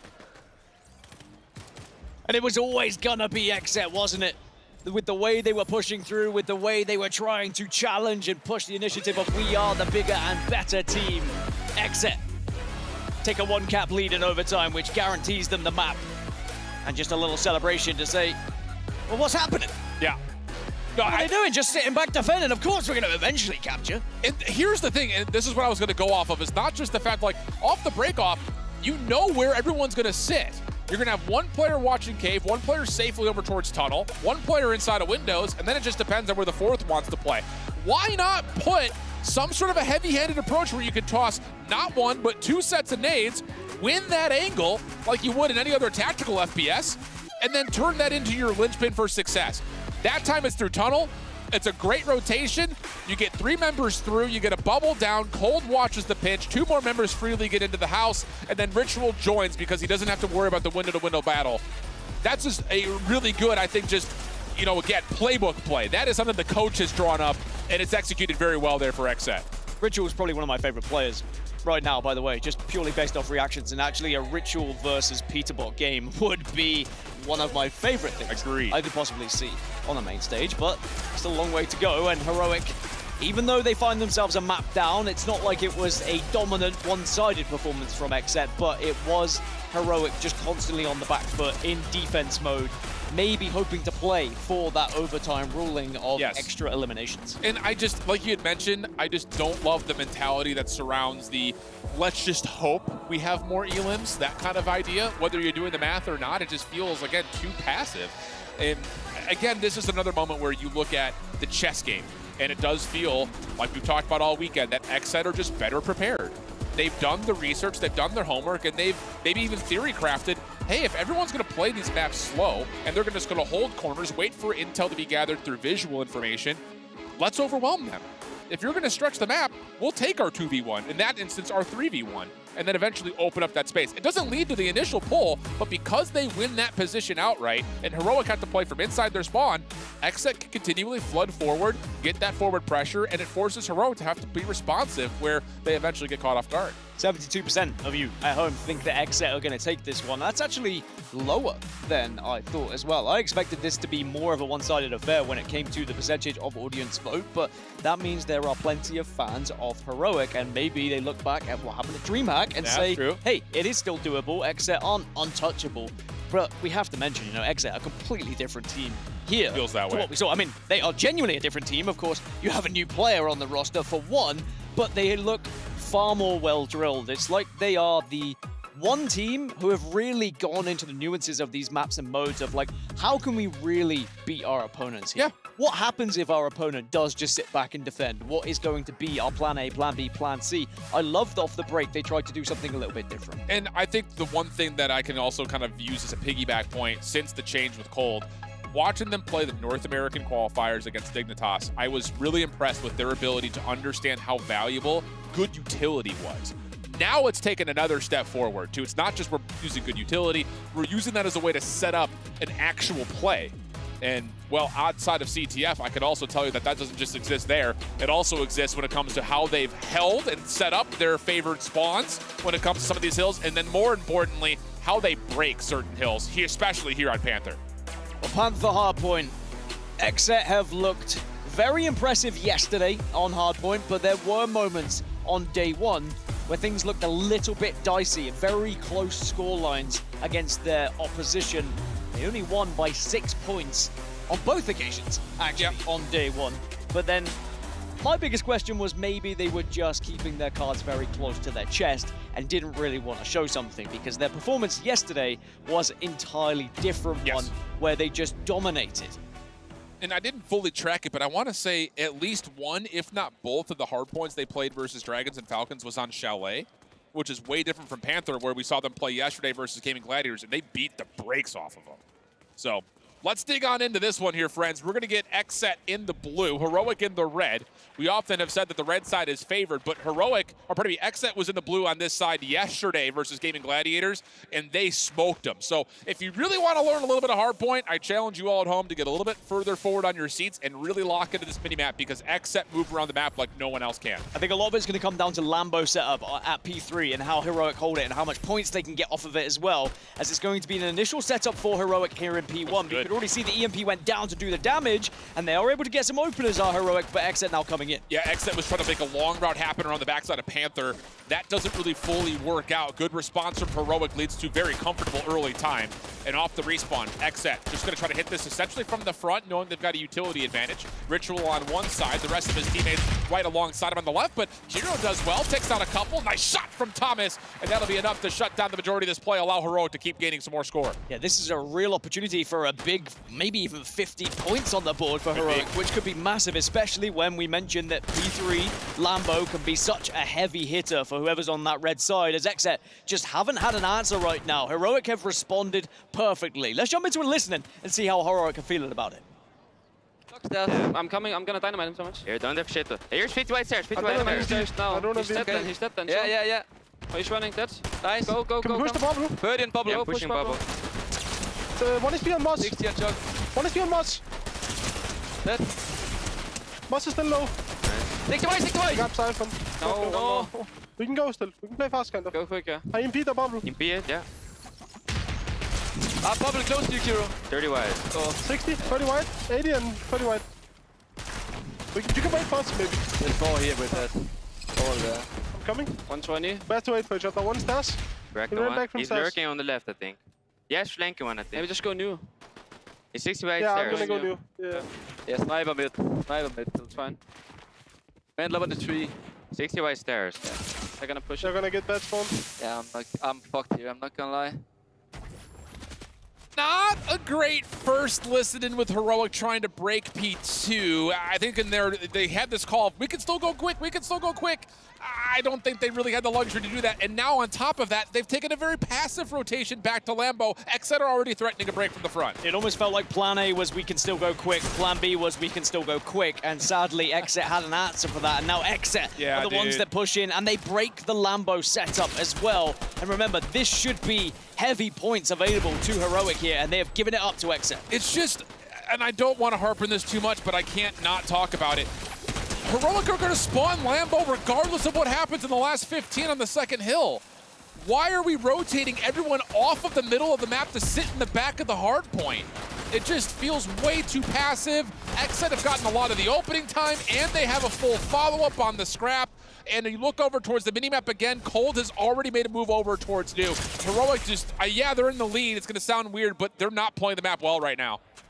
Well, Exet are going to get first dibs on this one if they want to take it, but there is going to be a 2v2 straight here at P4, and you can see Bubble goes down to get initial protection as Exet will get aggressive and push in as Ritual finds another headshot, and it is all about Exet at the moment. They are in the ascendancy, but that's a great reply from Thomas HD. Huge. Problem is, Edgy's right there to follow up for the trade. This is one of the things that I was talking about when we watched them play Panther CTF, is that they use Ritual as a pivot point. He's going to lock down the pinch, everyone else rotate around the backside of him. But as he drops, now all of a sudden Heroic are able to earn up to around the 100-point threshold. Edgy around the back, trying to surprise Kiro, not quite able to, doesn't have the health pool for it. A little bit of a forced bubble fight as Ritual will drop as well. So 28 seconds remaining. Exet will spawn bottom side statue. They're going to have a chance to try to hit this one more time. See, now look at the difference. Exet are still trying to break this one. They are not rotating over towards P5 because they say even if it goes wrong, we're still going to spawn over there. But at the moment, it's going very right. So you get extra time here. They're going to get 12 seconds and they can now move over towards P5. The big difference so far has been the hold in P1 from Heroic. That was excellent. I'll give them the credit there. That's absolutely the case. Now, here's the interesting part. Heroic, you don't want to just fully flood this from the front, coming up over towards New. Exet have the setup that they want. They are not fully here yet, though, so let's see how they handle this hit as we jump into an Exet. Listen in. There's a gate, though. There's a gate. One of them's eating wait. I'm just waiting. You win that. Dead mid. Sniped him, sniped. Dead? Nice. Nice. Gate was sniped. Crack, I'm running at him. Nice. I'm sniped. Oh, bro. I can roll by, He's white. He's left side. I'm waiting. One mid. Yeah. One way now. I got utiled. Okay. One mid, Roz. You got They're 40 white. 60 white. 61 one. Another one. Fucking audio, bro. 84 white. Fuck, bro. We go 10. Yep. I'm going next. Let's go next. I spawned on. All right, shoes on the other foot. Jump over to P5 and Exet get broken. You heard a couple of key snipes being called out. Fordoxy really putting on the damage as Heroic will find some of the scrap time and Exet will make the rotation to do try to play for the Panther statue. I think even though maybe some strategy hasn't necessarily been there for Heroic, the eliminations definitely have. Like, individually, Heroic are standing up tall right now, and that is really what they want to rely on. They want to be able to win these engagements and just bully Exet where they can and not have to rely on strategy in every scenario. But we're back over to P1. Heroic dominated this one initially. If they can find the same success through Thomas here, this could be a huge lead for them. And I love that setup just in the micro. Thomas holding the front, Hellfire is holding on to his EMP the entire time, predicting when that bubble's going to come through, and it shuts down the entire linchpin for that Exet approach. Now it's a 70-point game. Heroic doing absolutely everything they need to on this P1. Exet starting to maybe get a little bit panicked here as they try to force the gunfights over the top of the old time, and they will win at least a little bit of scrap time back. A little bit of scrap time, but they have to try and hold without shields here, but successfully take out one. But now it's going to be about trying to battle two different sides as the split push comes in from Heroic, and they should be able to clean things up, which they do, and the last few seconds go in their favor. But now we're over to P2, where Exet need to hold here. They can't afford to give up too much time. And it's another passive setup here for Exet. I would love to have seen Cold play a little bit further up towards where Fordoxy is on the left side of this view, over towards that patio position, because now you just have to hope and pray that you don't get caught in a crossfire, which Thomas once again is starting to tee off. Ritual inside the point, lots of damage dealt, trying to finish off these Elans, but there are three members to deal with and you can only find one. Muzz able to take advantage of the low health pools though, trying to finish off Fordoxy, who's had an absolutely mammoth game, and he continues to provide, but Exet's close spawns get them back in. So Exet really need to try and put all 30 of these points on the board, because we know that the next two hills now are going to be in favor of Heroic, and in theory, Heroic could win across those next two if they play them correctly. Now Heroic are able to get a little bit scrappy time here. This is a lot better. Much better. Hit this. You've got 15 seconds of time. Why not give it the good old college try, the little heave-ho. Nice shot from Edgy on the way back out of spawn, though. But still, Thomas is getting a little bit of this extra time on the scrap. So it's going to be right around 200 points for Heroic, a 50-point lead. Exet trying to force the rotation through mid, but they're being absolutely met by Kiro and Hellfire. Really good defensive setup, stopping this rotation from gaining much more speed from Heroic. Even though Exet moved earlier, Heroic spawns did stop them from getting to P3, but now it is a 4 versus 2 on this push. So they should be able to get the break. The spawners will, of course, clean things up, though, if you take too much damage. Bold working his way to the backside of the Lambo. Oh, and Hellfire! What a heroic play from him, no pun intended, but a 1v2 from inside the hill. He gets himself back to full HP, and now Heroic can win here. This is about why red side is the advantageous position here.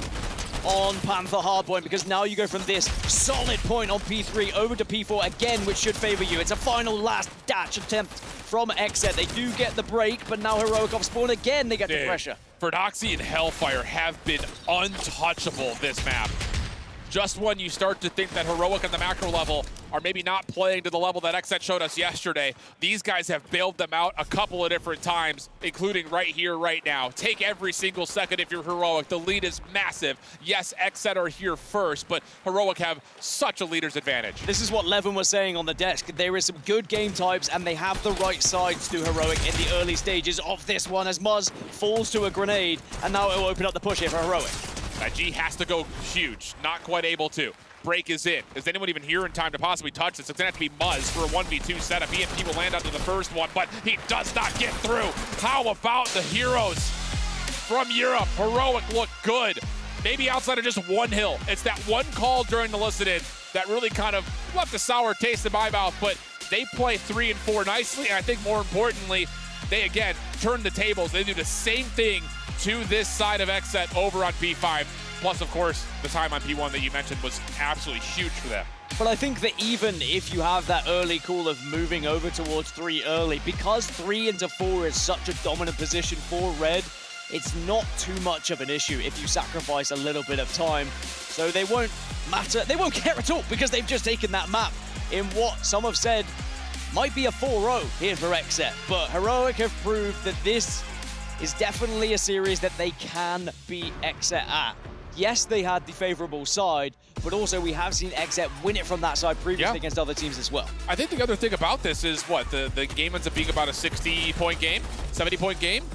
How much of that 60 to 70 points for Heroic was found on P1? Yeah, that P1 setup was kind of nuts, and as you mentioned, a lot of it came down to individual performance at times and just winning and hitting crazy shots. And I think that's what's exciting about Heroic. They do have those players who have the ability to pop off. Yeah. And if you can shut down Exet's macro, as you mentioned, you shut down their strategy and you just take the fight to them, suddenly they get a little bit overwhelmed in this game. Absolutely the case. I think, again, the ability of Heroic reading how Exet wanted to play on their break attempts. I think in particular, you have that one moment at the top of P1 where you're holding the EMP, legitimately waiting for that bubble to get placed, and then you pop it.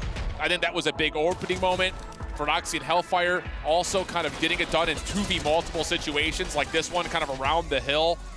It's just one of those moments where you see, again, how the individual skill can really come to light and how much of a difference maker that can make in certain moments. Yeah, it was certainly difference maker is probably the key word. I think whether that's a play or whether it's just little plays that were injected there by Heroic, but most importantly, getting that win on the board. I can't stress enough how much of a confidence booster that is against Exet, who had yet to drop a map leading up to this point. It finally shows they are not a god.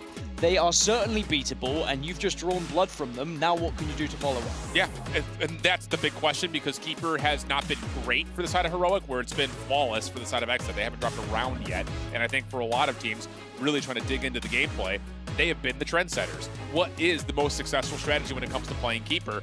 Look to Exet first. So we'll see how much of the schooling has been learned from the side of Heroic, trying to find a way to play a little bit of a bounce back in what has been a mode that has largely put them in hot water a couple of times this weekend. And it's a very different scenario when you are down 0-2 going into a Keeper that you're expecting to lose, or being tied up 1-1, because even if you are expected to lose this, you can have it in the back of your mind of, well, it's still only 2-1 at that point, and we are losing one of their favorite maps. That being said, I do think that, you know, Panther Hardpoint from that red side, they did, if it was going to be any map, it should have been that one out of these initials, right? So they've done the job that they set out to do here. Now it's about trying to go one step further and taking Exet out of their comfort zone. If we were to see Heroic beat Exet here in this Keeper, that's when suddenly I'd start to think, okay, this is a series, right? This is where Heroic actually could get to this grand final. I agree with you. And just to kind of, again, set the series up a little bit further, CTF Panther would be after this, where we just saw Exet 5-1 Gaming Gladiators last night. And then you got Hardpoint on Chalet, which would have been Heroic's pick, which means that Exet's going to be on the red side for it. So you feel good about Exet's ability to win both of those maps. based on the side preference for the hardpoint and the recency bias off the CTF. So there is a world where you look at this and say Heroic does have to kind of win this keeper if they want to have extra legs in this series overall. And that is, of course, easier said than done. We've alluded to it. XZ have been flawless so far on keeper, and they have been the pioneers of how to play this one. But the meta has been developing as the tournament's gone on. There was a lot of basement holds that looked unbreakable at times, but then people remembered they have utility and those grenades, and you are able to force out those members who do find themselves down in basement. So then people started to look at where they could hold on the outer edges of the map, where that utility is not as easy to use. And it's been a really exciting back and forth watching how these keeper games have gone. And even though XZ might be a little bit frustrated that they finally dropped a map, maybe it's better now to drop it than a little bit later on, right? Yeah, that's very true. Oh, hit us with it, Kiro. Hit me with the 1-2. Not gonna happen. Just looking for the vibes, honestly. There we go. Jumping on it. Key right in the middle of the map. XZ will be spawning on the basement side, whereas Heroic will be spawning closer over towards the initial portion of that tower position. And Hellfire will grab the key very freely and head right on back over towards that aforementioned tower position. Cold try to stop the rotation, but as Kiro takes down Muzz, Hellfire continues just to swing the key around the outside. Yeah, Hellfire on the Infiltrator, so he'll be moving fast and he will be confident to get away from any engagement that does follow him. So if you are XZ, you really need to set up some sort of pinch, lay traps, and they do finally shut him down. And now XZ will get their first chance at potentially holding this key, especially with Ritual getting back-to-back eliminations, although Fred will at least tie it up. Yeah, and Cold is still having to take these battles. He knows he's not out of dodge yet. He's got help nearby with Edgy holding this corner that Kiro wants to push, but the follow-up looking decent for Heroic. 2 for 1 the exchange. Kiro, tough battle with Ritual, but the help is on the way. Trades are in, and Heroic will re-key the key. So when you look at the strengths of XZ previously on Keeper, it was about setting up. It was about finding areas to really lock down this map. So for Heroic, if they can keep it a little bit scrappy, if they can keep rotating around and away from XZ, maybe that's where they find their success here and could just frustrate the XZ roster, similarly to what happened against Exceed earlier on in the semifinals. I mean, it's one of those moments again where Heroic looked that they're about to be stuck into a pretty difficult spot, but they're finding the individual eliminations to create an exit. Now off the spawn, Hellfire was probably one of the last ones left. Kiro trying to get this thing over the edge, but not fully going to work out as XZ will wipe the floor and pick up the key. Where do XZ try and go here? Please stay here. That's the thing. Heroic, by forcing the key over here, XZ can't really get over to a position where maybe they feel more comfortable setting up. This is almost like a poor man setup over in this area, as it just will be Heroic full sending it, getting all those elims, and now they get more key time. Yeah, and this is the thing about this position is that you can kind of control where the hits are going to come from because there really are only 3 entryways. Either you play on the far left side, up the middle, or the far right. But the problem is the spawns continue to kind of be a little bit staggered because obviously there's no spawn behind you because there's water there. So you really have to hope that you win out the individual trades and you come out more efficiently to hold on to that position convincingly. This is where we've seen a lot of our teams find a lot more success. Put yourself in the back corner behind this wall and then get your reads, get your responses. As Heroic has claimed the key, and they're going to actually try to hold on to this back corner of the map. But what XZ did do well there is they noticed there was one player from Heroic who spawned alone, and they pushed towards that player to ensure that they could not only get the elimination, but also there would be map control to follow. And now this is the first time XZ really have to try and actually set up here. Edgy is going to be going around the other side of the map right now to potentially get behind enemy lines here. Yeah, big opening double coming through. Edgy able to also teamwork things out with Cold, so XZ will gain a different portion of the map. This is over towards the basement. We have seen a lot of teams score a lot of points from this position, and as Kiro tried to find the opening play, he's shut down. Ritual really coming to life. Fernoxy trying to follow up on the damage dealt, but not going to work out. Thomas and Kiro on the pitch have also been seen, so Cold is very aware that he's not safe yet. And this is where XZ are at their very best. They were the first ones to really show us how good a basement setup could be. Now, hasn't been as successful as the tournament's gone on, as people have learned how to flush them out with utility. There you go, there's the grenades, initial damage onto Cold, and it is a good push from Heroic. But can you follow up with a full wipe? You have to be able to wipe all 4. Yeah, you need to be able to get a clean setup of your own, but the bounce back is pretty immediate here. XZ will get to 92. We're down to min 15 on the clock. Heroic able to get this within about near single digits. 12 points the difference at the moment. And now Xset are going to feel like they have to make a play forward. Opening exchange decent. Cole trying to get up and over the wall. Prodoxy still hitting shots though. Whoa! Thomas and Kiro helping out, but Cole takes down 2, leaving just 1 more left. Kiro's trying to dance with the devil, and Edgy is right there to put him out of his misery. Gets the second, and that's going to be time for Xset. Edgy on the burst. It was big. Had to get those eliminations as Xset now have the lead. 47 seconds left on the clock. But if Xset were to lose this setup and hand things over to Heroic, it does get a little bit dicey towards the end of this game. You can see Edgy trying to retreat to try and find teammates. Thomas on the pinch. Is Edgy aware of it? Now he is. He sees the footsteps. That's enough to find the Elim. Kiro, though, right behind. Hellfire trying to follow up. Cole by himself and almost takes the final 2 down, but instead it's Heroic who claimed the key. That is a big win, but Muzz now comes in to clean up the pieces, gets the key, and starts to put time on the board as Xset try and get out of reach. Do or die time now for Heroic. Edgy on essentially full HP, trying to make the move forward, and he has done enough. The clock continues to tick, the gap becomes too wide, and Xset will take the opening round here in Keeper. Xset demonstrating that no matter where that key ends up, they will find a way to bring it to their comfort zone. It looked a little bit rough to begin with when it was on those outer edges, and Heroic were taking the fight to him, very scrappy, quick pushes from their spawns. But Xset said, look, let's bring it over towards our spawns a little bit more. Let's get it towards that basement where we've found so much success in the past. And now Xset have the lead, and they continue to be unbeaten in every round so far here on Keeper. Similar bubbles coming through. Hellfire in and out, able to grab the key immediately. But Xset are actually kind of playing up towards the north side of the map here. Good response from Heroic. They get the read, they find the Elims, and now Hellfire can start gaining some time. Hellfire's done really well, by the way. I've been very impressed with him so far in this semi-final. But with the 3 eliminations, make it a chance for Xset to push in, but Hellfire does hold strong. Oh, good EMP, though, over the double doors. Heroic still hanging for now. Elims are good. Kiro now the key carrier as Rodoxy runs with him.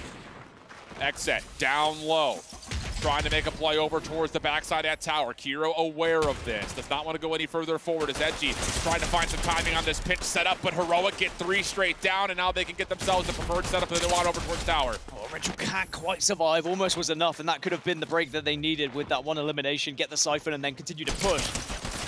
Edgy does fly in, Xset do get the break, and Heroic now will not be scoring, but they still hold on. Hellfire actually escapes somehow, some way, and again, being on the Infiltrator really helps it. Yeah, I mean, the Elims are good for Xset, but the read from Heroic is really solid. The unfortunate thing is they don't quite get over the wall to get fully in towards basement. So quick reactions from Xset. It gets to 63 points for Heroic. No comeback mechanic yet, as Xset will now have their turn, but backside of basement. This is the thing, Heroic just run this exactly where Xset would have wanted it. Cold is going to be the initial hold alongside Muzz, and you can see this is a slower attempt from Heroic. This is going to be an actual hit. Here comes the grenades, here comes the utility, and then you follow with damage. And this is just a roll of the dice right now for Xset, hoping they don't get tallied by any of the incoming utility, and so far they've avoided the majority of it.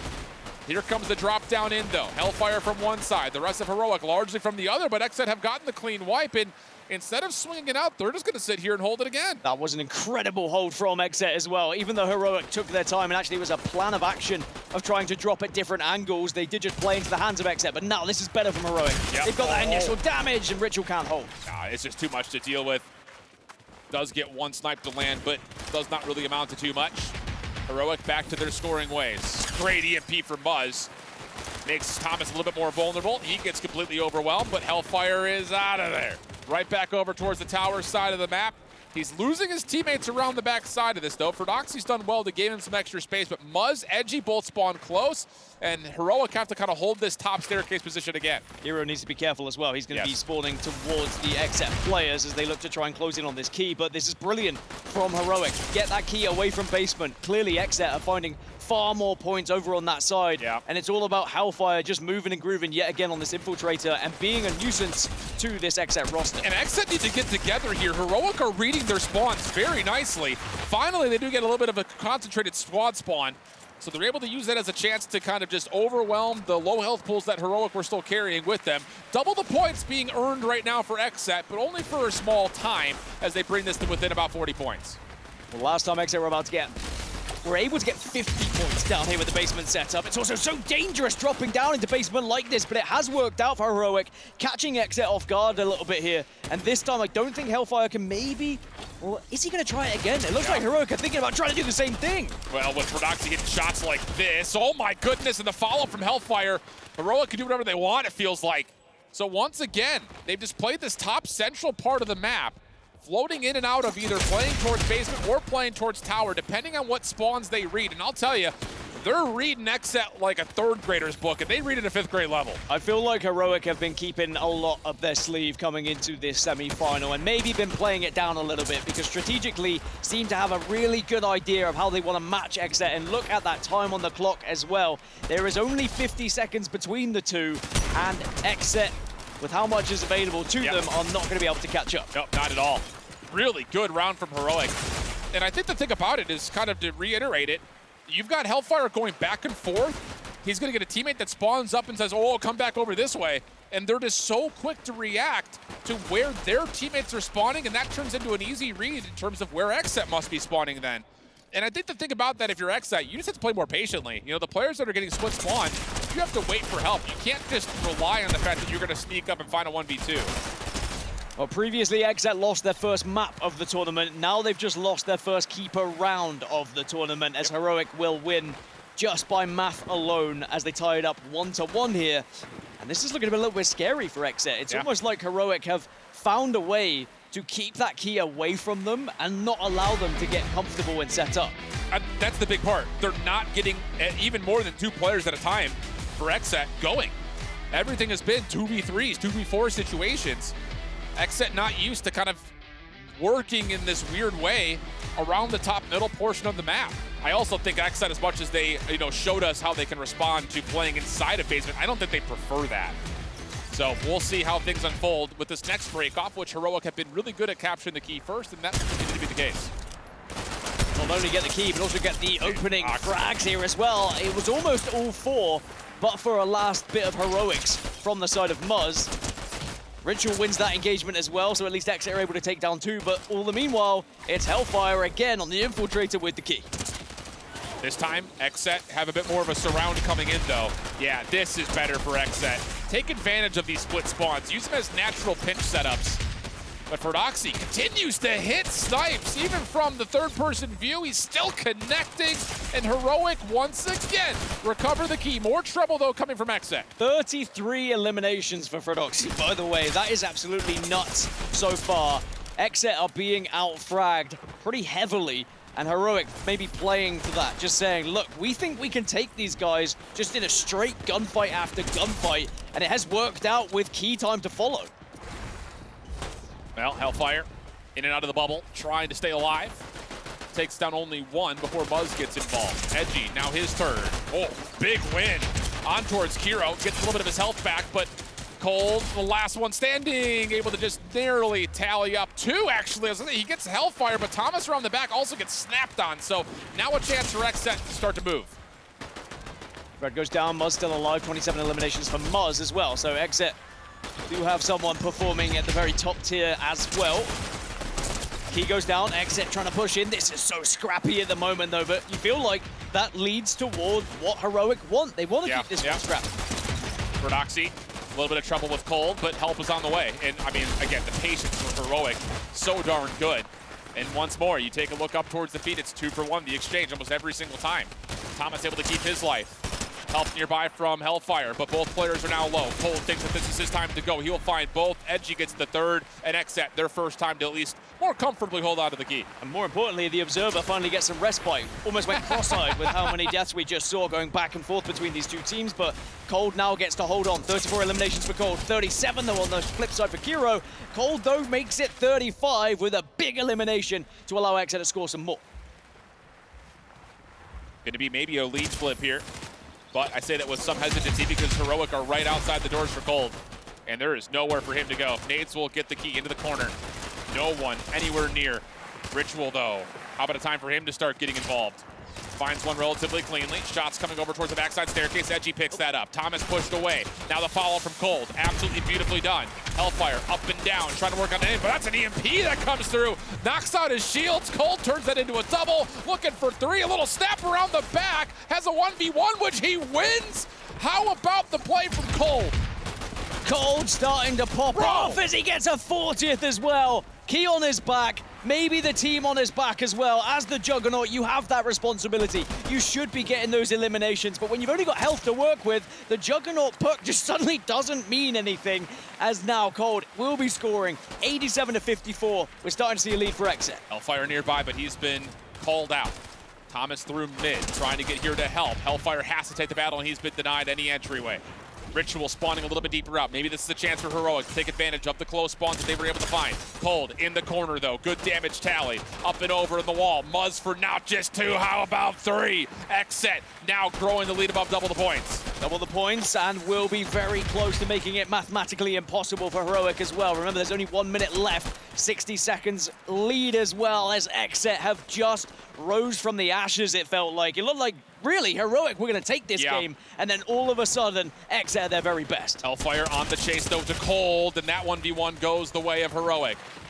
Double the points should be coming through here now until they get to the 70-point mark. Is there enough time on the clock for them to do much more, though? That's the real question. As with 40 on, it's going to have to be essentially perfect from here, and even still, the math is just not possible. It's a valiant effort from Heroic. And they certainly found a way to break this Exet setup, and they kept the key away from them so often, but then there was just the reply from Exet individually, where they said, look, we see what game Heroic are trying to play. They want to fight us, let's just fight them. And suddenly you've got players like Cold who are popping off and finding those eliminations. Yeah, I think instead of trying to play this where like, hey, there's low health pools, let me just try to make a play by myself, it's a, let's just wait a little while longer, wait for assistance, wait for our off spawners to get here, and then we can get a concentrated hit. And it helps, of course, when Cold is doing that. I mean, we kind of saw it from the third-person perspective. It was very John Wick-esque, but he pretty much went 1v4 inside that little library room. But for Exet, again, it was one of their best maps and modes that it wasn't as dominant as before. And it does open up this series a little bit, but Heroic, had Heroic won that one, I might have been saying, okay, I think Heroic might go on to win this go into the grand final, excuse me. But this should just give a little bit more confidence back into Exet, even if there was maybe a couple of bumps in the road with one of those rounds going in favor of the opposition. Okay. Heck of an effort from Heroic, but Exet continue to find these little mid-map adaptations that have an edge over their opponents, no matter who it happens to be. But I will say again, for Doxy and Hellfire, looked like they very well may have been enough to get Heroic through what would have been a very critical map number 3. Doesn't fully happen. Edgy helps out, but I think more importantly, it's just the fact that Cold turns into Cold. And as I was looking across the eliminations, I was wondering, you know, how much eliminations are they getting on the side of Heroic? Are they outslaying Exet heavily? And then we moved over to Cold, and I was like, okay, it's okay. Someone is up there and answering the heavy fragging that we were seeing from Prodoxy, for example. Because when you look at like Edgy on 22, you're like, okay, so how does this compare if it's 22s versus 34s, etc. But then this is the moment when Cold really started to get going. Yeah. Over the 35 elimination mark, he just started to be confident enough to take any fight. And he was putting himself in these scenarios where he didn't care who pushed him, just right here. Good stuff, great stuff. And again, just continues to impress.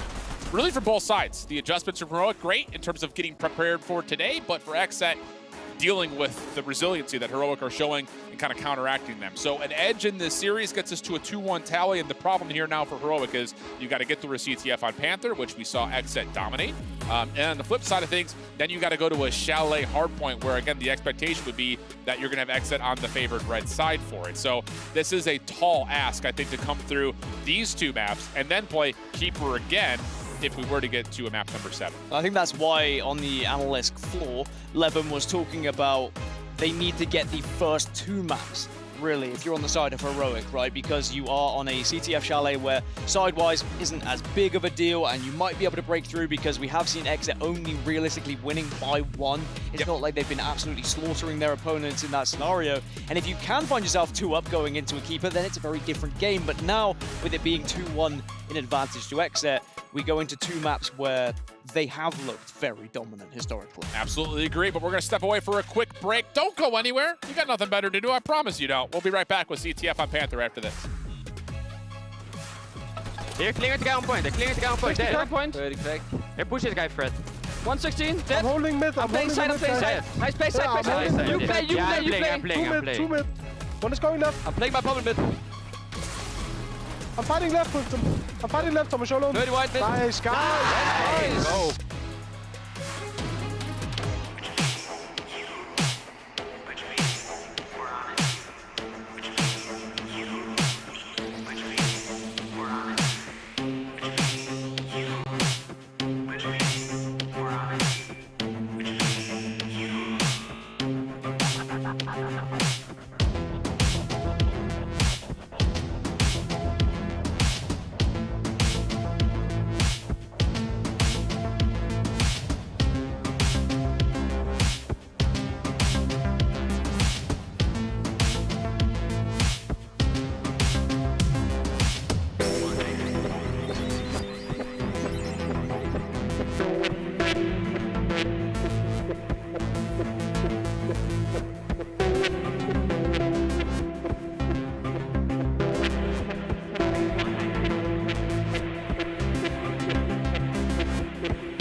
Back to our second and what will be our final semifinal matchup. I'm Michael Chip. With me, I've got Dan Caskin.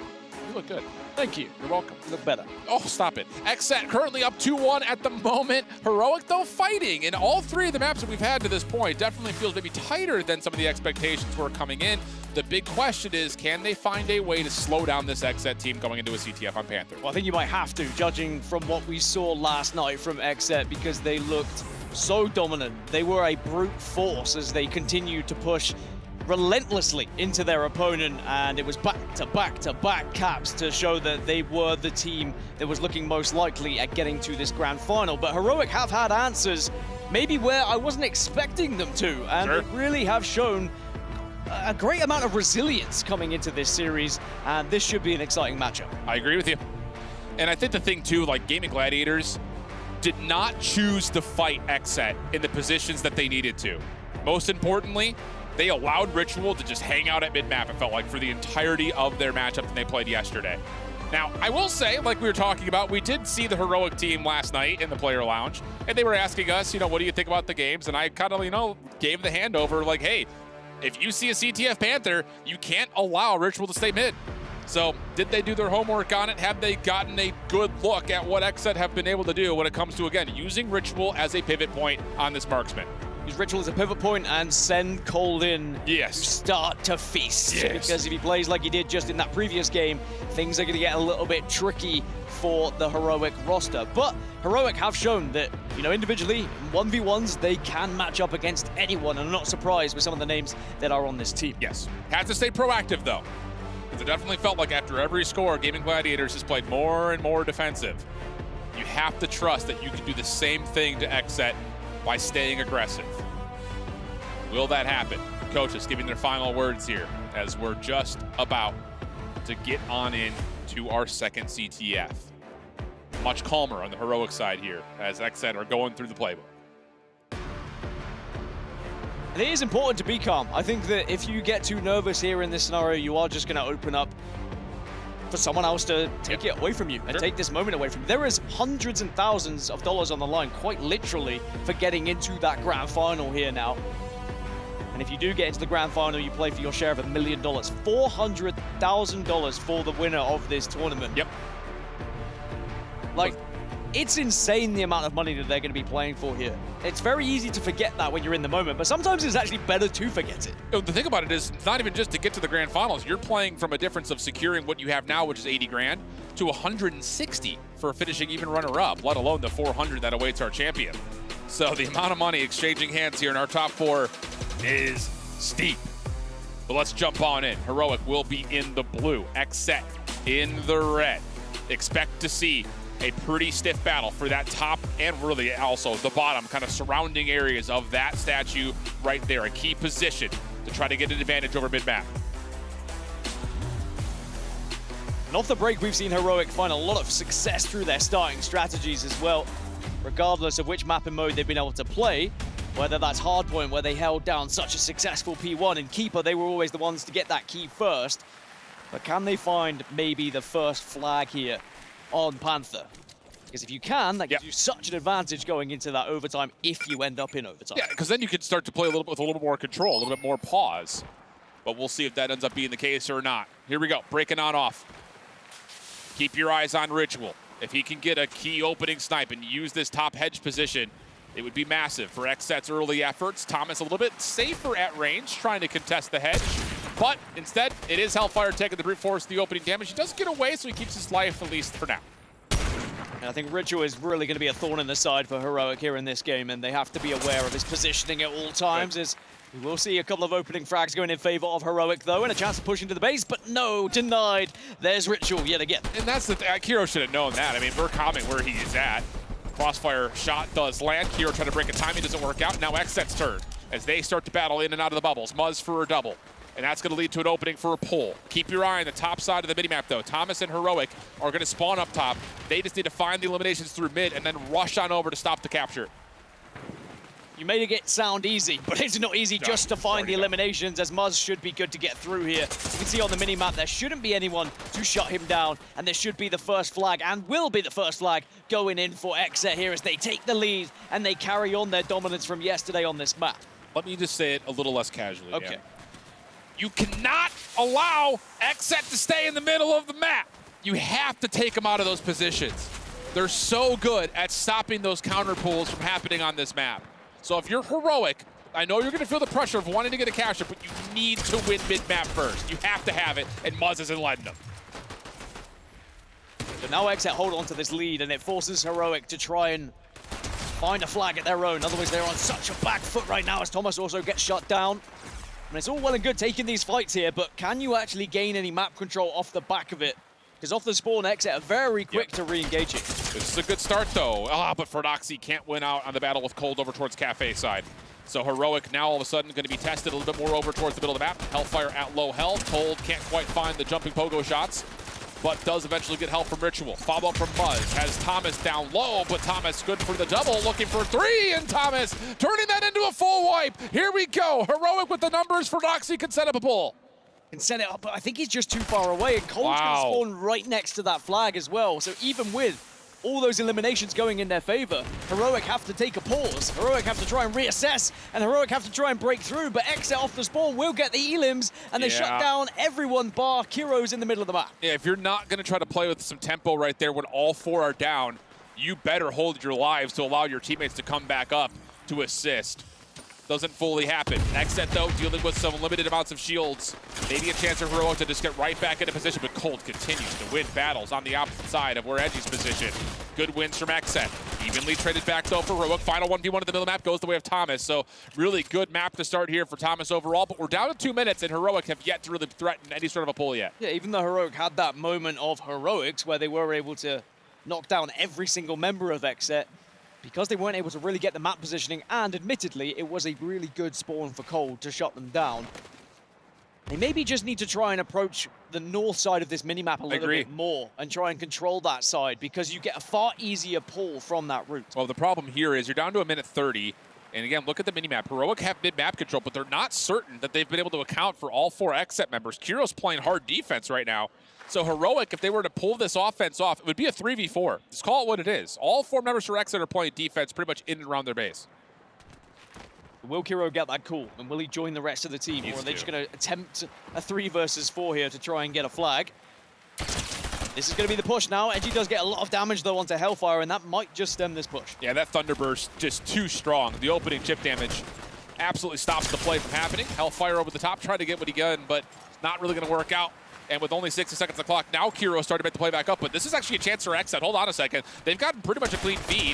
If they can find these trail members in the middle of the map, they may be able to set up something for a late second pull. Yeah, XSET getting a little bit aggressive here. Edgy does have support, 44 seconds left. Kiro has been holding back for quite some time, but I think that maybe XSET are just going to allow this one to stay at 1-0. The interesting thing is, and you say that exactly right, XSET had mid-map control, but instead of trying to play forward towards this bottom side at Cafe, They instead track backwards, just like you mentioned, to play defense. They're happy to take a 1-0 victory right here. So definitely feels like that's been the call.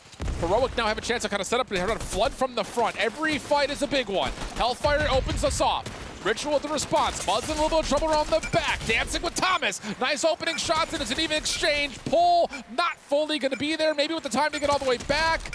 Yep, and Hellfire will drop. So it'll end a 1-0 start on this first half in favor of XZ. I think XZ looked at that scenario as risk versus reward. Yes, they could have pushed up. Yes, they could have gone for another flag, but I'm not sure they had been able to find every single member of Heroic there. So there's always that worry. Is there someone maybe on the flank? And we would just give up a flag if they were able to successfully get that flank on the go. So instead, XZ said, look, let's just sit on this 1-0 lead.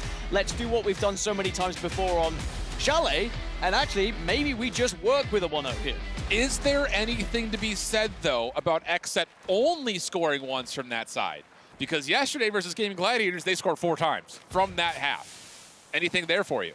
I think that Heroic are a far better side than Gaming Gladiators were last night. I think Gaming Gladiators kind of rolled over, showed their belly by that point, and they were being stomped on by XZ, whereas Heroic, they match up far better at the moment individually, it would seem, in taking some of these engagements. You can see there is openings on both sides. Kiro gets one onto Muzz, but can they actually do anything with it here? You can see now Heroic have got a little bit of mid-map control, but it's really the south side of the minimap is where they want to be trying to play for here. Ritual falls at mid-map, though. Muzz and Edgy are having difficulties with Kiro on the north side. So hold on a second. Cold is the last one standing over there to the bottom south, like you mentioned. Eliminations are good. Here comes Heroic. Hellfire at full HP, trying to help out where Thomas had previously fallen. Ritual just playing read and response right now, cooking up a dynamite. That's tossed to deal with Kiro's push. Doesn't really fully connect, but Heroic are still threatening, but XZ have gotten into position to try to hold this off. Look how XZ are holding this south side, by the way. They really do not want to give up this side because they know how detrimental it could be and how easy the pull can be if you find too much eliminations on that side. Muzz gets another one. He's holding strong, and at the moment, Heroic are unable to break through this setup from this XZ side. Yeah, bottom cafe is just too strong. And whether it be Hardpoint or CTF, that bottom kind of plateau position kind of over towards poolside is just too difficult to deal with.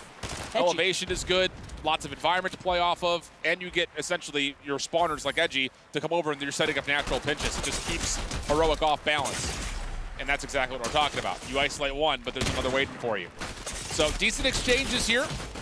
Heroic, hold on a second. Ferdoxy's able to win 2, and you've got Thomas at mid-map. Edgy doesn't have shields. Muzz has to try to save this.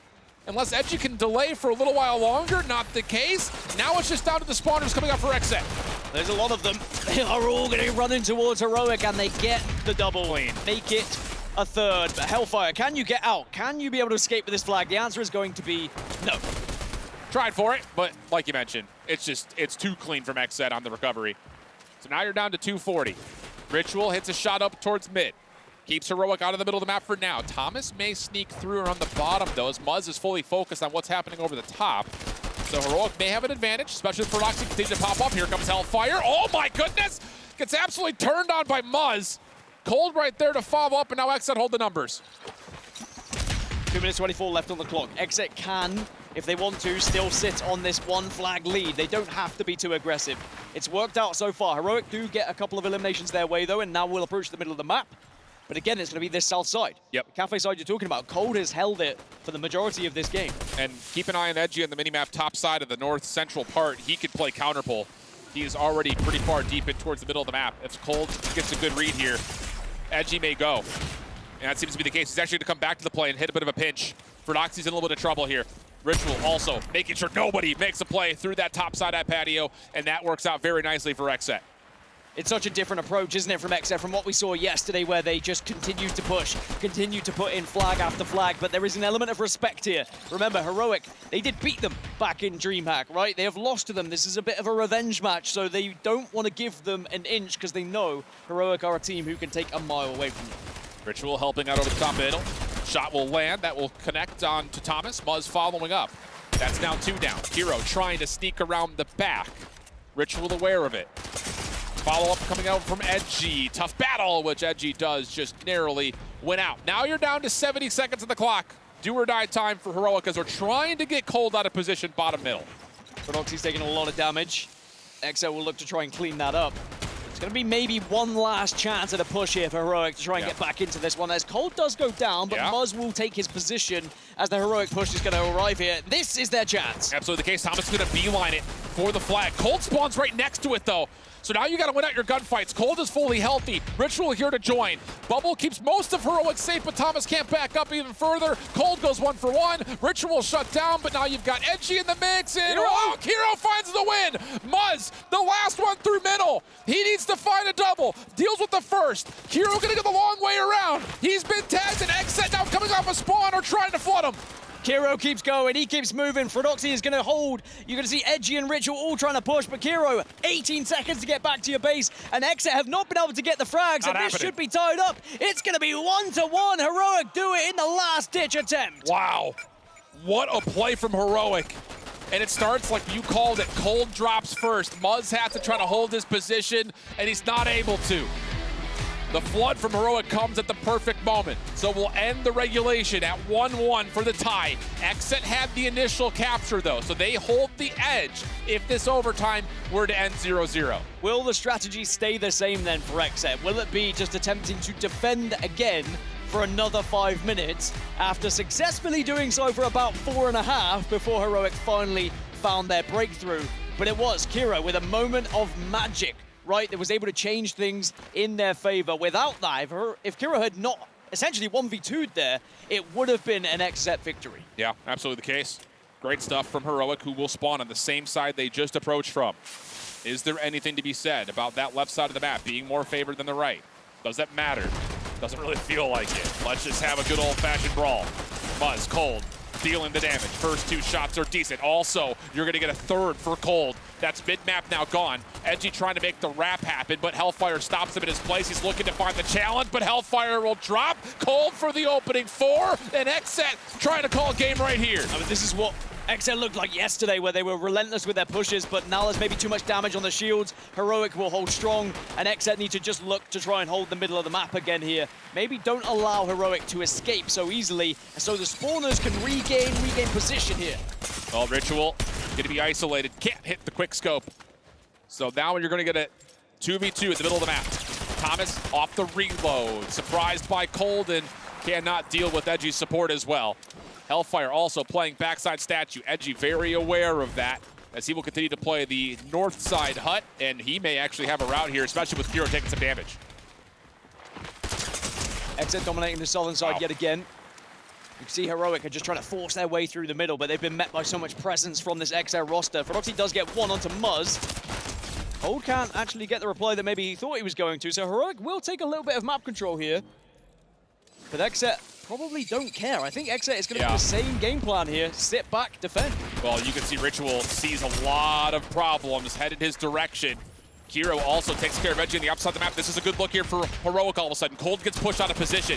Muzz, what can you find from the low ground? The answer is a lot. He gets the first plus the regen. Now it's Nades over towards Hellfire, who has the initial pull. Frodoxy hits the shot. Now he's got the flag, but Muzz! Oh, what a double that is! Saves maybe the game for Xset, who have now regained control at mid. And when we spoke about a moment of magic on the flip side for Heroic, now it's Muzz who steps up to the plate and says, actually, I'll pull off a little bit of a madness here to keep that flag at home, when Heroic looked like they might have had the opportunity to get that flag across the map. Exet go back into defense mode, but this time it's a higher line of defense. They are taking more of the map. They're starting to push in. They can maybe even get a flag grab here. Frodoxy actually drops, trying to make a sneaky play happen, so Edgy has a chance to pull, and he does, kinda. It gets immediately dropped on the ground, and Heroic surely able to just put this run right back home. And that will be the case. 2:20 on the clock. Here we go again. Came down to the last final push for Heroic in the previous to send us into overtime. Can they find something similar here? And will Exet have learned from their mistakes? Look where Thomas is on the map, by the way. He is very much heading south with a spawn of Muzz. Spots out Thomas HD and will shut him down as well. So Exet now get the chance not only to hold, but they also have the player advantage here going into this. However, Frodoxy and the rest of Heroic trying to win this battle outright at mid, but there's the Cold difference once again. Kiro trying to hang on towards the top side of the statue. Not gonna happen. Thomas able to at least restrict Exet from moving too far up, but Ritual catches the headshot. Now down to 1:40. Heroic spawning poolside here. They may actually use this as a chance to kind of flood. Muzz is in trouble. He'll drop quickly. And here come Heroic all of a sudden. Yeah, this is their chance. Having that control of poolside, they can start to push and get closer to a pool. And it was Hellfire last time who was able to get close to the flag, but are you going to be able to do the same? No, you're not. Exet have held strong at the moment. Heroic have to back off, but now they have got the flag. Excuse me. Hellfire's done it. He's got in. Exet, what can you do on the pool? You can see Edgy gets there. Oh, you get the return, though. That is massive from Edgy. He does find 2. Flag, I believe, yes, it is fully returned back. But wow, it got close. Edgy was the last line of defense. And for him to go 1v2 is absolutely critical. Cold trying to follow up, not quite able to. But now we're down to 50 seconds, and Heroic will not get that same squad spawn towards pool. They've got to do this the hard way. Thomas is taking a lot of damage, and it looks like elsewhere. Mars has gone down. This is your chance. 4 versus 3. You've got to push, but it's going to be a trade. 1-for-1. Ritual also full. Exet have Edgy and Cold on this south side against Hellfire and Kiro. And Hellfire and Kiro are going to wait. Fordoxy, Thomas spawning behind them on the way over. Cold in trouble.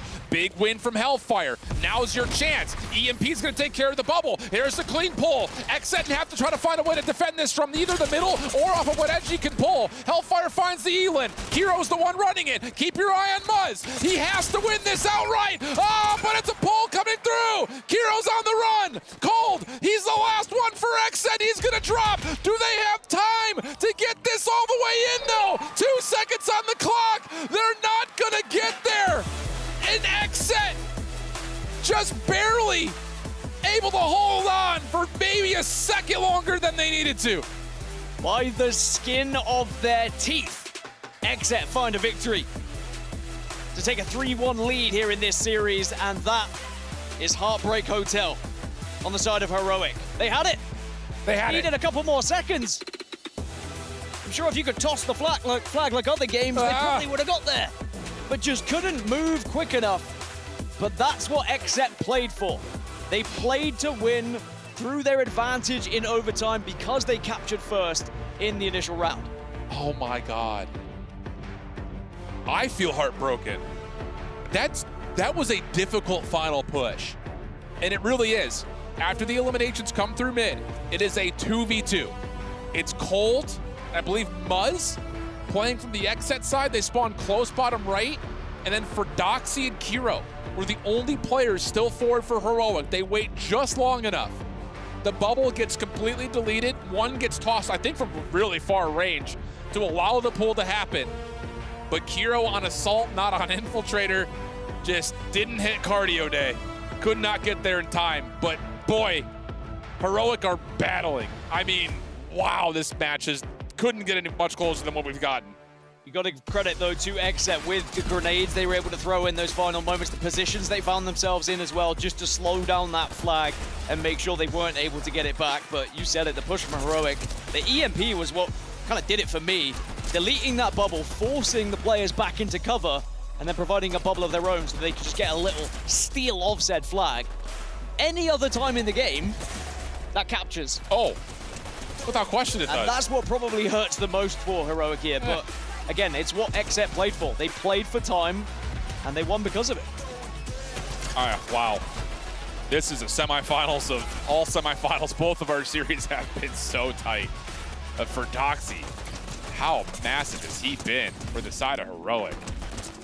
Him and Hellfire both just feel like they completely dominate. And I misspoke. I said it was Kiro who gets the pull. It's Hellfire that gets that EMP off, and then eventually allows Kiro to pull it back. And maybe the difference maker is he's not just on Infiltrator, he's on Juggernaut, which moves 25% slower than everybody else that's out there. Oh boy. How small of a difference there is between these two teams right now. And I mean, if that doesn't take the wind out of your sails, I don't really know what would. Yeah. Right, that is one of those ones that you'll think back on as you look back to this tournament and saying, what if we were able to get it 5 seconds earlier? What if that grenade hadn't slowed me down? What if someone else was running it instead, right? It's all these really minor details that can make or break the game. But it's Exet just putting on a performance once more where they beg the question from Heroic and say, what can you do? And Heroic just couldn't quite do enough. And now the job becomes that much more difficult because you're down 3-1. You load up into a Hardpoint Chalet where Exet will be on the red side, which has it lost at all this weekend? Maybe once?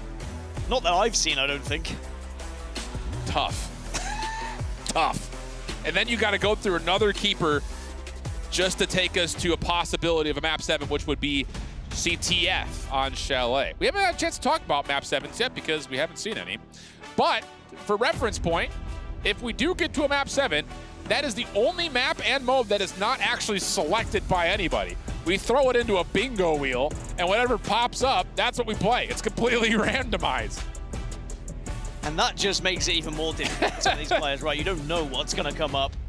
Of course, that randomization is done prior to the series, so there is at least a little bit of preparation that the players can have.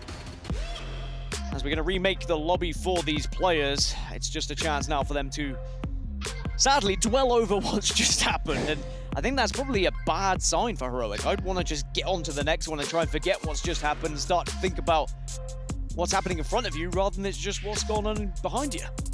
Can I take a moment outside of what we have in front of us to say something PSA style here? You can. So when we got asked to do this broadcast, I was like, I want to jump in and try to play some of these modes. And no one was queuing up for them. Queue up for these modes, because wow, this has been fun. I want to do more of this. I want to get in the game. These modes are available to play. Yes. You can dive in. And I'm hoping it becomes even more popular the more we see it, because the way that some of these guys on the main stage have been able to learn how to manipulate these maps in their favor in just a couple of months has been insane. And we've mentioned it before, you're just kind of scratching the surface of how far you can go with strategy and development. I'm sure there could be additions and changes and whatnot, new maps, maybe even new modes. I'm sure the resident Hardpoint expert here would love to see additions to maps for more Hardpoint. Please, absolutely. And start queuing up. I want to jump in the game. This has been so much fun to watch. It's been a great tournament so far. But who is going to make it to that grand final? Of course, we already have one grand finalist. Exceed are there and waiting. Peterbot at the helm, ready to take on the world, it would seem. But one of these competitors will be going home and will have their key crushed.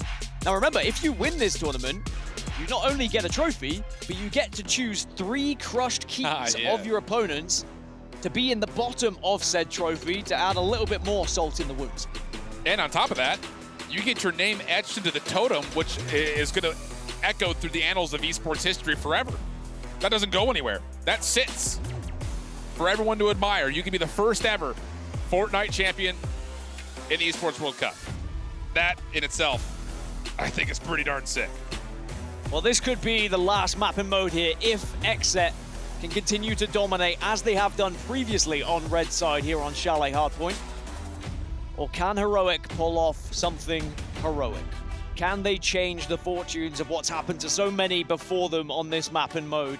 Which it is difficult, and the reason being, red spawns closer to P1 for starters, but then also P4 into P5 is such a difficult scenario for the blue team. And it maybe just opens up a real opportunity here for Xset to get into this grand final and get one step closer to hoisting that trophy. Here's the things that I want to see from Heroic. I want to see them controlling both houses. First and foremost, when we get to P2, I want to see them hitting P2 from house side, not just coming through cave side every single time. When we eventually get to the third, you need to hold on to house, and I would love to see them maybe even get someone up to pool. Get a little bit aggressive, set up these pinches. You're not going to flip spawns. They don't flip. So why not take these little bit of aggressive routes? What we say in other games is we say the route man gets paid. I need to see a route man out of Heroic if they want to have a chance to get this to another map. Oh, back-to-back EMPs go down, get locked in as well, but Heroic can't actually find the damage. It's Xset who get the opening 3, make it 4. And what Xset did off the break there, they didn't rush into P1. They actually took a step back, they waited, they baited, and now they get the openers. We saw them do this earlier in the tournament, and it has worked out maybe even more efficiently here. At Heroic, I think we're also kind of primed and ready to try to get an early contest coming through. They stage in a bubble. Now they try to push on forward. Cole dealing with it, but not fully. Hellfire and Fordoxy, because of course it's those two. They find a way to break back on in and stop Xset at only 18 points. Heroic get the chance to hold. Xset, though, have the chance to execute here. Is there an EMP for this bubble? Yes, there is, and now they push. Low health pools all around. Kiro trying to play off the elevation on the lifeguard tower. Hellfire still dancing and finding the elims. He's going to be able to get himself back to full shields here. Well done by Hellfire. So Heroic are going to actually win out on P1. And now this is the rotation that I want to see. get in towards the windows. Overwhelm Muzz. Do not just flood this from the front, because I'll be honest, it's not easy to do that. Yeah, it looks pretty ugly if you try and flood them that way. As you can see, Hellfire's taking a lot of damage. Kiro is going to follow up. Cold will and should go down, and he does as Kiro cleans things up, but Xset were ready and waiting. And remember, Xset have the spawns for this position as well. Heroic, though, do spawn pretty close frontside caves, so they're going to try to flood this. Thomas is still forward. Edgy taking damage behind the truck. He will drop. Nade's kind of coming back in for the defensive Xset, and they are landing, and wow. Ritual, Muzz holding on from the front. I mean, it looked like they were about to be in a 2v4, and they answered to it nicely. Ritual trying to pop off with a quick scope. Not going to happen as there's one more hit here for Heroic. Well, Heroic keep on going. They keep on trying, but try as they might, there just always seems to be another member of Xset to shut them down. As Xset get 2 more eliminations on the board, and that will be guaranteed 10 more points here because Heroic give this one up, and they start to move over towards P3. Yeah, Ferdaxi will be here first. Heroic largely spawning towards boxes. Have to cut the middle of the map here, and they've done well. That's really good clearance. This is going to be 20 seconds of free time before Xset can even consider touching it again. But here's the issue. Heroic are fully bunkered. Xset trying to flood from the front. Only even trades for now. It's good damage, it's good eliminations, but actually Heroic holding strong here. There's a good chance for a big chunk of time in favor of Heroic, and boy do they need it. This is the one where you have to find success. If you want to win here as the blue team, you almost have to be flawless every single time P3 comes around. I'll be honest, this has been very one-dimensional for Xset. They just keep stacking and flooding from the front. This time they're going to get Ritual kind of around the back a little bit, and no one's accounted for him. Ferdaxi trying to focus on the front. Edgy trying to also pull the attention back, but keep your eye on Ritual. Around the back with Cold on the pinch. They're going to 2v1 out Hellfire, who nearly finds both, but not quite able to hang on, and Xset will get a little bit of scrap time. Xset get the scrap time, and Xset move to Tunnel immediately, and it is going to be a 3 versus 2 over towards Tunnel. Ferdaxi is going to be the first one to engage and will fall. So Xset not only get the scrap time at the end of P3, but also get the initial time here at P4. Bubble goes down, though, for Heroic. Trying to get in for some contest. Nades exchanging sides. Edgy, really low, but does get some team shots into Thomas. No pinch immediately. Kiro gets shut down for the boxes play. This has been essentially perfect for Xset. Hellfire will drop. Heroic spawning all the way back towards where the old hill was, and Xset are going to get their setup that they want. So Heroic now are going to try and push from behind here from the tunnel side. And this just opens up a chance, is they're all just funneling in. If the utility's right here, this is very dangerous for Heroic. Xset could do a lot of damage. Edgy on the pinch, keep an eye on him. He's able to find the first, but Ferdaxi actually, I believe, the one to shut him down. And now all of a sudden it's just up to Ritual to try to fight for the last 15, which he's happy just to kind of watch the cut. Thomas does sneak through, but I say sneak with a limited amounts of hesitation because he does get seen. Xset will find the E-limp, and Cold will open up the new hill. This is where the struggle really is for the blue team. When you do finally break over towards P4, if you've not been able to hold it initially, P5 is difficult to arrive to. But as I say that, the pick from Ferdaxi is massive because now it opens things up for Kiro, and this is Heroic's chance. Yeah, Hellfire is watching the pinch through mid here. So you're going to get Thomas to reinforce through tunnel safely. Xset can only really hit around the back. They're trying to find Hellfire right now. You can kind of see Ritual and Colder trying to isolate. Edgy trying to take the fight over towards the site itself, and at the moment, it is Xset turning out in favor of the feed. One more to find, and Thomas will not be able to respond to what would have had to have been a 1v3. I'm not still being scored, though, by Xset. Finally, they do step in. Ritual's going to be the one. 22 seconds left. Heroic have done well at reducing the amount of time here in P5 before we go back to P1. Maybe one last chance and push down tunnel. But it is actually going to be Edgy who's going to be the first one to move to P1 here whilst this battle is ensuing over towards P5. Yeah, really good finesse here for Ritual. And he continues to just delay the Heroic rotation over towards the first hill. A little bit of scrap time in, and honestly, that's a successful first half from the side of Heroic. First rotation done and dusted.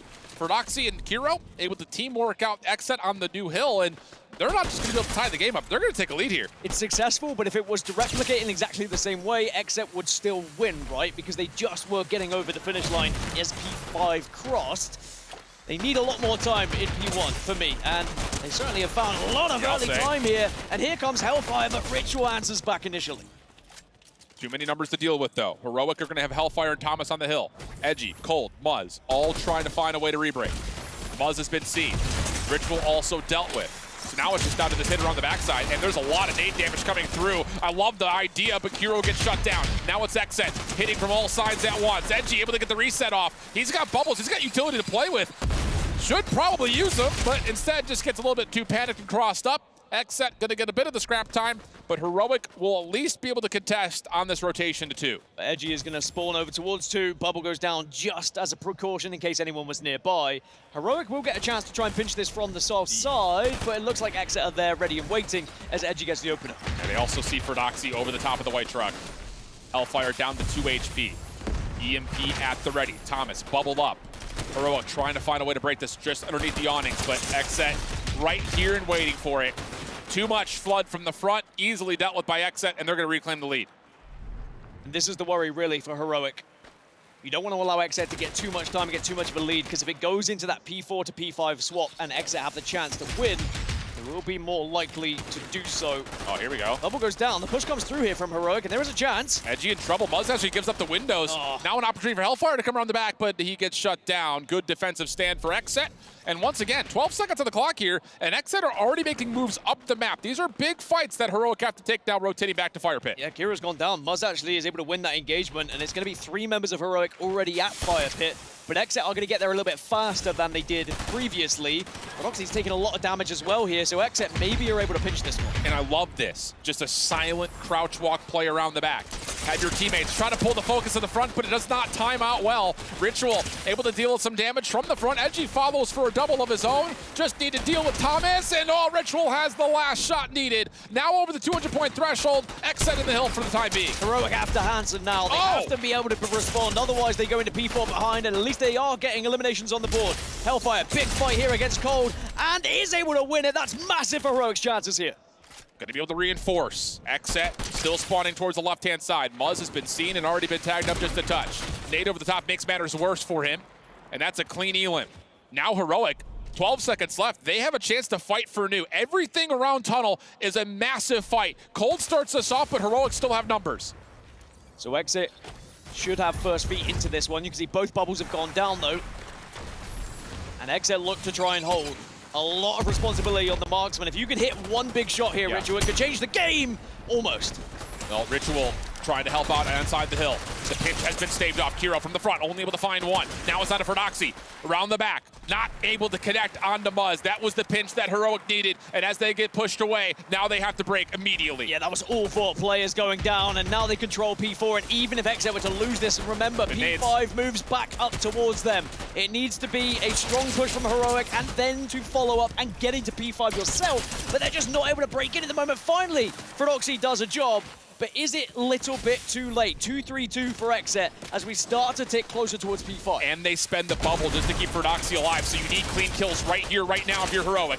Opening trades are decent. Ferdoxy around the back. Hold on, he's slipped through here. Muzz is trying to play for the scrap time. He's going to get denied. Xset will have numbers up towards the top of the house, but Ferdoxy's in a pretty powerful position. Hellfire, lots of damage from the nades. Down to the final hit. Kiro's trying to hit up the middle of the map. Can't quite get through Ritual. 239, 223. Heroic are nowhere near this hill. You've got to find a way to get him out. Hellfire on the run. Thomas right there with them. The contest is here, but Ritual and Cold are holding from the pinch, and Xset will take it in a absolute barn burner hardpoint. Xset do it again, and they wave goodbye to Heroic, and they get that revenge that they so desperately sought out.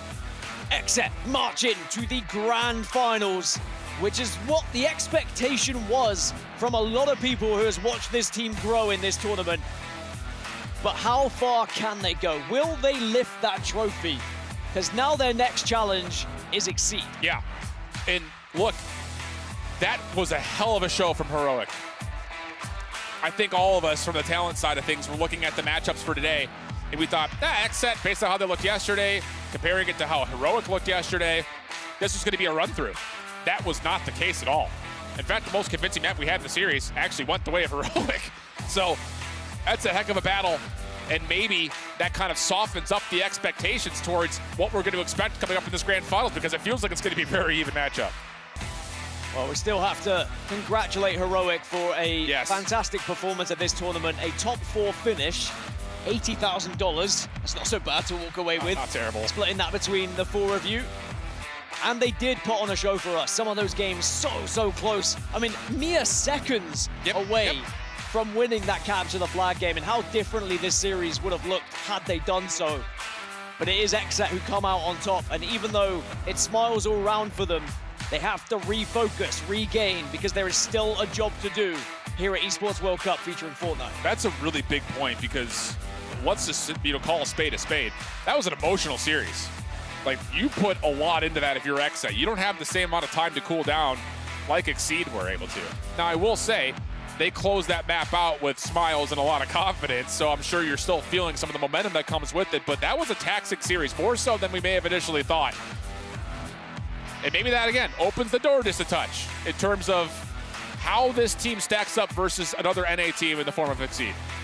Certainly XSET, though, strategy that they employed very much worked in the majority of games. Heroic tried as they might to break through and see if they could change the narrative of XSET being the best team. But now it is going to be XSET versus Exceed in the grand finals here. It's going to be a fun one. That's going to do it for myself and Gasket on the weekend. You guys are going to have Brav and Onset to take you home. But before we get to the grand finals, we're on the stage with our XSET final interaction with Cold with Milos. Hello again and welcome to the main stage here at the Amazon Arena. XSET are victorious and Cold joins us for a little chat. Now Cold, that was a close game at the end. You had 2 moments, map 4 and 5. You jump in, you save the day. How do you do it, man? I mean, it's just what I do. I'm him. I mean, you got it absolutely the way that it was supposed to happen. Because we were talking in the backstage before you got on, and you're like, I'm ready for this final. I want to be on there. But Heroic proved to be like a really tough opponent. What happened during those games? No, they were definitely a tough opponent. I think we weren't playing like us, though. We were kind of, I don't want to say nervous, but we just weren't playing like us. But I think, you know, we're going to talk in between this halftime before we play for finals, and we're gonna lock in. And Keeper, what do you think about that? How did things go down there? It was pretty close there, too. It was kind of, the sprint class is just, we're not used to playing it much. It's kind of a new technique that everybody's using, so we're not kind of familiar with it. So it kind of hurt us a bit, but you know, we still pulled through and won the round. So still a lot to learn for everybody on here, but hey, that just means we get to see more of it in the final. However, having defeated Heroic, they'll be bringing their key over to you. Thomas HD, the one and only, over to Cold, please. Gentlemen.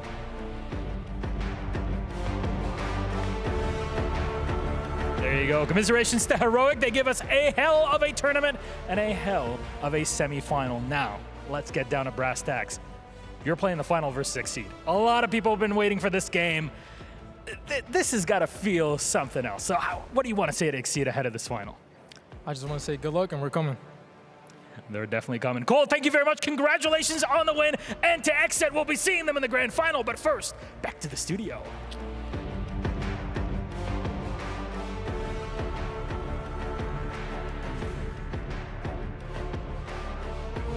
What a series and what a finish. XSET gets it done in a much tighter matchup than these two predicted. I want to start with you, Levin, because you had a pre-match bet with the boys from the other side of the stage. Yeah. How did it all go down? Yeah, so essentially, they didn't like the fact that I said they'd get 4-0'd, and they said to me, if they don't get 4'd, if they pick up at least one map, just one, I have to get down on my knees and say... Can you show me what you're going to have to do? Can I just see? I don't want to do that. Not yet. Keep the suit clean. Smart man. Yeah. Jess, though, let's talk about this series, because it was almost knotted up. We saw at the very end, capture the flag. They simply ran out of time. XSET scoring first, got that map win, and I felt like that was a big momentum change. Yeah, I sort of felt it that moment. I went, ooh, someone's actually bringing it to XSET. I'm feeling this shift that someone has actually studied XSET enough. Even though a lot of these teams are claiming that they're bringing new things into these maps, there's only so much you can cook up in the kitchen, right? There's only so much ingredients you can bring. And I think for XSET, they kind of reached a limit of this works, so we're going to use it, and Heroic was slightly ready for that. I think we got to take our hat off to Heroic, especially Hellfire, the way he played. For Doxy was hitting some ridiculous shots. We knew XSET was perfect, 10-0 coming in with the map count.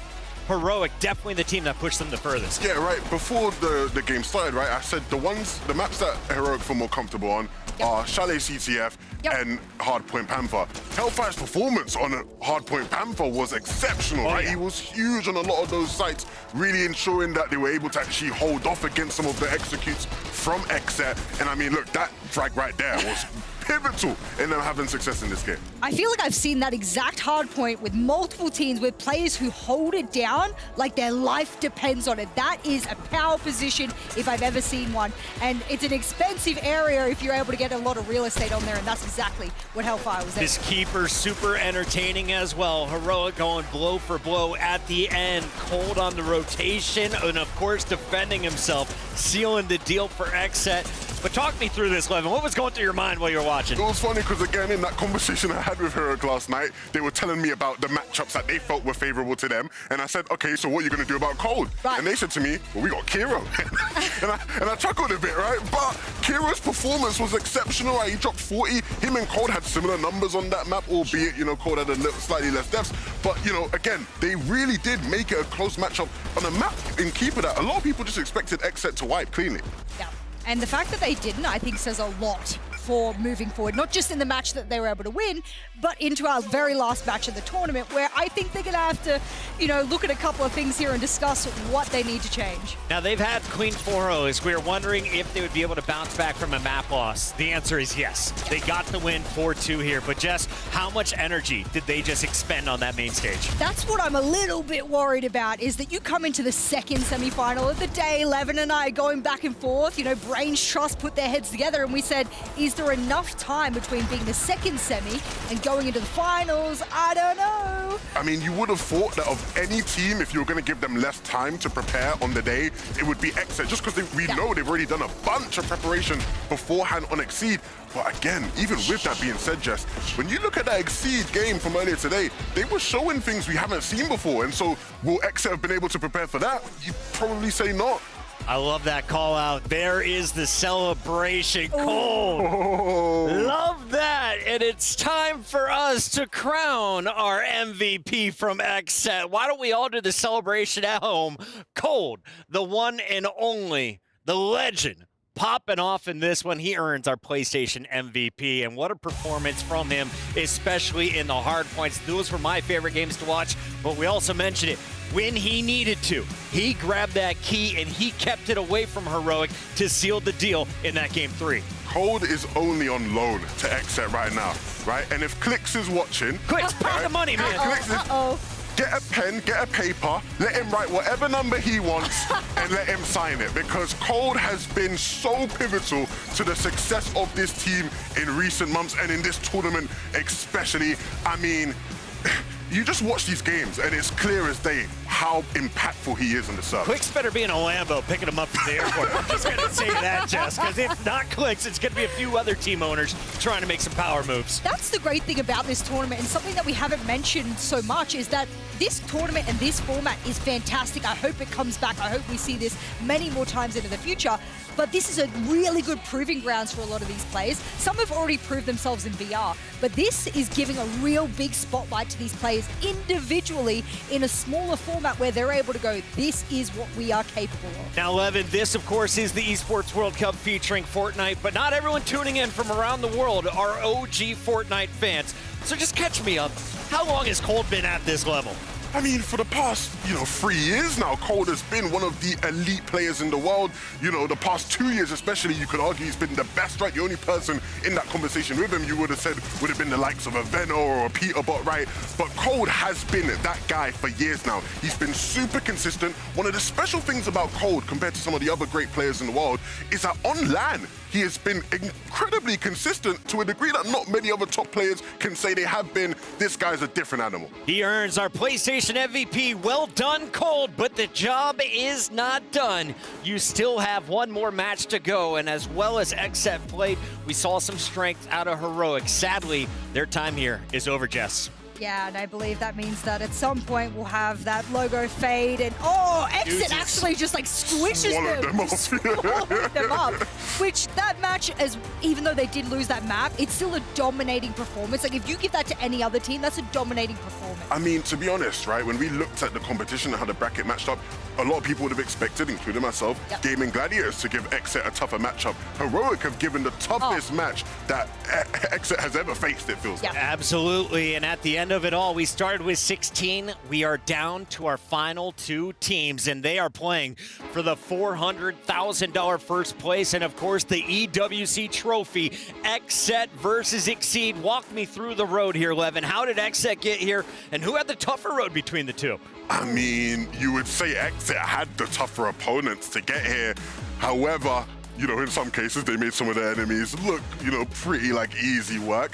Either way, though, these two teams have history, and that's key going into this final. Yeah, I mean, we've had a couple of grudge matches already, and some of them have, you know, gotten their revenge and walked away with a smile on their face, key crushes in their hand. I think in this particular scenario, neither of them are really going to care so much about the revenge as they are proving themselves the best at the 4v4 format at every one of these game modes, and XSET have already come out as one of the ones that are the best, so exceeded the challenges here, essentially. Well, we're going to give XSET a moment to breathe. Before that, though, they have some keys to crush. They're backstage right now. Let's send it over. I am here with XSET at the key crusher of the Esports World Cup after they managed to take down Heroic in a 4-1 in the best of 7 and cold. It was you who crushed the key. In the interview previously, I asked you and you told me you were the missing piece the team needed to take down Heroic this time. So how does it feel? You got the revenge the team needed in this moment and you took another step closer to the finals. So how does it feel? I mean, it feels amazing. You know, I said I was going to do it, and I did it.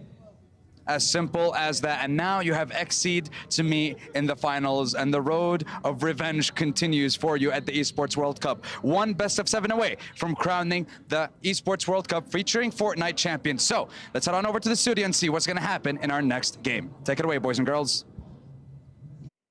What a win for XSET. Heroic sent packing cold. The MVP gets the honors. Does it break? Do they snap a tip? I haven't seen one yet today. You know what the funniest part is that the key in Keeper is the shape of this thing. Yep. And your man couldn't get it out of his hands here either. You got sticky hands with the key.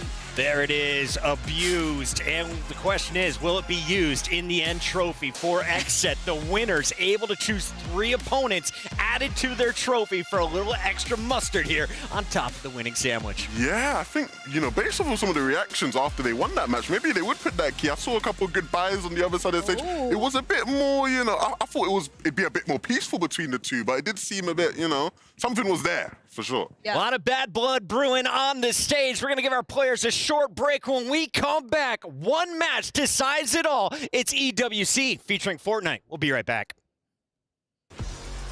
They're clearing the guy on point. They're clearing the guy on point. They're on point. They're pushing the guy, Fred. 116, dead. I'm holding mid. I'm playing side, I'm playing side. Nice play, side, play, side. You play, you play. I'm playing. Two mid. One is going left. I'm playing my problem mid. I'm fighting left with them. I'm fighting left, I'm solo. 30 wide mid. Nice, guys. Nice. Two more mid, guys. Guys, listen to me. Everybody stop, okay? Play together. Yeah. We can double fight to win the game. Yeah. One's on me left. One. Dead. Nice. Shoot him. He's above me. Shoot him. Take my two. Nice. Run. I don't sprint. I don't sprint. Yeah. You gotta run the other way. 30, 60, 80, 120. Again. No. No. Please. No. No, man. Oh my god.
Yes, my people, it's your boy TN, and I'm here at the EWC out here in Saudi. We are about to go around the boulevard, see some of the amazing sights that this place has to offer, and see if we can run into any esports pros. I bet you there's some out here. Let's go and find out.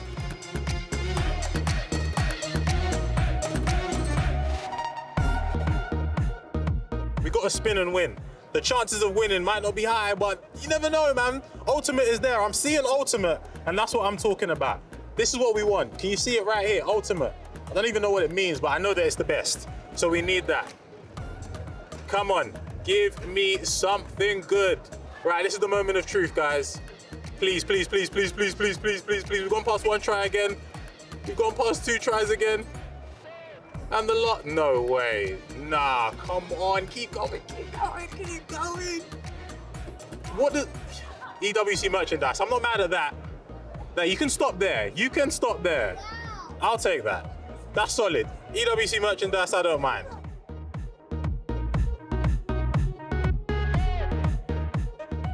Right, the show must go on. We've had a good start, let's keep walking. Oh, boys. I think I see the exit, boys. I think I do see them. We're gonna see if we can pull them over. This will be good. This will be good. This is the stuff I'm talking about. You never know who's hanging around. Hello, hello, hello, hello. How are we doing? How are we doing? Good, good, good. Is everyone okay? I'm not too bad, brother. I'm not too bad. Not too bad. He's so in the game already. Bro. What's up? How are you, brother? You okay? Yes, I'm doing good. You guys are absolutely smashing it. Do you mind if we take a walk? Can I pull you away from the game for a sec? Let's take a walk. Let's have a talk and let's see what we... I'll go. You have to do it now. Come on. You have to do it. I'll give you one more. I'll give you one more. One more. I believe in you. You're the man. Oh!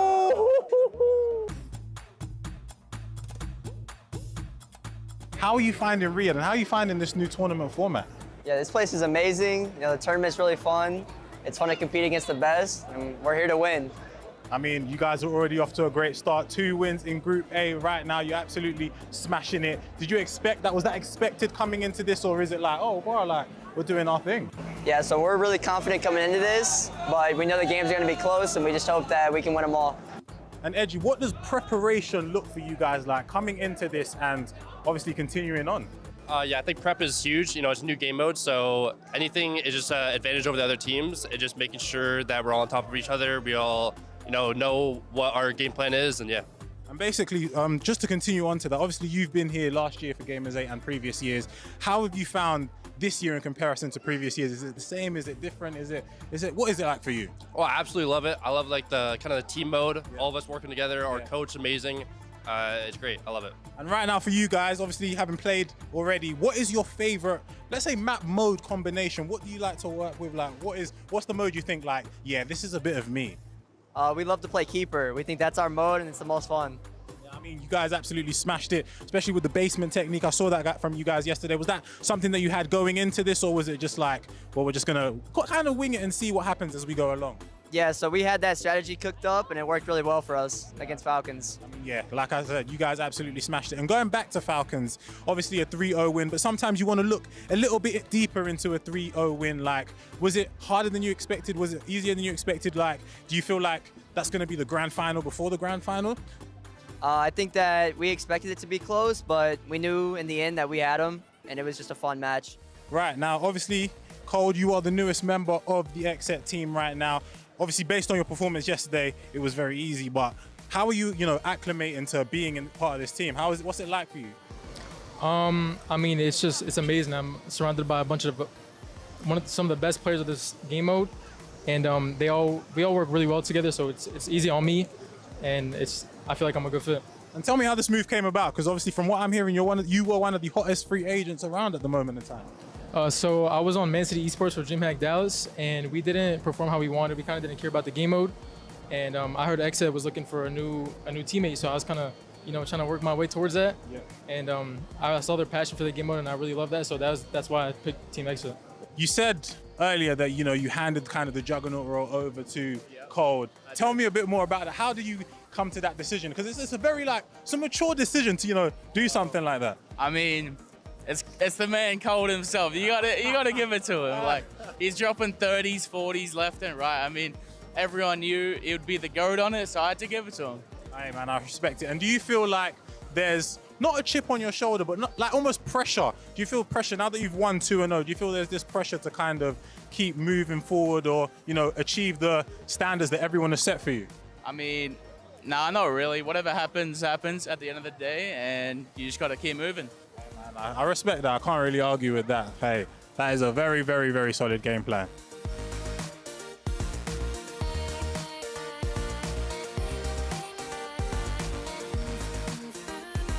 Right, we are in the next segment of the Boulevard, and I'm telling you right now, this place is absolutely unreal. There is so much going on. It's so busy right now, and I'm telling you, nighttime might be the best time for you to be here. Have you been to this part of it, Cole?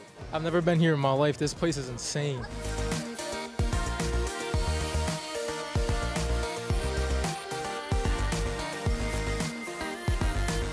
We're here at the House of Hype now.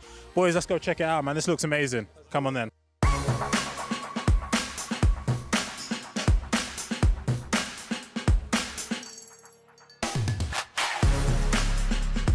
Do any of you guys have NFTs? Nah, no way, man. I feel like if I do that, I'm the guy that will lose all my money. Like, that's my luck, bro, honestly. So what's gonna happen? There's a mirror up there. Could you imagine if this just lifted up? Like, yeah, that would be crazy. Now, from some of the stuff you've seen, this is very, very cool. Very trippy, but very cool. I'm loving it. The experience doesn't stop there. We are about to go into that room, and this is about to continue on. So make sure you join us. Let's go.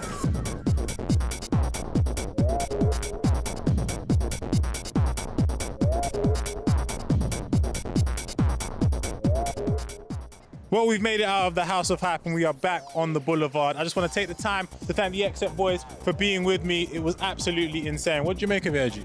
That was just crazy. There's so many rooms, so many different types of lights and stuff. It was insane. I trust you'll be back in your extra time, Muzz. Yeah, indeed. I'd love to hear it. Well, again, that is all from us today. Again, thank you for the XF boys. Good luck in the final 8. You probably won't need it. You lot are smashing it. But that is all from us. And I'm sure we will catch you guys around soon.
all journeys must come to an end. $1 million on the line. One best of 7. And of course, the Esports World Cup featuring Fortnite trophy. I've got Ritual from Exet here, and I've got Okis from Exceed. Is this the match to end the story? Because this beef has been burning since DreamHack Dallas. Ritual. Yeah, I think this will settle everything. I like this. Okis? I agree. The beef is going to be settled. They're laughing about it. It's all fun and games until someone gets hurt. Seems like neither of you were particularly happy with your semi-final performances, but now it is time to put everything on the table. Final words? Good luck. I mean, good luck as well. We're going to win it. Shake hands if you want to. I like that. It is time for the final. Let's go. Welcome one and all to the grand finals. It is your Jamil Motorsport match of the day. Exet taking on Exceed. We've got 11, we've got Jesco, and we've got 8 phenomenal players to talk about. 11, I want to start with you, though. Talk to me about the rivalry that's been brewing since that first qualifier land back at DreamHack Dallas. I mean, yeah, there was so many layers to it, Jesse. It got real heated over there in Dallas. I think, obviously, the main thing that we've highlighted a bunch has obviously been the sort of scandal with Quanti trying to get some of their VODs to study their games, right? Getting caught with that, and then, like, the punishment from there and how that affected how both teams felt about each other. Yep. Beyond, actually, that, it did show a great sign of respect from Quanti. He wanted to learn from Exet even back then. Yeah. Breaking into the PC to study the VODs. Quanti seems to be ready to do anything to win. And on the other side of the stage, we have Exet, who were the clear favorites coming into day one. Anyone you talk to, they said this is the team to beat. They proved it as well. Yeah, absolutely. They were tested in the semifinals, but testing Exet means getting one map off of them. If that is your worst day, losing one map, and you're that good of a team, I cannot underestimate the kind of finals we get from Exet. If you're looking for clutch players, they are on both sides of the stage, but I want to start here with the team that is 14-1. Let's show some love to Exet. Ridiculous performance so far. We've highlighted Ritual, we've highlighted Cold, but tell me about Edgy and Muzz here. Yeah, I think starting off with Edgy, he is one of those players that definitely goes under the radar. He's always the kind of guy that will have a big moment here that maybe doesn't go noticed, but he's a champion in his own right. He's won FNCSs in the past. He's a cool, calm, collected guy. The perfect guy you'd want as like a support type of player, which is the role he plays on this team.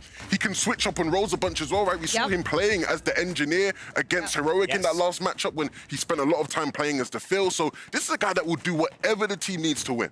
And we have a saying when I was in the military: if you go by and you're a grey wolf, it's no one notices you, but you get by because you do everything so well and you just skate by. That's kind of Edgy. So I like the fact that he does everything so well, that he's so consistent. No one notices him because it's, you know, not necessarily anything to point out. Muzz kind of struck me the same way when we came into the tournament. I was like, he's doing his job. He started off slowly. That's why we didn't have too much to say. He picked it up, and he said in the interview, they're practicing 4 hours a day for this tournament. And that doesn't sound like a lot to pros out there, but when you think about all of the other tournaments these players have to focus on as well, it actually is a lot. Massive money on the line, over $500,000 up for grabs here in the grand finals. And Exceed, they have a bit of an edge. They played first today. You could argue that that could also be wearing on them, that they had to be on the stage way earlier than their opposition. But Quanti, Peterbot, Okis, and Milks, we're all watching that last series. They're dialed in, and they're ready to take the stage. Let's highlight a few of these players. Peterbot, most confident man to ever enter Riyadh. Quanti, of course, some great objective play. Okis on the slang, but Milks is the one I want to turn our attention to. Yeah, he's going to be the youngest on the stage with us remaining. He's so young that I'm not even sure whether or not there's going to be that players out there that realize the kind of weight that is on his shoulders. Not many, what is he, 16 at the moment? Not many 16-year-olds are ever put into this situation. I can't imagine the pressure. He's the only player on the stage that you'd say probably isn't really that used to the bright lights of this type of moment, right? And so how does that affect him, right? When we listened into some of the comms earlier, right, during their matchup against KC, it felt like he was sort of struggling with that a bit, right? It felt like the team had to rein him in and really have to tell him, look, you need to follow us, you need to stick to the game plan, don't get caught in your own world. He does have that SMG, the Thunderburst, to win those one-on-ones, to win a 1v2, which we've seen him do. But if you're looking at 2 players on that stage to focus in on, you got to dial in on the marksman. The sniper rifles have been on fire for Peterbot and Ritual. Let's take a look here at these 2 players and what they've brought to this format for competitive Fortnite. I mean, what a matchup this is, right? I'm so excited. What a matchup. I know you would rather be on that side of the stage. I hate to say it, I would rather be on that side. But on this side of the stage, Peterbot, I mean, the man does all the talking, but he walks the walk as well. And I think that is key. So many people in the wider Fortnite community have had questions of Peterbot does all these insane things online. He breaks records here, there, and everywhere. But on LAN, right, when everybody is on the same sort of setups and PCs, does he still have an advantage? Does he still have an edge? And if you are still questioning that, you're foolish, because the guy is unbelievable here. There's going to be some TikTok accounts after tonight who are just going to have to settle for looking for someone else to hunt down, because they got no more content left to make about Peterbot. He's not a bot, I'll tell you what, he'll have to take that off the end of his name. He's now just Peter. Peter has been doing work. Don't let him at the top of the tower or in a window, or he is going to go on a streak.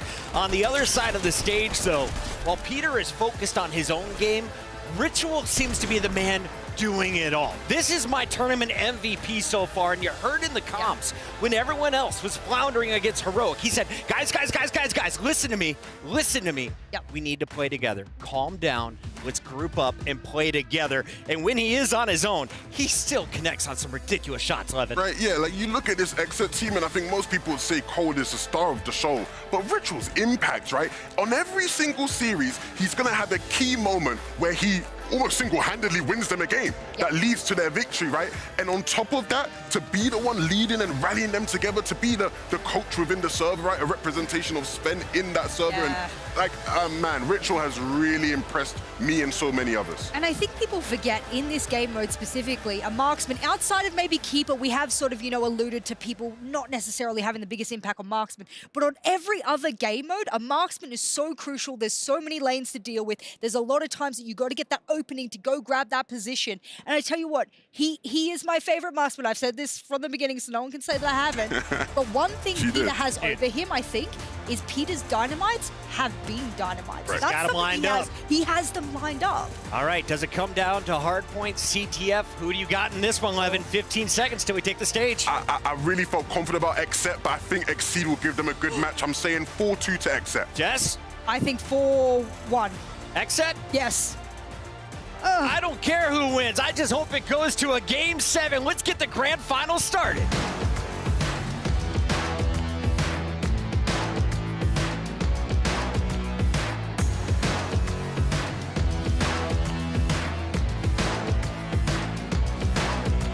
Obviously, we're dominant. We haven't lost any teams yet. I'm not looking forward to losing at all anyways.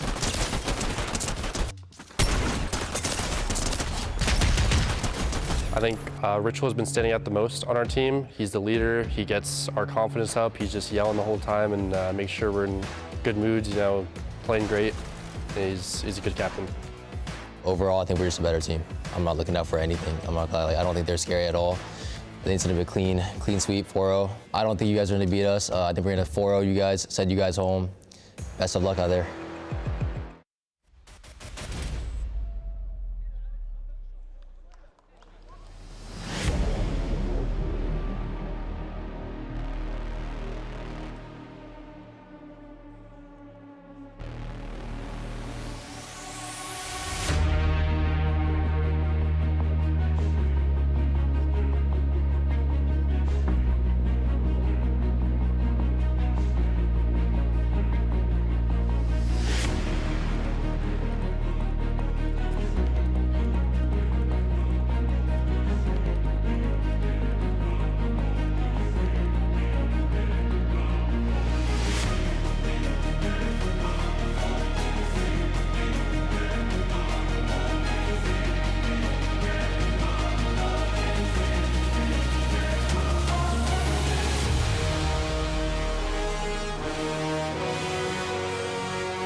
Let's go! Now that is how you kickstart an Esports World Cup featuring Fortnite Grand Final! We can, that's right guys, come on, give it up. Yes, Riyadh! We are here, we are living the dream in this fantastic Amazon arena, and we are ready. 2 teams remain in this competition, but who will walk away as champions? I think the least that you can say about this, Adam, is that everybody has had this game on their minds. DreamHack Dallas, months ago, everybody's been setting up this grand final of XSET and Exceed to walk up on the Esports World Cup stage. But at the end of this night, in only a bit, only one will walk out the first ever Esports World Cup featuring Fortnite champion. Indeed. We had the Dallas Open qualifiers, the online qualifiers, then 64 players, that's 16 teams came here to Saudi Arabia, battling it out. Only 2 teams now remain. And of course, there is a $1 million prize pool with $400,000 going to our victors. We should take a look at this fabulous thing behind us as well here. Come with us, have a look at this too, because we have the almighty trophy. Absolutely. At the end of this, we starting with our grand final with 2 keys left intact. One of them will be smashed, just like the ones we have down here. Look at them. They're all so sad, but that's just part of it. That's part of competition, because only one of them in just a bit will sit right here. And what does it say? Nothing is granted. Everything is earned. Massive, absolutely massive words. Great sentiments there. The question is for you guys at home, are you ready for the Fortnite Grand Final? Are you here in the Amazon Arena ready for the Grand Final? Then let the world hear you, Riyadh, make some noise! It is time to meet our 2 Grand Finalists. First up, it's Exceed! Peterbot is keen to add to his recent list of accolades. Will he become the Esports World Cup champion as well, alongside his incredible team of Titans? Will they go all the way? Only one team stands in their way. Will they exceed expectations and beat them to gold? Oh, they are ready to rock and roll. They are ready and in position. And the next team are in the wings. Absolutely. We have our team. Milks, everyone! Okish! We have ourselves Quanti, and we have Peterbot!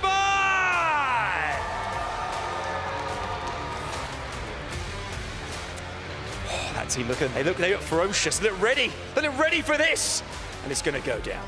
Absolutely. That semifinals for them to get here to the grand finals was absolutely incredible. Tight as a drum, I gotta say. Yes. Very, very tight. Let's meet the next team, Milosh. Let's do this. Absolutely. And their opponents, please give it up for XSET!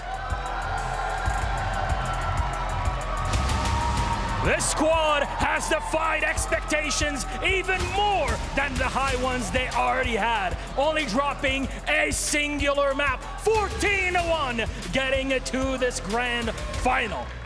They've made it happen. They've had this dream for months, and here on the grand stage, they're looking to make it happen. Muzz,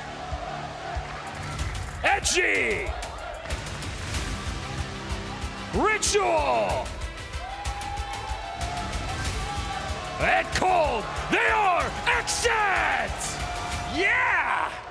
They are. Exceed and XSET. They are on the stage, and it is a best of 7. It's all about to go down. Milosh, we've waited for this all weekend long, and we're so excited for this one. Absolutely. Please exceed, XSET. Please place your keys, gentlemen, and get to your seats.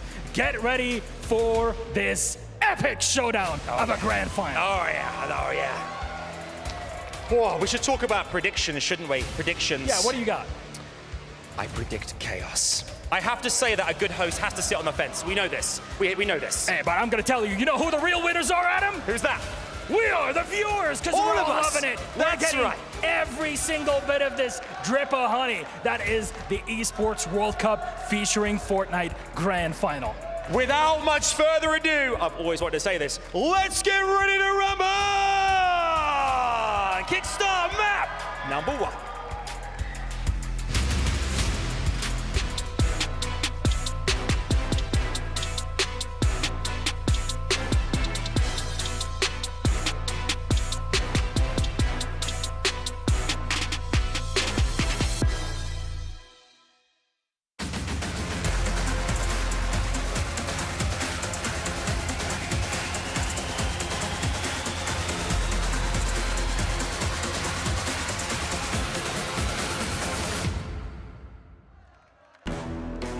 4 days of action in Riyadh brings us to this moment. One more matchup, one best of 7 to decide who will be the Esports World Cup featuring Fortnite champion. My name is Onset, Bravo alongside me, and we have XZ and Exceed sound on main stage ready to throw down to decide who'll be your champion. You had the feeling it was always going to come down to these two squads without a doubt. You see Peterbot and Cold on your screen just now, two superstars in the world of Fortnite. Ritual here, of course, there's going to be no strangers to a lot of Fortnite fans on this main stage. Some of the best to ever play the game. Now, specifically, these two teams, a lot of us have their eyes on them, not only because they're some of the best here, but also because they have the massive rivalry that you've been hearing about. A lot of beef between these two squads, and it's not just friendly chatter, right? These two teams, I probably do not want to meet anyone else in the world more than one another here in this grand final. Yeah, usually we get to a grand final and it's all about pride, it's all about becoming a champion, and that still, of course, is the case here for these two teams. But like you say,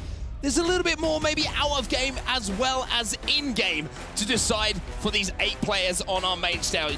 Now, a reminder of how our teams got here. We saw XZ take down Heroic 4-1 in their semi-final. Exceed beating KC 4-2. Both teams showing they bleed, both dropping a couple of games on their way here, but also when you look at those scores of the semi-final of a tournament, Andy, you're going to feel pretty confident that you're in the best form possible heading into a grand final. Absolutely. You heard from both sides as well. You heard in the interviews as well, the pregame, as well as kind of the matches earlier today. These two teams are absolutely feeling confident against one another.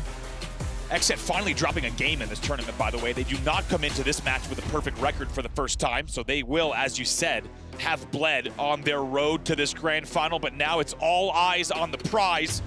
CTF Chalet will be the battleground. By the way, first place takes home $400,000. It's a $240,000 difference between first and second. This is absolutely high stakes Fortnite, and I cannot wait to get into game number 1. Keep that in mind. It's not just the pressure of the bright lights. It's not just the pressure of a grand final and becoming a champion. It's a 1v1 potentially at the end of the series that could decide where that money goes. But Chalet CTF is here. Our grand final is underway, and we're starting off with a POV, watching XZ on the break. What a treat that we get to see this exact matchup. We were hoping this would be the one. The rivalry from DreamHack Dallas, the trash talk at the event. You've seen the clips.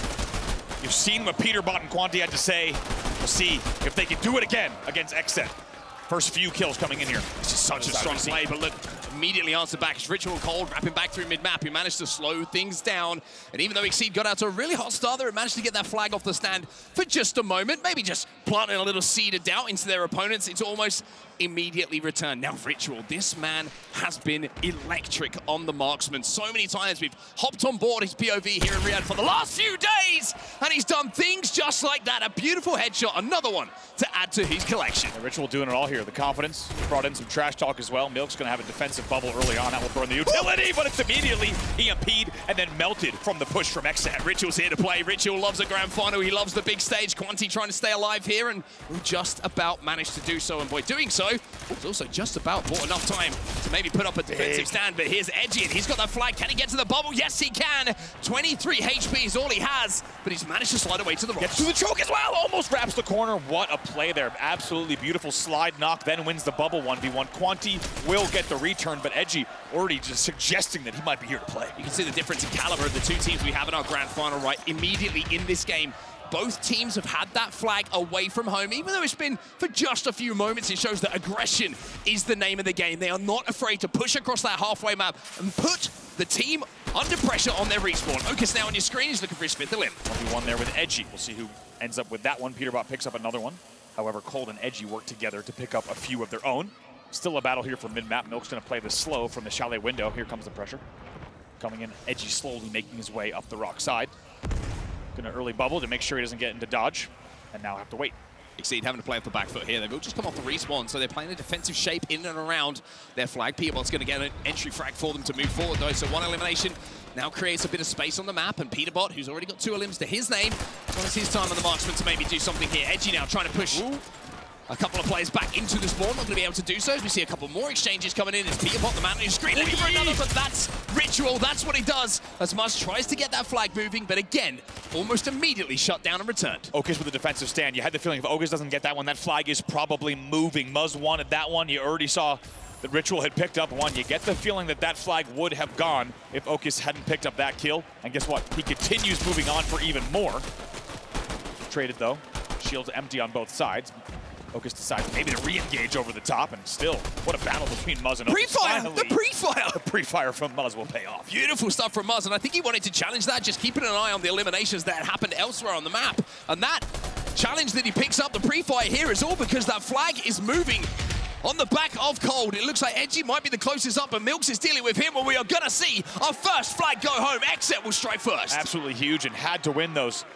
Even though Ocus needed to stay alive, you have to wonder if maybe he shouldn't have spent so much time in the bottom of Rock Tunnel there. It lets the flag get pulled all the way through. He will pick up another one at mid-map, but not before they forfeit that flag. Exet will lead 1-0. Ocus now trying to just stay alive for a few seconds. Ritual trying to pick up another elimination.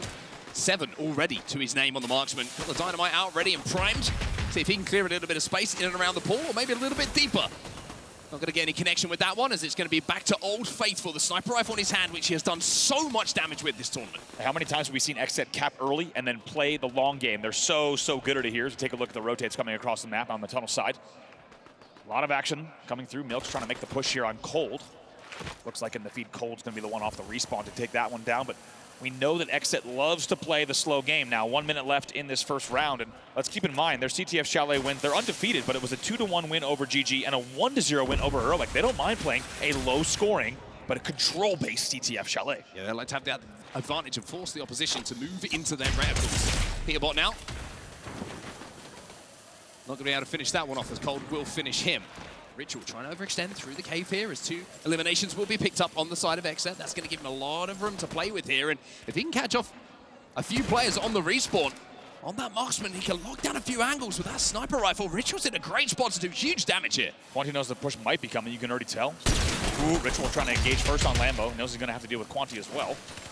Playing this slow, 16 seconds left in the round. They would need to pull right now if they really want to make this run happen. Yeah, the frustration here for Exceed is that they're playing on the back foot. Exet being nice and aggressive, and that is going to be the round ending here. Exet will be 1-0 up as we flip sides here in our grand final. Very happy with that. You already see Edgy and Ritual happy about it. You don't always see teams kind of popping off after just a round, but you can already tell there's a lot of energy on the side of Exet this entire weekend. Yeah, we got some Cold fans in the building. Well, I mean, how can you not be a Cold fan? It's a perfect name for a Stone Cold Eliminator. That one run was so beautifully executed by Exet, though. We have to just take a second to think about how they managed to do it right. One thing I loved about it was when they got the eliminations, it was Muzz who was more than happy to re-engage, challenge that final player who was alive on the side of Exceed, knowing that even if he trades, forces that player back, best case situation, gets the elim. That's the last worry for them to deal with as that flag was moving. So great communication, which is such an important thing to have locked down, especially in a pressure situation like a grand final. Oh, whoopsie. A little bit of explosive. Ritual's human. Yeah, some explosions and some emotes there. Taking a look at Ritual's POV, the window battle. It's a classic one between him and Peterbot, just both trying to 3P that window marksman angle. Here comes the push here from Exceed. Cold's going to go down. They want to try and get in and around that house. Cold's going to be there, though. Cold, who already has 12, make it 13 eliminations to his name as he shuts that down almost single-handedly. Edgy will find another elimination as well as Ocus will fall. And now that is the sign for Exet to push. Now, keep in mind, Exet up 1-0, but they're up 1-0 on the bad side at the moment. Now they're playing from the good side here, and they have an opportunity to really put the pressure on. Here's one Ritual as well. He knows there's a lot of players around. Gets a great crack there, but has a lot of a target-rich environment now. Needs to play this slowly with Cold in the back. I think they're going to pick up another one. Yes, Ritual will go front base. Ritual's that should be everyone down. I mean, Ritual's going crazy. Cold's cleaning up the damage. Ritual now says, do you know what? I'll put the sniper away for a few moments because I've got a flag on my back. And with already 1 flag in the bag on the scoreboard, it looks like it could be 2 here. Nobody is here to stop Ritual. That's going to be Exet, up by 2. Wow. A statement, as you said, and not surprising to see them cap so fast on this side of the map as well. As a reminder, it was only a 1 flag margin over GG and Heroic in their earlier CTF Chalet. So to be leading 2-0 over Exceed with 3 minutes left is quite a statement in your grand final game number 1. Except with a couple more eliminations, and now that is the signal for them to go forward. Peterbot, as his shield's broken and his health taken away as well, Cold gets another elimination in this game. By the way, that man is on fire, and it's going to be Edgy and Cold combining once again around the mid-map to clear even more space here. Exceed on the back foot and really struggling, to be honest, to find any kind of footing on this side. Edgy trying to make that push. You just saw him in the cam as well. Just the intensity coming out of this team. An emotional team, and really also just a team that's fired up. You could just tell. Quanti on your screen knows that there's a lot of work to do in the next 2 minutes and 44. Has to try and challenge Okis on the back of this mound as well. Just forcing him back, trying to put pressure on Okis. All of this time he's just thinking, I don't want to be in this position. I want to be further up the map, putting pressure on the XZ side, but you can see Muzz and Quanti. They're exchanging a couple of trades in and around the map here. Beautiful EMP is going to slow things down, but Milks will come out on the good side of it. Very nicely done, as you say, from Milks. Not easy to do. Nice white truck play coming out of Muzz, just trying to hold that angle. In the end, the EMP isn't enough. Now on board here with Milks. Knows that, guess what? XZ with 1 flag is enough of a problem. XZ with 2 flags, these guys have set up shop. They have no intent on leaving their home base, and can you blame them?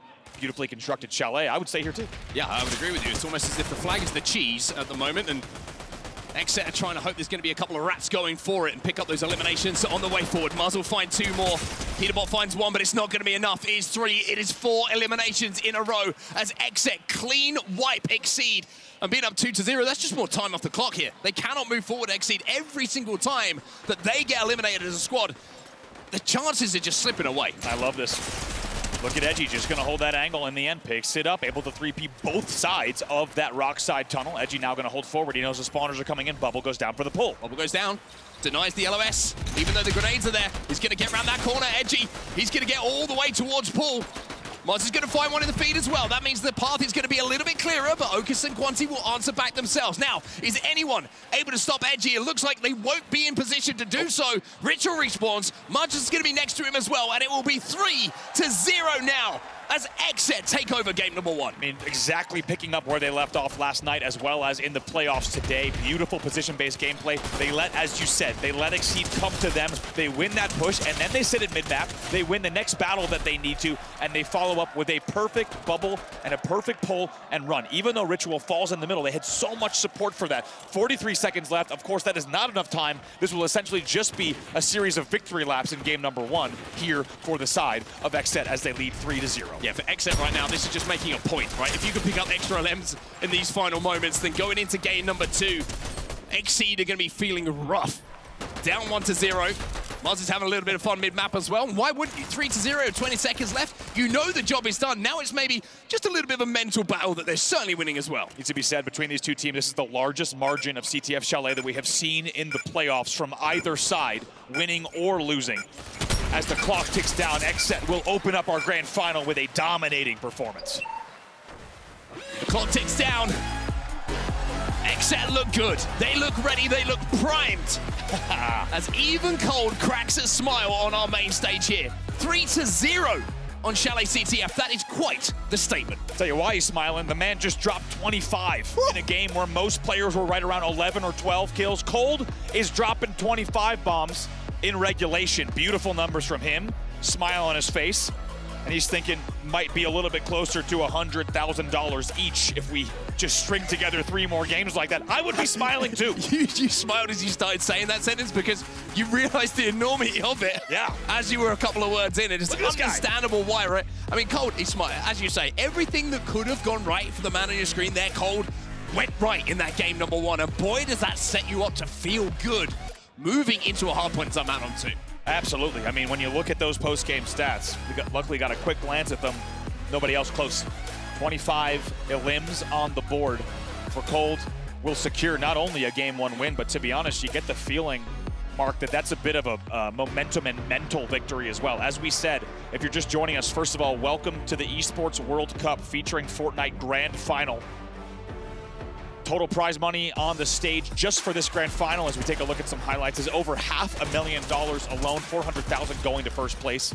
A massive tournament here for the Fortnite community. And it's been an amazing 4 days of action.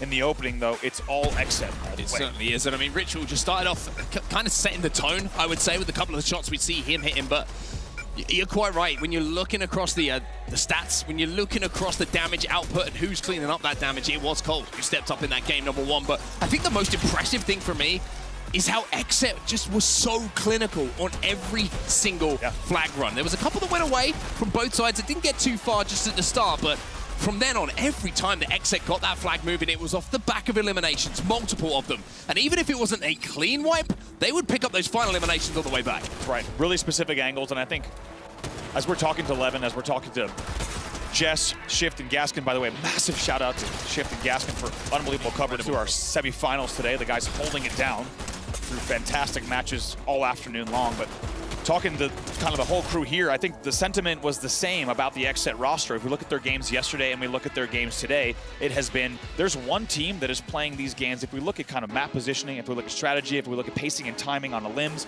there's one team that's playing at a different level, and it continues to be XSET. Now, we have to turn our attention away from CTF to our next game mode, and that's going to be Hardpoint. We're changing map as well. We're going over to Panther now, so a little bit of a challenge for both of our teams. What can you tell us about the records going into this one? Because you had some interesting stats. Yeah, absolutely got to look at these. They're really, really interesting Panther stats specifically. First of all, we saw a 250 to 141 win for the side of XSET over GG. Pretty comfortable win. However, the only game type that they've lost was to Heroic, 250 to 167. So that tells you that there is a little bit maybe of a break in the armor in this specific game type, and maybe an opportunity for Exceed to steal a game. I mean, it's one of those small things you're looking for as a team, right? What can we look at in a series? What we look at as a team as a potential weakness when we look for a game type to look through all of it. And for XSET, it's very difficult to find them. 14-1, but we found the one, which is the important thing. So for them, they've got to, on the Exceed side, just keep that in mind. Know that they've suffered a loss here before and that there is a way back into this series. I don't feel this is going to be a quick series. I have to say, I feel like there's going to be a lot of games to play, even though XSET did look so dominant in that Chalet CTF. Yeah, and you have to think the last time that we saw Exceed play this game type, it was a 250 to 238 win over KC. So a narrow one, but they got the job done in the end. Maybe if you're an Exceed fan, you're hoping to see them tie the series up, or if you're Chris Puckett and you simply want to see the series go to 7 games. Either way, I agree with you, Puckett. We would love nothing more. I think Mark and I have said it many times before, but we'd love nothing more than to go all the way the distance in this series. Regardless, this game 2 is certainly set up to be a fantastic one. Mark, you alluded to it earlier, but if we go the distance, it's pretty wild to think that you could have a 1v1 or 2 at the end of this series that is a $240,000 game 7 or a $240,000 final push for one of these teams. It might be the highest stakes that a lot of them will have ever played in, including FNCS play as well. Well, that's what they're playing for here, everybody. That's what is on the line. The key has to go into that trophy at some point. We want you to get behind these teams here, Riyadh. If you're in the Amazon Arena right now, let's make a little bit of noise as we're heading towards Game 2. And hopefully, we're going to see a Game 2 that goes right down to the wire. Been an amazing weekend here of action in the Amazon Arena. One of the best stages a lot of these players have certainly ever played on. And it's provided a lot of fantastic action. Guess what? Hardpoint Panther also the epicenter of a whole lot of action over the course of the week. This is going to be a fantastic game number 2 of the series. As we said, it's the only game type throughout 4 days of competition that XSET has dropped.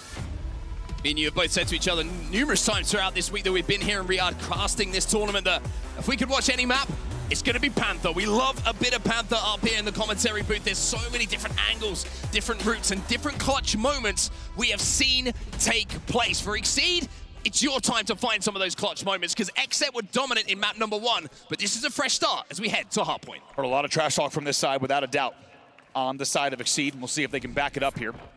As we said, huge rivalry between these two. It's always the two that we expected to get here. They might have been seeded quite different. Exceed with the 2nd seed out of DreamHack Dallas. XSET had to come in through the North American FACEIT qualifier, but you always had the feeling they would get here, and we're underway in game number 2.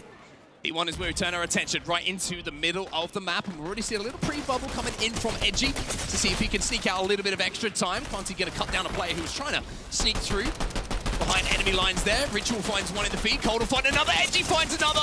It is all XSET at the start here as Cold will find the final elimination. They wipe Exceed off of the map here and will be sat inside of that first hardpoint. What a way to start. 4 clean limbs, as you said, will mean time on the board. Cold still alive here up top, and even going to do a little bit to keep Peterbot all the way back, sends him flying, and that will mean 20 points on the board early on for XSET. You've got to feed in there. The Cold was going to do it to Quanti as well, but now we've got a couple of players pushing inside of this hardpoint, and it looks like a 1v1 for the final moments here. Muzzle winning, Peterbot's here as well. Muzz is challenging, Muzzle winning, it's 2, it's 3 for Muzz, and more time on the board here for XSET. Absolutely beautiful hook combined with Cold here to now hold, and they'll try to prevent anyone from coming up on height. Not going to be easy. Okus will be taken down in the end as well.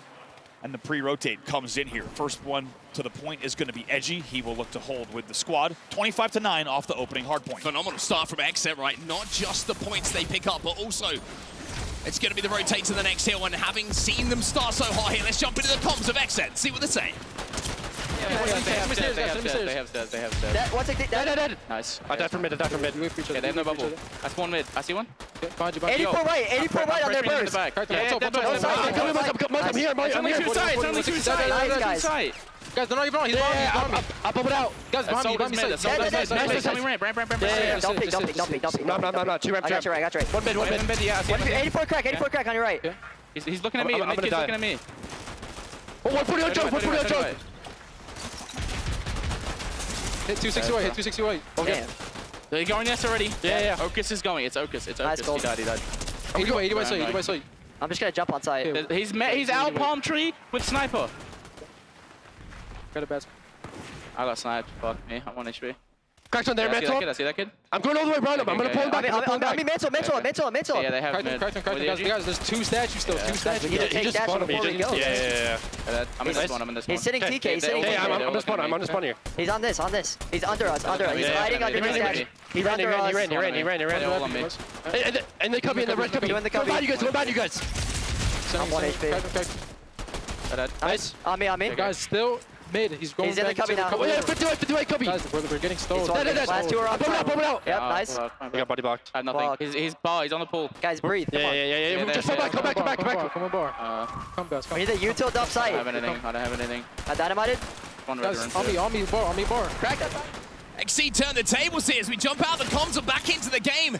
Exit weren't able to lock down that second hard point, and that was one that favored them. Now Exceed find themselves not only in a lead, but locking down P3 as well. Yeah, what a time to be in a listening there with Exet. You heard even a little bit of frustration coming through just because they really couldn't get those players that were down bottom statue. They couldn't get control of mid-map and statue platform at all, and the time continued to rack up for Exceed. Let's not forget, we were 25-9 coming into that point, and Exceed manages to 10x their points on the board during that hard point. And they're starting to neutralize this one as well. The more time that disappears from this hill, where Exit aren't inside of it, is good news for Exceed. This is one that they're having to attack. The spawns are certainly better on this 4th hard point here for Exit, a little bit closer to that hard point, and if they can hold them off for just a few moments' time, moving a little bit closer to their spawns, they're going to be in a really good spot as Peterbot starts to hit some bodies. Yep, slowly making the comeback once again. Cold going to get right back in the party. That's going to be 3 and 4. The spawners are flying in right away from Exceed. Cold somehow stays alive way longer than he should have, however. Exceed might have bought enough time to hold here. Muzz is going to be the first one in, though. Edgy wants to be part of that party as well. This is constant, non-stop action here. 67-99. Just see he's caught between 2 minds here. Do I try and push this one? Do I give it up, try and rotate away, and instead end up kind of doing nothing? Except might get a little bit of scrap time here, but look at the rotate. It will be Muzz who's given up, helping his teammates on that push towards setting his team up for the next. We're over to the fire pit now. Edgy's inside of that hard point, and Exet are starting to formulate a comeback. Yeah, the nades were no good here. Exet slowly holding. Muzz is going to try to hold this angle as best he can. Peterbot also thinking about joining the party. EMP will take him. Ooh, you want to say he would take him out, but he stays alive through that. Finally, Ritual takes him down, and we have a 10-point game on our hands here. New hard point in 30 seconds. Might see a tie game very, very soon as well. 33 seconds. And drop until we move to our next hard point and we restart our second rotation here. We will see Exet go into a lead, and Ritual on your screen is going to have some work to do. 2 players have fallen on his team. Ocus will find one as well, as we see Milks also step into the feed. He'll also pick up a little bit of scrap time here at the end. So Exceed back into a lead hit now, but it is extremely slender at the end of our first rotation of hard points. It really is. You couldn't ask for a better set of first 5 hard points coming in between these two sides. It is only 3 points separating them off of the first rotation. Exceed starts to pick up some LMs. Peterbot's going to find another one as well, and everybody, it looks like, is on the respawn here from Exet. So this early time is going to be going only one way. It's Exceed who are inside of this hard point, and we know, Andy, you can lock this one down. It's not a normal kind of mid-map contest. You can get a huge, significant amount of time if you play it well. Bubble will be EMP. Look at the intensity there on Peterbot. He will fall, Milks will fall, Quanti will fall. That means 3 will be down. Ocus is your last player alive, just trying to do something from distance, but he knows there's a lot of Exet presence at top mid. I mean, we said you can get a lot of time, but you got to remember, this is the grand final. This isn't group stage. This is the best in the game going up against each other right now, and Muzz with 12 limbs. That one felt a little bit special, but there's Peterbot to answer back. Steps inside of that hard point. He'll get the scrap time here as Exceed will go into a lead. Off the back of it, let's jump into the Exceed comms. My bad. I'm playing, but give me Okay. Close. Mid. 26 mid. 61 point. 60, 56, 56. 100. 50 white, 50 white. Nice. Last one. I'm dead. Two more. Wait, buddy, can you wait? Yeah, wait. Run around. 1 HP, 150. I'm coming, Bonnie, I'm coming. Bubble. One HP, man. One HP. Nice, two left, two behind me. Body Ocus. I'm playing right side. 140 jug. He's on the outer, looking through mid, look through mid. One HP burst. I'm headshot side. Whoa, They're on. 1 HP, 50 white. I stuck him dead. He's pushing you. 50 white dead. Nice, Ocus, I'm coming. Somebody get ready for next. I'm pumped. Dead. 34 right on point. I'm dead. Mid. Go next now. Use, get those scraps. I'm top. I'm playing statue. Go next, someone. Someone on next. Someone go next. Yeah, I'm on site. I'm milking. Gate. Go. I'm holding mid. Two gate. They're doing the same. Give me Peterbot comes forever. The man is intense. He is locked in here, and why wouldn't you be? Exceed 173 points and rising as they now take the lead in this game. Yeah, we actually saw several lead changes during that hard point alone, and you could just tell this one's going to go down to the wire once again. That's what you expect. We know that both of these teams have had close results on this exact map and game type here. It's 189 to 162 in favor of Exceed. Ritual set up at the back of this hardpoint as well. Peterbot has no idea he's there. The body shot is good enough to get the damage down, and now he turns his attention towards the hardpoint. The only issue for him here is a couple of his fellow teammates have fallen, so it's going to have to be something special.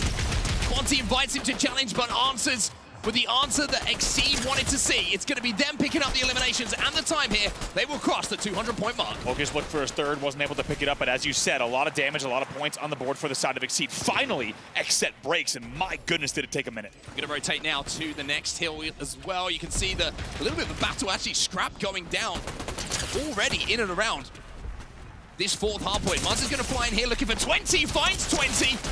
Maybe even 21, the damage isn't enough for him to get credited with the elimination, because Milks is going to be the one who wins this, and it'll be Exceed who continues to score. Continue to score at a dangerous point, just like that. Let's not forget, this game was just tied around 150. It's 230 to 171. Exceed only need 20 points to close out this game number 2. Close it out here on this hardpoint as well. Plenty of time for them to play with Edgy, trying to step inside of that hardpoint. He gets cut down. Milks, he'll get cut down as well. Muzz now steps in. Cole gets 2 to blow this game back open. It's 230 points for Exceed, but Xset, they're chasing him down. Ocus gets 1. It's answered back right away. It's a very strong hold. As 2 will fall, 3 will fall. Xset will continue holding, and we've got a game on our hands. Xset being pushed to their limit as they get ready now for the rotate as well. 10 seconds until we move over to P5. Edgy and Muzz now holding on our 5th hardpoint, and here's the move. Exceed gonna get a little bit of scrap time as well, which will bring them essentially to 240. Big moment, not just in this game, but you feel like in this series as well. Xset are set up. Exceed are so close to tying up the series. They just need one good push. 3 or 4 eliminations, and they will step inside that hill and close it out, but they've got to deal with Xset, and Xset will find 3. Milks is last alive. He gets done as well. Xset are back into this. Unbelievable. A huge 25-point swing coming in for Xset, and there's still 35 points on P5. Now, they can't finish it here, but they can get very, very close, and they can go into the lead on this hill as well. And what would this do to the mentality on the side of Exceed if they don't manage to close this game out? But now they break. Now they hold 20 eliminations for Peterbot. They will get the final moments here, and they will show the ice needed. Exceed will tie up the series here on Panther Hardpoint. Quanti popping off already. Peterbot, 1 win on the board. He already starts the trash talk again that he left off with at DreamHack Dallas. And you even see an exhale coming in from Ocus on your screen. He's going to be thankful that they closed that last push out.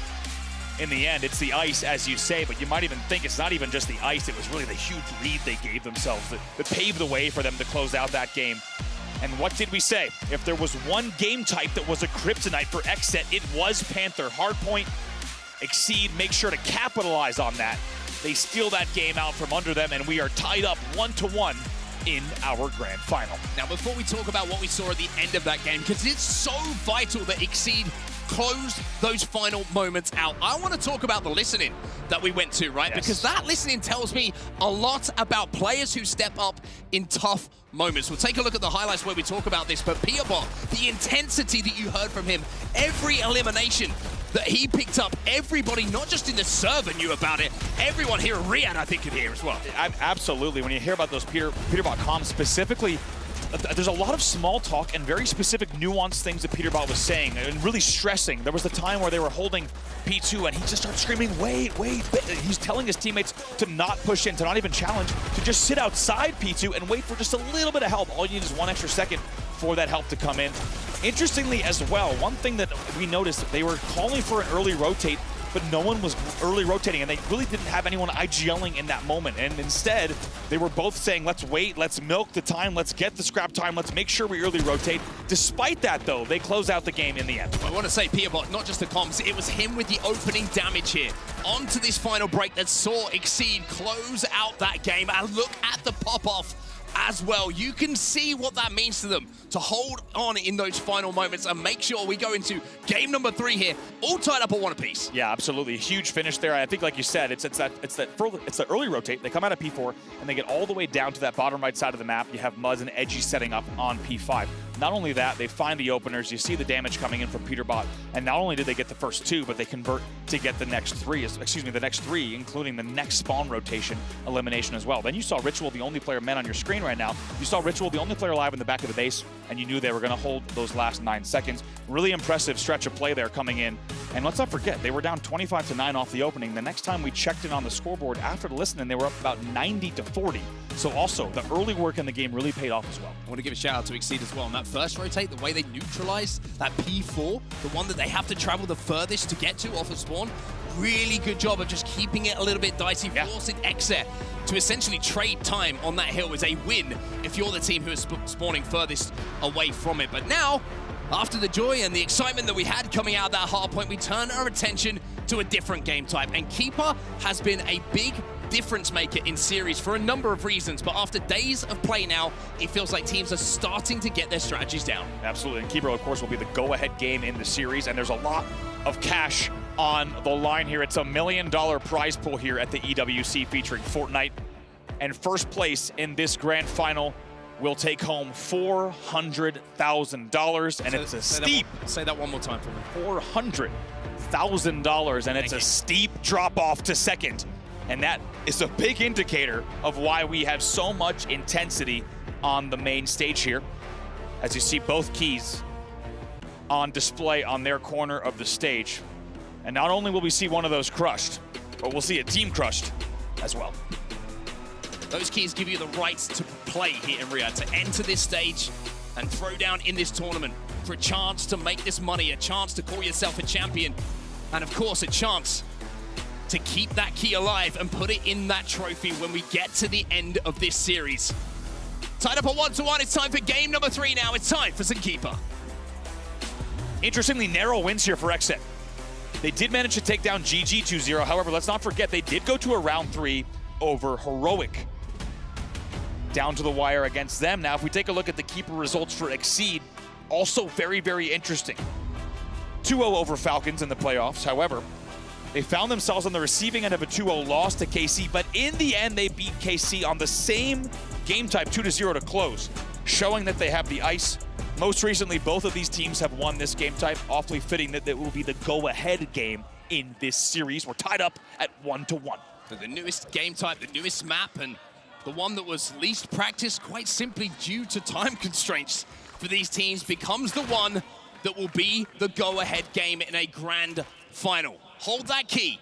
That's pretty much the job that you have to do here off the rip, as it looks like we might have a little restart before we get into the action. I think so. You saw a hand coming up there on the side of Exet, specifically Ritual, kind of looking over his shoulder and likely trying to get the attention of a station referee. Now we'll get confirmation, yes indeed, as you see Gold with his hands together, which means we're not yet in the game. Looks like we'll have station referees take a look at the Exet side of the stage, but sounds like the game will be hosted up in just a second. Gets us a chance to get back into these records here for Keeper specifically. And I tell you what, Exet, with the way that they've been playing, is going to look to hold once again a pretty control-based game. Would not be surprised if Exceed tries to once again play at a very, very fast pace. You saw that, you heard it in the comms, and you also saw it in the way that they played Panther Hardpoint. They want to drive a fast-paced game type. They want to be chaotic. That's what they'll be looking to do. As we look at some of the players, some of the the abilities that these players are going to have to select when it comes to the classes, when it comes to who they're going to be playing, Infiltrator is something that certainly has become a little bit more prevalent, not just throughout the tournament. I feel like throughout these last few days as well, because people are starting to see the value of the Infiltrator here in Keeper. They absolutely have. We'll have to see if that gets used as well and executed in terms of the strategy. Peterbot, the man on your screen here. If you've been watching anything in the world of Fortnite over the past few years, you've seen a lot of this guy, as you heard also in the interviews, often referred to as the best player in the game. Whether no build or otherwise, this man knows how to throw down, and he's been doing the same here at the Esports World Cup. Not a man who's short of confidence either. Not short of a few words, I will say, when it comes to, like Lev said on the desk, right? Talks the talk, but most importantly, when you talk the talk, you've got to be able to walk the walk, and this man certainly has done that so far this tournament. A grand finals appearance, and this is what you can expect to see from him.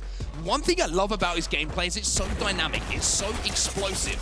A lot of times you'll see the teams in a stalemate situation.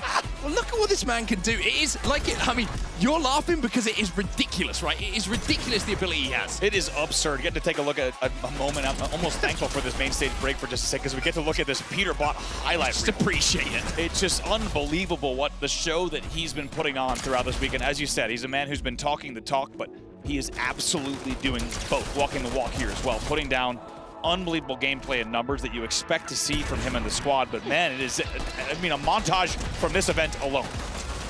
This is just one series, by the way. I think this is only the Falcon series. This is a YouTube video that gets over 200,000 views in about 20 minutes. If you put it together and you put it up, I'm just saying, you know, Peterbot, if you've got an editor at home who's sitting there right now, maybe he's put it to work. But if he can continue that kind of incredible individual performance going into this game number 3, then it's certainly going to create space for them. We heard from him yesterday, you know, when it comes to Keeper, he says, I'm running down. I'm finding where you are. I am killing you first. I am getting those eliminations. And if I'm doing that and I'm eliminating everyone in my path, why won't we win? Because my Keeper is just walking along with a key on his back and saying, the points are stacking up because nobody is there to challenge me. Absolutely. On the other side, of course, you've got Ritual, fan favorite on the side of Xset. Also, not a man of few words, able to do both as well, in and out of game, and really the fiery, emotional leader for this side on Xset. You always see him hyping up the squad as the teams now get ready to load back in to map number 3. Still tied up at 1-1, nothing has changed, and hopefully off the rip here, we'll get into the action. We've talked about how Keeper is a game type that certainly has separated people and separated teams throughout this tournament. Well, it's going to separate who goes ahead in our grand finals here. Tied up at 1-1, let's get this one underway.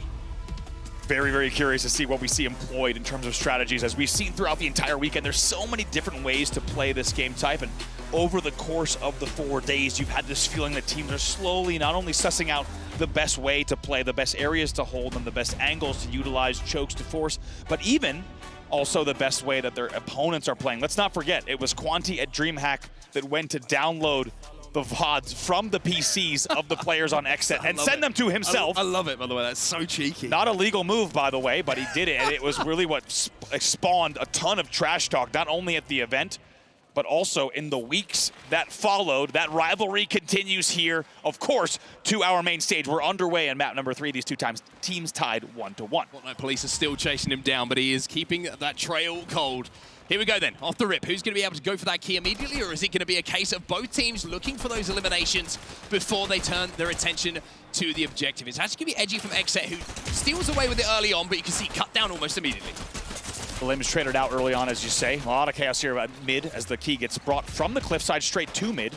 And now it's going to be Quanti that tries to stay alive, but a lot of pressure going to be coming in here from Ritual. Quanti with that key back, but barely any health to play with. The shield's already broken. He's going to get that health back, but is he going to be in time to win the fight against Edgy?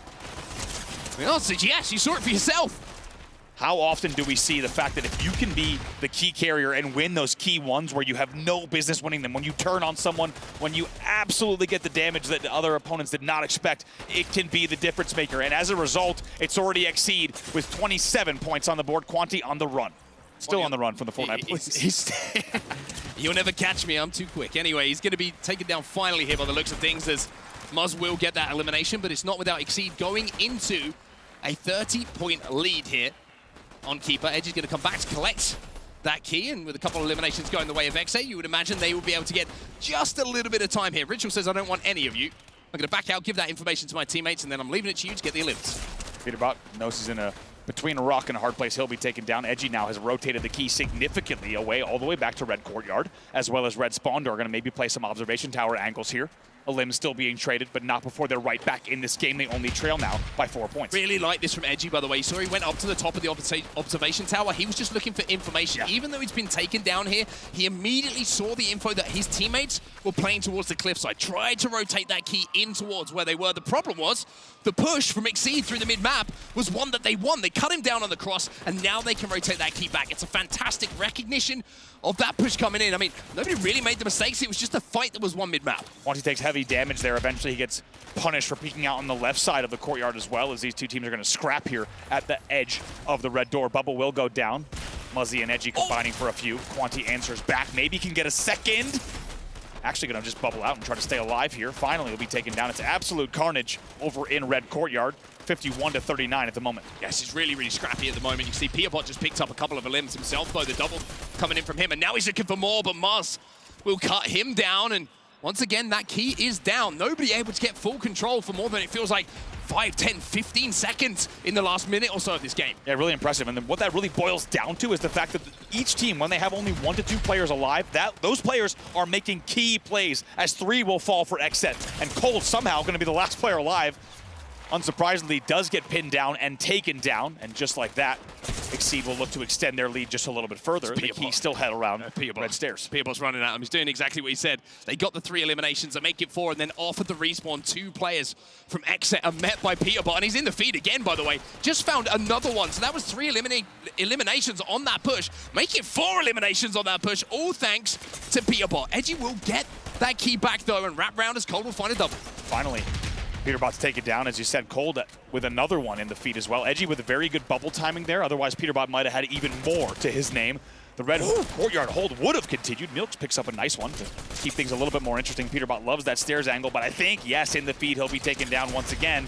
2v1 on the edge, and Muzz cleans up as well. That's 3 in a row for the side of Xset. And we're going to see Xset off the back of those eliminations now turn this round on its head. They go into a lead with just over a minute of time left to play. Exceed will break through, though. They find a couple of limbs. They've got to deal with Cold, though, because he's in the feed himself, but they've got that key back, and they will be scoring. Yeah, you're wondering if the key rotate came in. I'm kind of surprised it didn't come in from Xset, because Xset really might have had an opportunity to rotate towards stairs. Instead, it's Exceed that pulls it all the way back towards cliffside now. Got the opportunity to either set up round cliffside or play towards the tower. Ocus is going to be able to hold down mid-map. Shots coming in with that assault rifle, but for now, it looks like Xset just taking a few extra seconds to set up their push. Quanti taking the opportunity, though, to run this one away and towards that cliffside. Very nicely done here. Guess what? A lot of points on the board here. It's 101-83 now.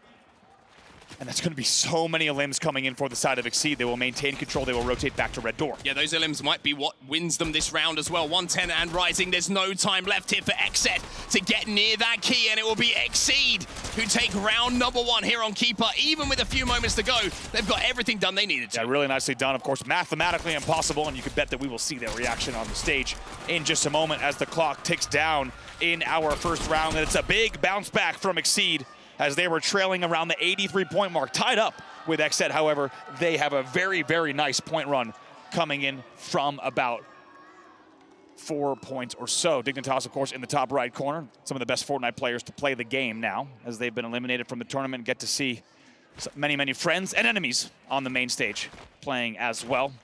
First round here goes to Exceed off of a fantastic 40-point run. They will take the first one now, only 1 round away from closing out game number 3. Into round number 2 we go then. Where is that key going to go first? Muzz is going to find a limb and hits a limb. Cold is going to find one as well. Answers back from Milks.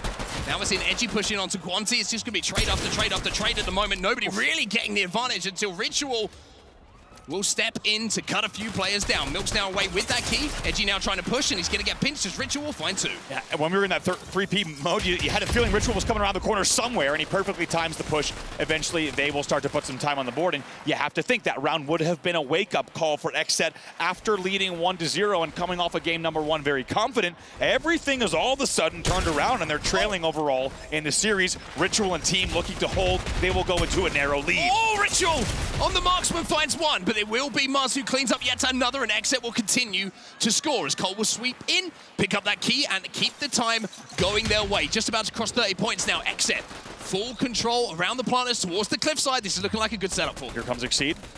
Key slips off the edge, of course. However, keep in mind, for those of you who haven't seen the scenario, as 3 will fall for Xset. Exceed maybe going to try to rush us away, but Peterbot does not have enough help. Really good presence here coming in from Xset, but Peterbot will trade in the end with Muzz, as you just saw in the feed. But just in case you aren't aware, anytime somehow Xset very strong grip there of the feet from Cold. He'll stay on the map. If the key ever does get knocked off, by the way, it will reset just on the cliff side. The key won't reset to a neutral location. It will instead stay right here on the cliff. Very nice team shots coming in from Xset towards the back of the base.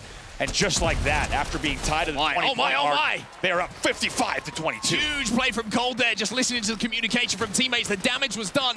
He just had to step in and be in the right place to clean up that damage. Xset starting to run away with this one a little bit. 3 minutes left in the round, but this is looking like such a stronghold. Cold looking for some damage as Quantum will be taken down himself, and finally, Exceed will break through. Really nice bait and switch there. You saw he just baits the two players. Ooh, heavy EMP comes in here. In the end, I think Exceed's still going to pick up a limb. Yes, they do. Peterbot and Co. working together. Peterbot taking heavy damage, though, on the keyhold, so he's going to need to retreat and let the teammates do the work to try to hold down the hut. Couple in the feed here for Milks. Quanti is away with that key in his hand, and I like the rotation away from where all of these scrappy battles were happening in and around the cliffside. Let's change things up a little bit. Let's make Xset think about what their next push is going to be, and continuing to score is Exceed now. Quanti with this really smart rotation. Peterbot going to be challenging in and around the bubble, and he sees multiple players. He says, I'm out here. Not the first time we've been impressed with Quanti's movement with the key. Edgy, though, thinking about bringing it right back to the hut, even though we saw the key kind of inching towards the mid-map. And you get the feeling, actually, that Exceed doesn't want it to be around the cliff, because we've seen Xset with really comfortable holds around the cliffside. They certainly have it indeed. Xset, Edgy, wow. Big elimination coming in from him. Peterbot, though, steps in. 24 eliminations to his name, as he puts down more and more damage onto multiple players. Muzz will cut him down, though. And that will be Muzz now collecting the key himself, but not without taking heavy damage. 24 elims to his name. He's having a monster. Saw a bit of frustration there coming out of Peterbot. He says he's the best burst in the game. He did some great damage there, but the jump comes in from Muzz, doing whatever he can here. That key will just, as we said, sit right on the edge of the map. They have to be careful here. It's a tough one to grab. This is a tough one to grab. And that is what I'm talking about. There are very difficult places where if you kind of play the key, opponents will have to force themselves off the map because they didn't get it off of the slip. Muzz picks up another one. Muzz picks up two. Edgy picks up one as well. This will be big time for Xset. And it's all off the back of that little slip, the little misplacing of the toes, whatever you want to call it. It hurts for sure, as Edgy will keep that key in the hands of Xset. 1 minute left, just over for Xset to hold. Keep your eyes on the mathematics, of course, because they will be in a position where this will become impossible for Exceed to take this round away. They only need a few more moments here. Keeping our eyes on the feed as well, specifically, because Xset has picked up even more.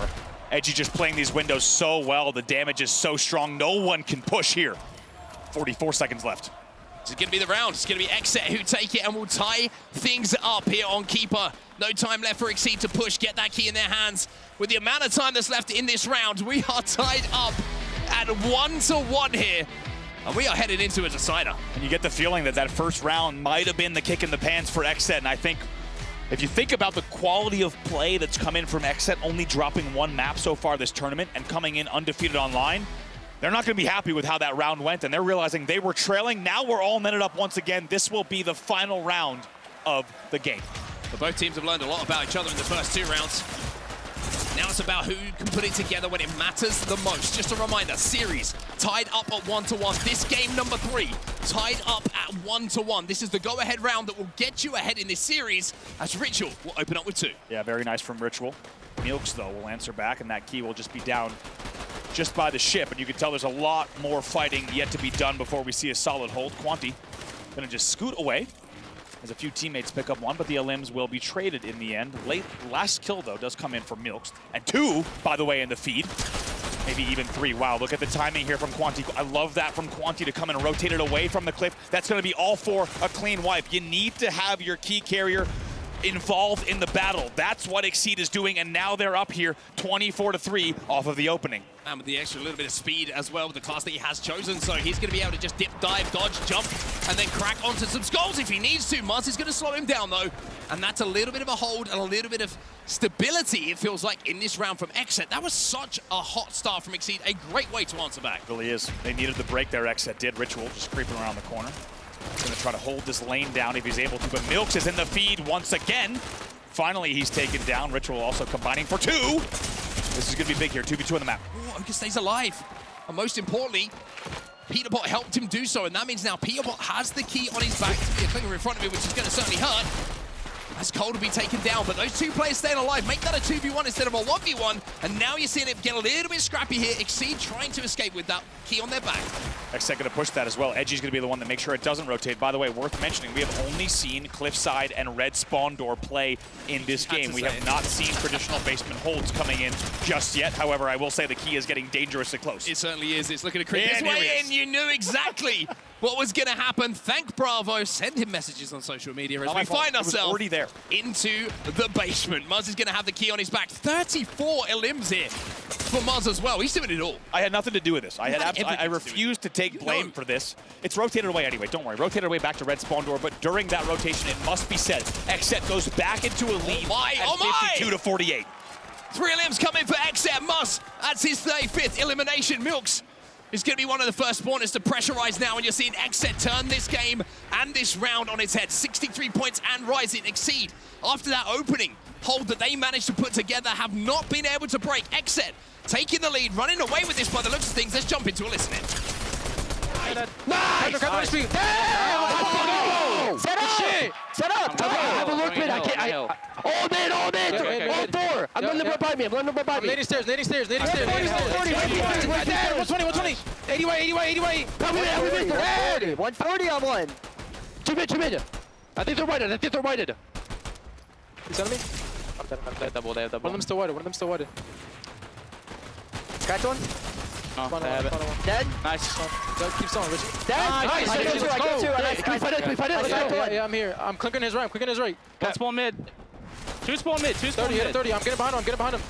Dead. Nice. Run it to you. 30 white. Back behind you. We jumped into listening, and boy, did Xset sound like they want this. 104 to 70 is the score.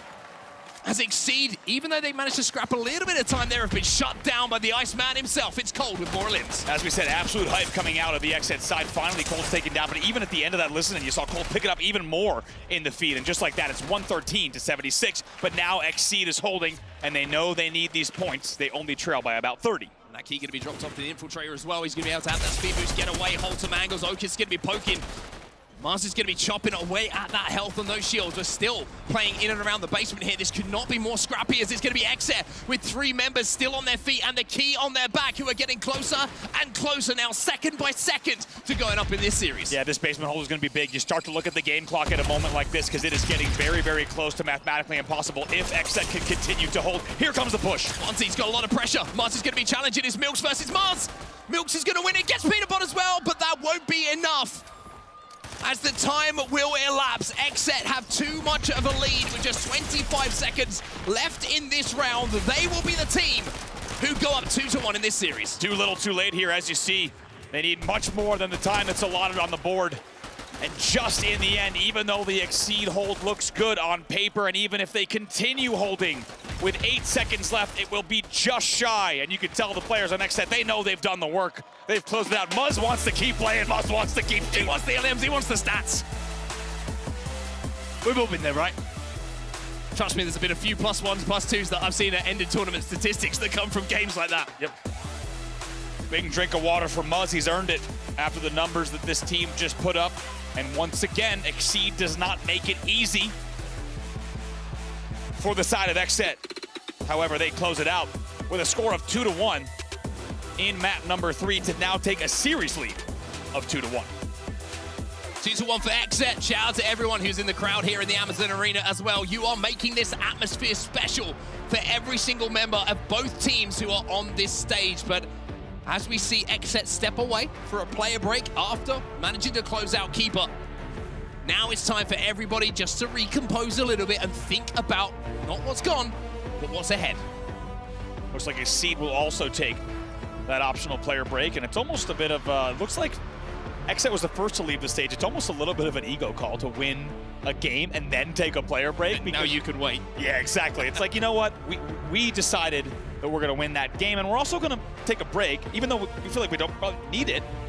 Xset just getting, once again, in the heads of the side of Exceed just a little bit. So the players will take a momentary break in the backstage warm-up rooms just to reset a bit. Interestingly, not all of Exceed taking it. Only Peterbot, I believe, on the end, taking the player break. The rest of the Exceed roster actually will stay on the stage. You don't always see something like this. I was gonna say it's really smart from Exet.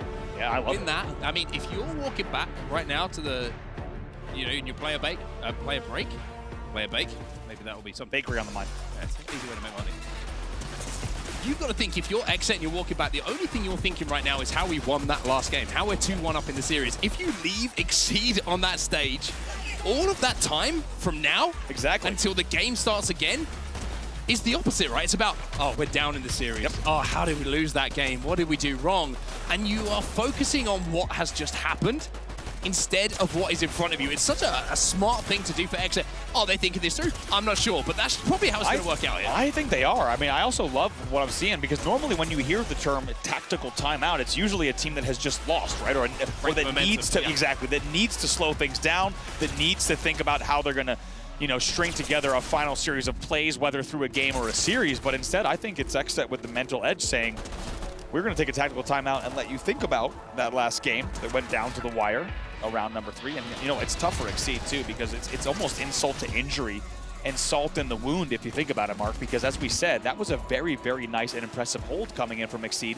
And you have to think, if they had maybe even just 5-10 more seconds, that probably didn't even need the full 10 seconds, that game would have been tied. We might have been going into the distance there in that round number 3, but Exet did the work.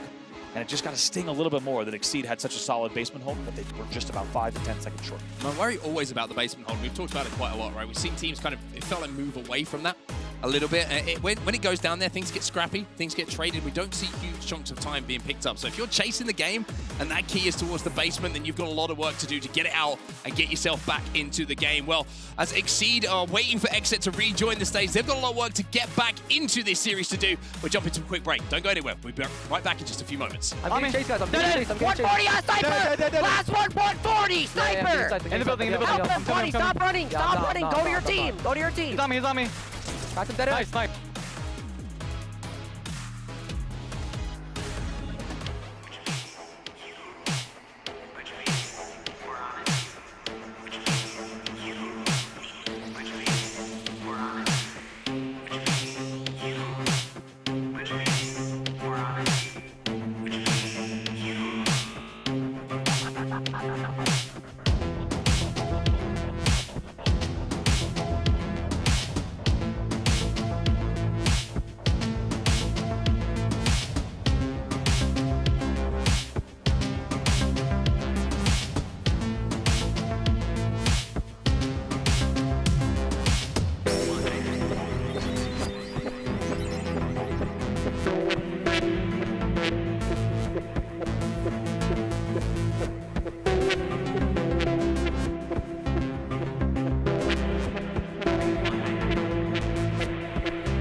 Welcome back to the Esports World Cup featuring Fortnite, and boy, are we set up beautifully to head into the latter stages of this series. We've just seen a closely fought keeper game being decided in the final round, which has left us with Exet and Exceed at 2-1 in the series, and Exet up by that one map. Pipe from both sides. There's a little bit of frustration from both sides as well. It has been back and forth and very, very closely fought.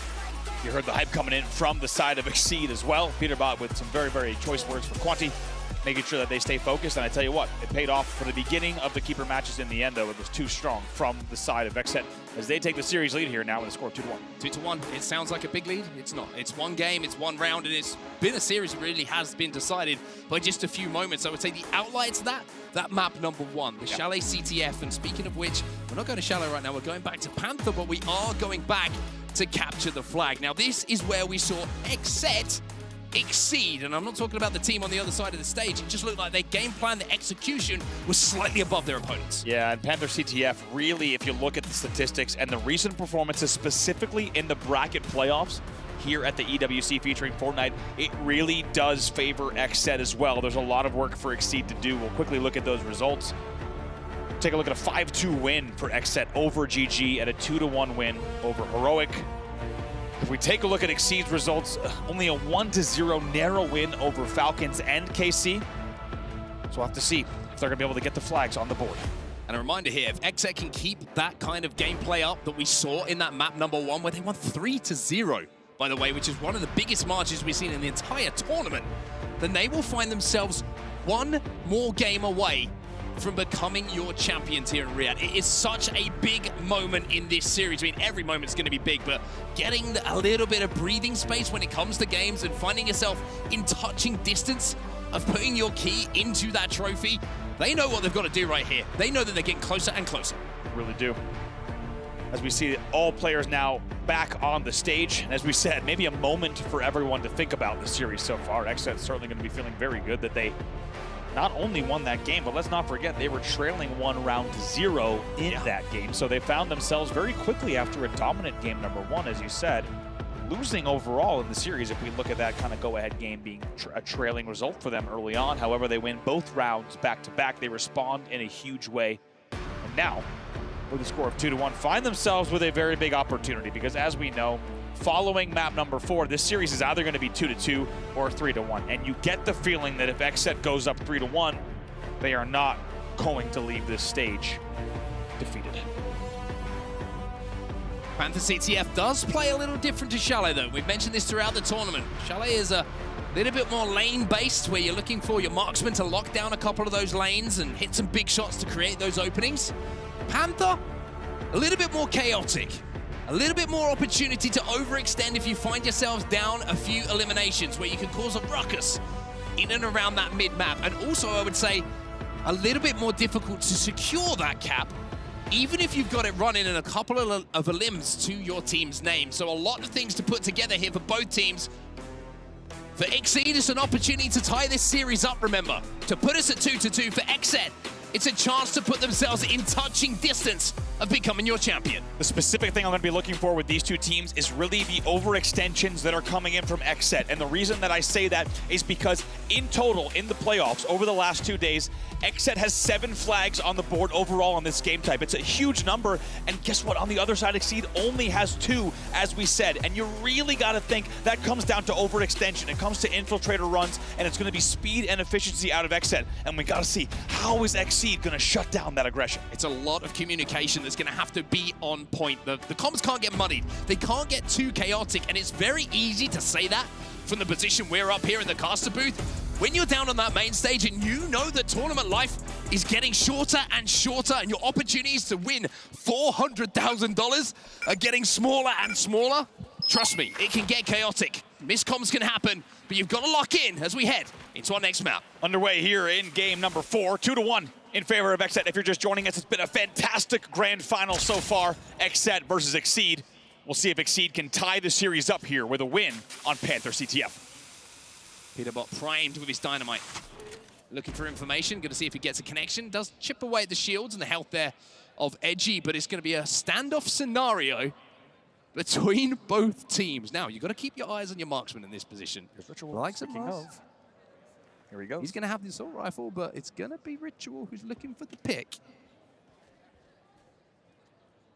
And I tell you what, it's unbelievable just the type of variance of the style of play that Fortnite can offer in 4v4. Down to the wire, here we go, open it up, they push it! They get that first elimination, that's the question here. It's going to be Milks who goes down first. Now we're going to see the challenge, and all of a sudden, the accelerator will be pressed here by XSET. They get the information, they find a couple of eliminations. Peterbot now having to play up the top here for Exceed on the top of the platform. 2 players in front of them, Edgy and Ritual, never an easy battle.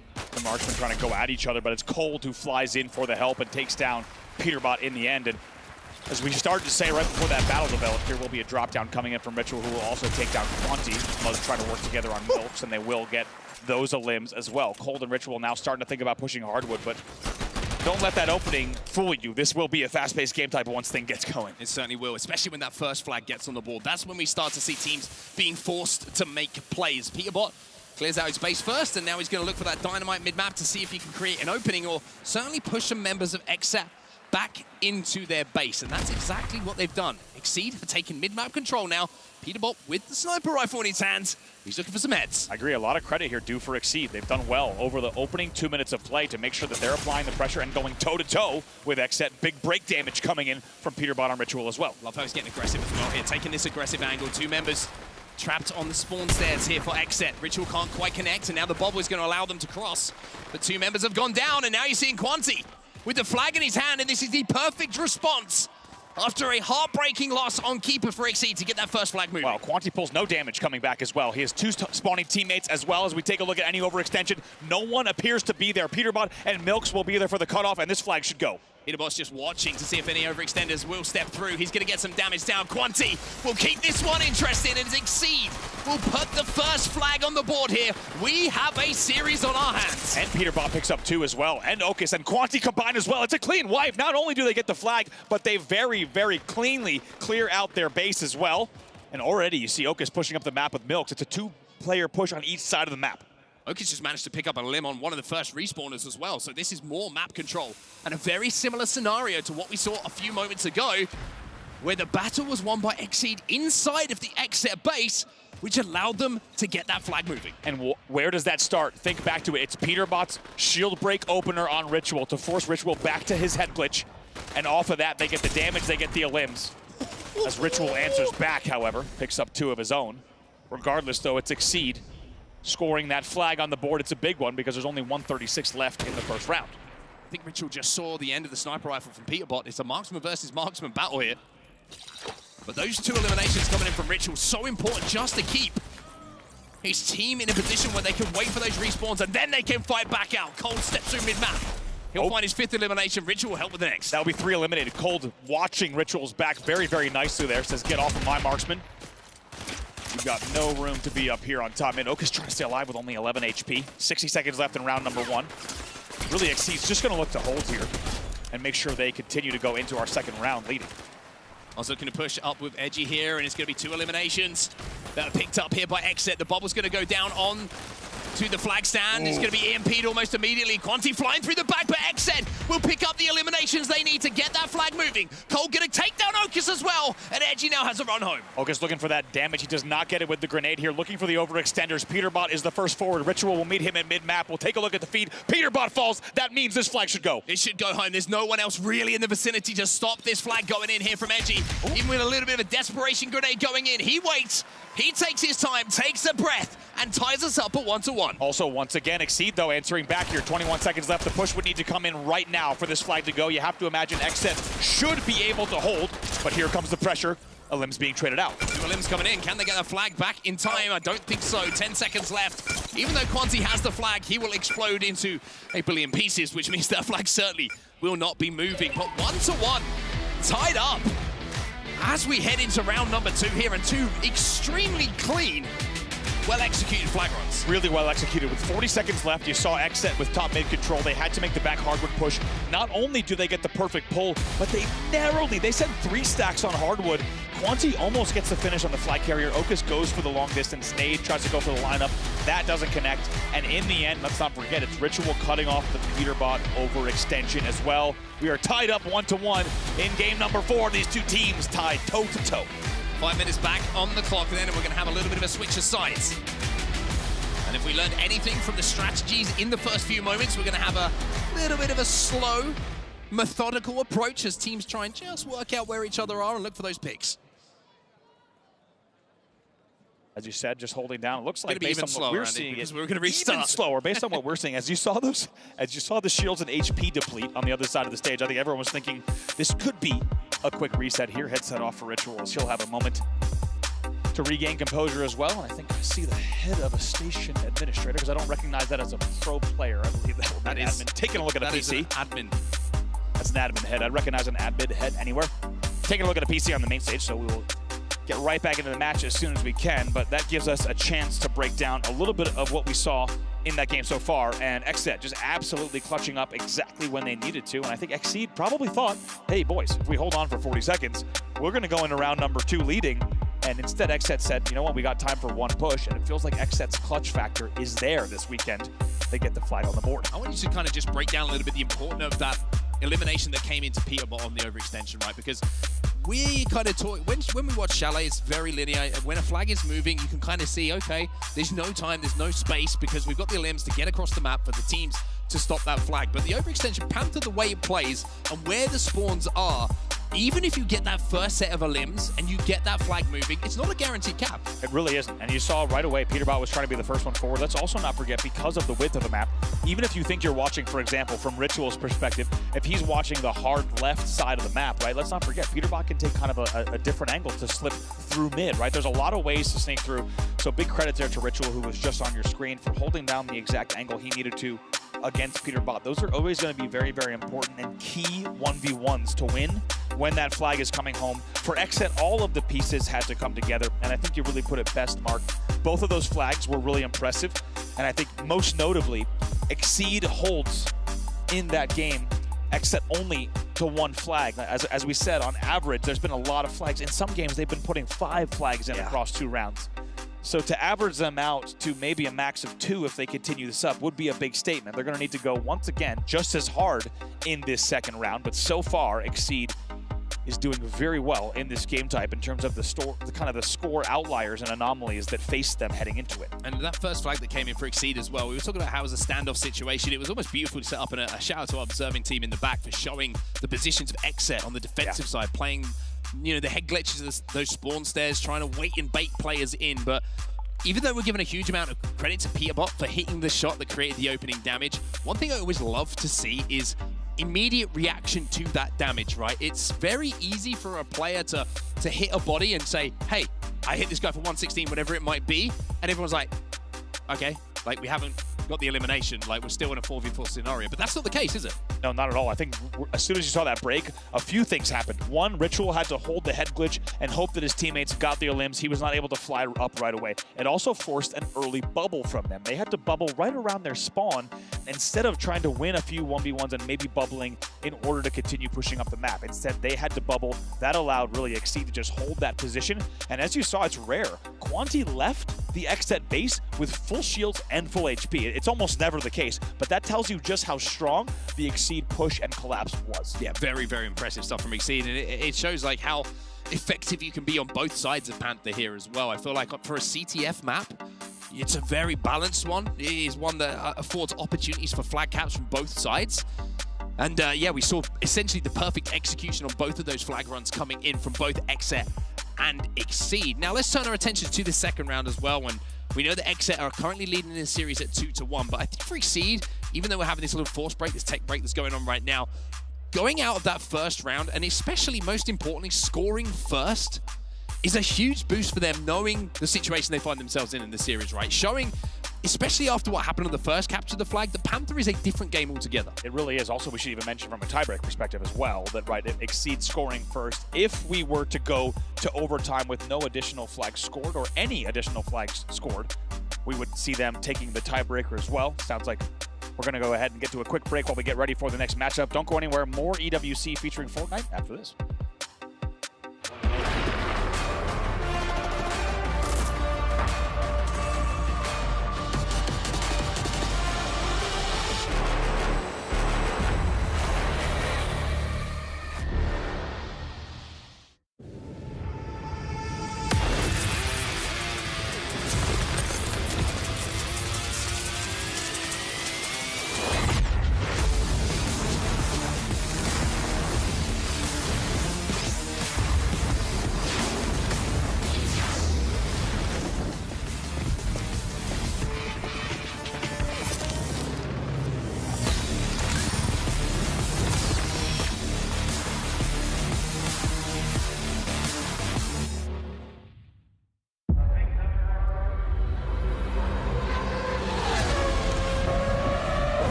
Ready, set, go.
Welcome back to the EWC featuring Fortnite, and welcome back to our grand finals here in Riyadh. Thank you for staying with us through the little technical pause that we do have going on right now, but we're understanding from the back that we're about to get straight back into the gameplay. Now, let's set this up for you. Exet lead 2-1 in the series overall, but we are tied up at 1-1 here on CTF Panther. I mean, the series has delivered back and forth the entire way through.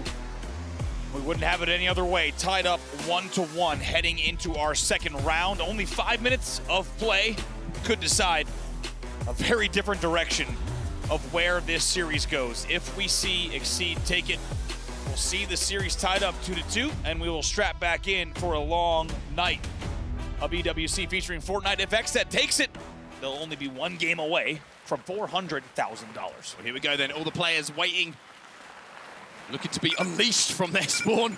A lot of energy in their spawn right now. Let me at him! Let him at him! Let's go!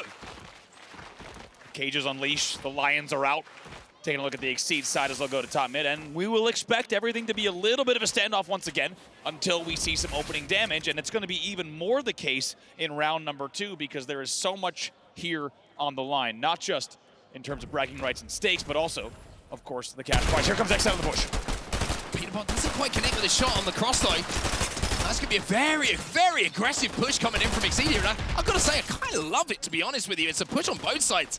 Very different looking open strategy to what we saw at the start. Excellent. Edgy's going to maybe try to even get a pull. He's about to get wrapped on hard, though. Wow, he's going to go for the 1v1 on Peterbot as well. He needs to know there's more. Gets around the corner, though. That's the most important thing. Now he's got support. Now he's got help. And if he can get through this arch, then he's got the help of Muzz as well. And what a electric start to this round from Exet. They've got this one already halfway home. Massive respect for them. Exceed also pushing up on the overextension. It's Milks who's trying to push in. Muzz is going to go for the cutoff. Milks right now could beat Edgy all the way back. Milks is there. Milks is in a position to maybe get that flag away himself, and that's exactly what they have done. This is what we were talking about, Andy. If you don't watch that overextension, if you don't pick up the elims on the rewrap, then that flag can get pulled away, and all of a sudden we find ourselves in a flag standoff. Edgy has the XF flag back in his base. Milks has the flag back in his base, and it's all about who gets that return first. Cold gets a plunger to the dome. He gets stuck. He'll be taken down. Maybe the first one to fall. We'll see if Exceed can make a push out of this one. Ritual connects, however, is taken down in the end by Okus. And what a play there from Exet. Amazing opening. As you said, they just fly straight through. They get the pull, but it's Milks on the solo overextend that puts us now in a flag standoff. Both flags away from home. Here comes the push up the middle from Exceed. Milks is on a little flank himself, though. Doing it again. They got to be careful here. XL have lost a couple of limbs. There is Milks. Great job from Ritual to watch that overextension. So important to do so. Peterbot taken down as well, but still one more to deal with here. They forgot about Okus. No, they didn't. No, they didn't. There he is.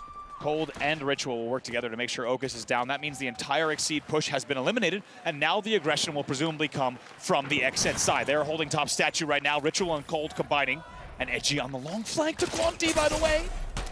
Edgy might have a 1v1 with Ponty. Okus is trying to wrap back to help out his teammate here, but you can see Edgy already up the map here. Edgy does it himself, manages to get those eliminations. Cold and Ritual, the last two players who are furthest up here from Xset to try and put pressure on this flag, excuse me. But it is looking like they will be able to hold for now. Very, very nice here from Ritual to take down Okus once again. Was the last overextender. Milks is still trying to apply pressure with Peterbot in the middle, but really they are isolated. Okus is now going to try to fly in as well. Ritual just looking for a pick elsewhere up the map, but it's going to be 2 eliminations instead. Look at Ritual, still alive here. Trigger discipline, but gives away the position, the footstep just too much, and Ritual will be taken down. So now, Xset haven't formulated the push themselves on the offensive side. They're going to have to think about helping their flag carrier out and keeping him alive. And you can tell Quanti started to rotate there all the way back to the flag stand, just to kind of angle away from the spawners, because all of Xset right now is trying to make a push on statue side. In the feed, you see a little bit happening. Edgy had no idea where he was. He tried to bubble into the plant, and he was not there. Peterbot played a different angle and managed to get that limb. And now you see Mars in a 1v1. He will go down. The flag will go home. And now the question is, will they be able to score? It looks like they will. Xset will go up 2-1. Wow, what a set of plays that we just saw on screen there. As Ritual is just going to go ahead and poke out as well. And in the end, going to now hold top mid, only 1:16 left on the clock. 1:16 left on the clock, and we're going to have to watch the replays of exactly how that all came together. But sometimes in these finals, it's not a piece of brilliance. It could be a little bit of a mistake, a breakdown in communication, and that looks like what might have happened there. There was a call out that was not where it was, and the elimination came in and the flood off the back of it. Now, Exceed, what have you got? Down 2-1 with 50 seconds left. Cold looking to shut things down, but here's Okus. And now the pressure is on for them. 46 seconds left. They need to go right now. Double bubble. Double bubble. It's a standoff. It's a flood coming in from Exceed. There's the slide tackle. There's the elims as well. Big damage. Big eliminations coming in. Now, can you get off the map? That's the question. They were able to get the 2, clear out their base. Bought a lot of time for Xset, though, didn't it? They need to fly right now. 25 seconds left. They've got to get inside of this base, but Quanti will fall. And Muzz is behind enemy lines. It might be even Xset thinking about going for another one themselves. They pick up the limbs. Muzz is away with this flag. And we know if you get through this golden arch right here, there's a real good chance you can cap. But with 10 seconds left, the cap doesn't really matter because Xset are up 2-1. They will go up in the series 3-1 as they will win Panther CTF. Wow.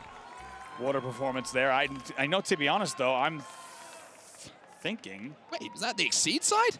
I'm pretty sure I was gonna ask questions the whole time. I think the overlay not reflected correctly, and I was racking my brain on the base sides of the map, and I think the overlay was actually updated incorrectly. Hey, we were caught off guard there as well. Happens, right? I'll tell you what, because of the side switch and the pause, and the way that we saw that return come through, I was quite confused as well. I think everyone watching at home might have been as well. Apologies there for the scoreboard updating incorrectly. And that flag will go, the Exceed boys, and you could tell, also the indicator for me was the Exceed coach clapping when the flag went in. Bit of a giveaway. And I was like, I think this flag might have gone the other way. And in the end, Ritual with a lot to think about, because just like that, the series will be tied 2-2. Well, it is going to be Exceed who keep the series interesting for sure. I mean, the flag standoff between the two teams, a lot of action happened, and it was Exceed who managed to get that return and managed to get that flag cap. And even with the overextension and the hard push from Xset in those final moments, even with the scoreboard trying to fool everyone, the information you need to know is that Exceed will win the map. And we are tied up at 2-2. In the end. Pretty wild there. I want to be able to break down. I hope we'll get on screen as well, because it was a really impressive set of plays from Exceed, and of course they deserve all the credit in the world of how they collapsed there. It was Xset that was trying to hold. It was a perfect Exceed collapse on the back of the flower petals. And in the end, it was Quanti who was able to hold, and they close out the game. In the end, we'll take a look at some highlights from that entire match. It was very, very back and forth, and it has been the way we expected it to be between these two teams, Mark. Absolutely back and forth, down to the wire in every single game, and Exceed deserves so much credit, because as we said, Xset had 7 flags on the board across this game type in their last 2 outings, but somehow Exceed holds. Exceed just will not die in this series. A lot of people coming into this series, coming into this tournament were like, Xset, this is their trophy to win. This is their tournament to win. But on the other side of things, as we take a look at some of these replays, Exceed just keep going. And this was the return. This was the moment. This is where I wasn't going crazy. I know, I thought I was going crazy, but you know, maybe we are going crazy. It's getting a little bit late. It is. It's 5 minutes short of midnight. here at the Esports World Cup. But I gotta say, I remember when I saw, here's let's see the final moment, Muzz had the flag all the way back. Of course, the time instead expired, and that flag is not going to be able to go in, which I tell you what, makes that entire ending way more different interesting than we thought. I think with 11 seconds left as that flag started to come across top mid, I think one thing that's important to note is that Muzz was not on Infiltrator. And if we look at the entire duration of that run, you could argue that he started that run all the way right from the opponent's flag. If he's on Infiltrator, I think that becomes a completely different run. You could look at that entire map. Was he less than a quarter of the way to the flag? You would say yes, and with a 25% speed boost, might have even been able to get there. In the end, Muzz not able to get across the map. Takes the fastest route that he could have. You think maybe could have even gone to the central route. In the end, not able to get to the flag stand. And just like that, I think anyone who's a fan of neutral competitive Fortnite, as Puckett is, and certainly as we are as well, is excited to see this series tied up at 2-2. We certainly are. And to be honest with you, the scoreboard, forget about you. I do not care for the scoreboard anymore. I only care for the overall series score. And that's one thing that we certainly do have right. We are tied up at 2-2 now, Andy. And I got to say, this is a grand final that you hope for, right? This is the one that you want to see. You don't want to see one side of this stage just sweeping away the other team and us not really having many moments to talk about apart from who is lifting that trophy. At the moment, we are set up so beautifully as we head back to Chalet now for Hardpoint. And how fitting, once again, as we said, the first time we saw Hardpoint played that CTF match, and it was all Exceed playing that control-based gameplay, and they did it so well. But right now, Exceed is able to get, not only are they back in this series, not only are they tied at 2 games apiece, but just like that, find themselves now a game away from maybe taking a lead in this series. And we said this was going to be flipped on its head if Exceed won the game. That's exactly what's happened. We're all tied up here, 2-2. Fond memories here for Exit on Chalet. Remember the CTF, they were dominant. But is it going to be the same case now as we change our game mode over to Hardpoint? Hardpoint is going to be the first one that we focus on in and around mid-map. Edgy, going to pre-bubble in. He's going to get a little bit of early time. Both bubbles do go down here. Going to be an interesting battle. Mills just going to try to combine as the first ones do go the way of Exceed. However, those limbs will be traded out. 2 players from Exit fall. However, Ritual answers back, so it will be an even 2v2 trade in a limbs off the opening. Ritual now looking for a few picks himself. Sniper rifle in his hand. On the other side of things, Peterbot with the sniper rifle in his as well. But who's going to hit harder? A couple of limbs coming down the Exceed side. That's going to open up the map for them. Another one maybe going their way as well. But no. This is Peterbot they have to deal with, as he will find his 4th and almost finds the skull of Cold as well. Quanti's going to be the one that finishes that one in the end. Peterbot taking enough damage, though, that he has to retreat. However, Exceed looking very good once again. 26 points on the board for them. Muzz now flipping around the back. Quanti going to be taken down. Muzz with the opening, which is going to create an opportunity to push. They flood, but there's the counter push coming in from Exceed. And what a hold this has been, by the way, for Exceed. Almost 40 points on the board. Exceed barely stepped a toe inside of this first Hardpoint. As we look over to the next, it is going to be dominated by Exceed, and Exit now have to set up for next. You have to wonder just how much momentum did Exceed get, not only from that game win, but from those back-to-back wins as well. A clutch factor that really cannot be described in terms of closing out that CTF match in a game type where, once again, statistically, they were not the favorite. 3 players from Exceed will fall, though, as Exit is starting to answer back. One more player alive, that's going to be Okus.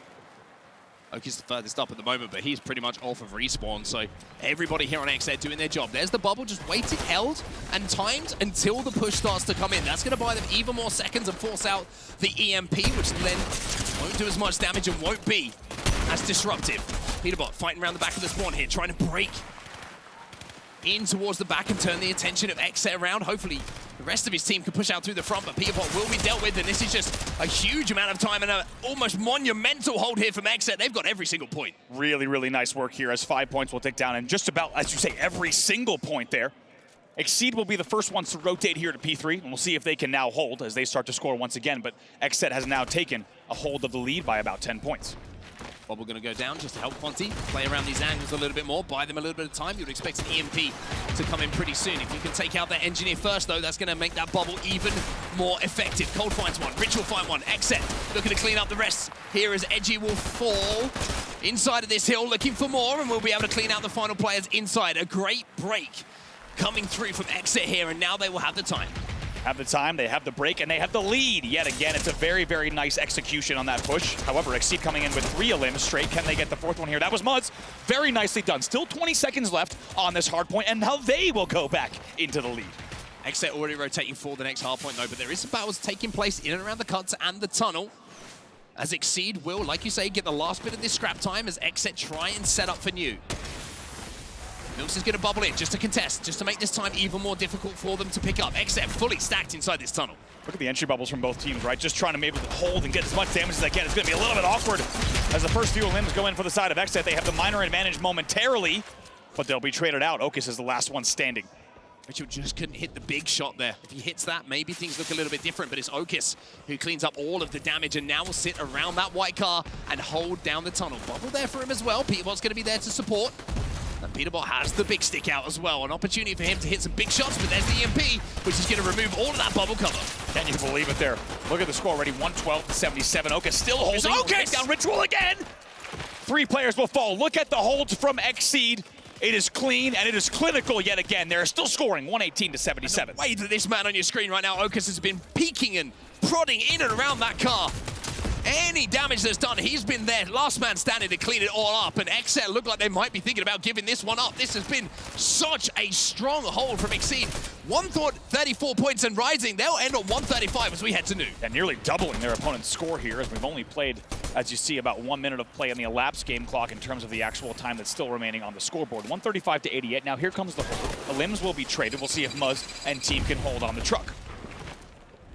One thing to note, Exet, last time they had a hard point, that P2 that was advantageous for them when it came to the spawns was essentially one they locked down without response, and now looking to do something very similar here. And if they do, they will only be a few moments away from tying up this game. Ritual on the marksman, finding some bodies, shutting down the push. There's another! Beautifully done here. Even more damage. Ritual's not done yet. Combining with Milks. You see Ritual's name in the feed several times. Edgy as well. Every single player involved in that squad wipe. And just like that, with 5 points left on that first rotation as we get ready for top mid, we essentially have a tied game here at 135. Love to see a tie game after a first full rotation of Hills. Now Exet and Cold looking to pick up a limbs and go into a lead here. Let's jump into a listening with Exet. I'm sitting forward, I'm sitting forward. I'm playing long. One's pulling long on me. Okay. He's clearing me, he knows. Okay. I'm going back to play it. Okay. Don't fence. Too long on me, help. One. Nice. In the bubble, Cracked on. Long, 1 HP, long, 1 HP. Fighting with you, Edgy. Nice. Long. Hey, 20, wait. Nice. I got that. I'm holding mid. I'm going long, I'm holding long. Yeah. I'm gonna walk down long. There's like 3 white trucks. Yeah. 112. Amping. Look. Cracked on. 30 white. Yeah. Go next. Next. Go! I'm saying. Okay, I have no ramp. Next! Come back now. Coming back. You're right. Okay, I'm gonna sit G-Wagon, okay? I'm probably gonna die here, but I'm gonna get some damage at least. Okay, I can play off you. There's too long.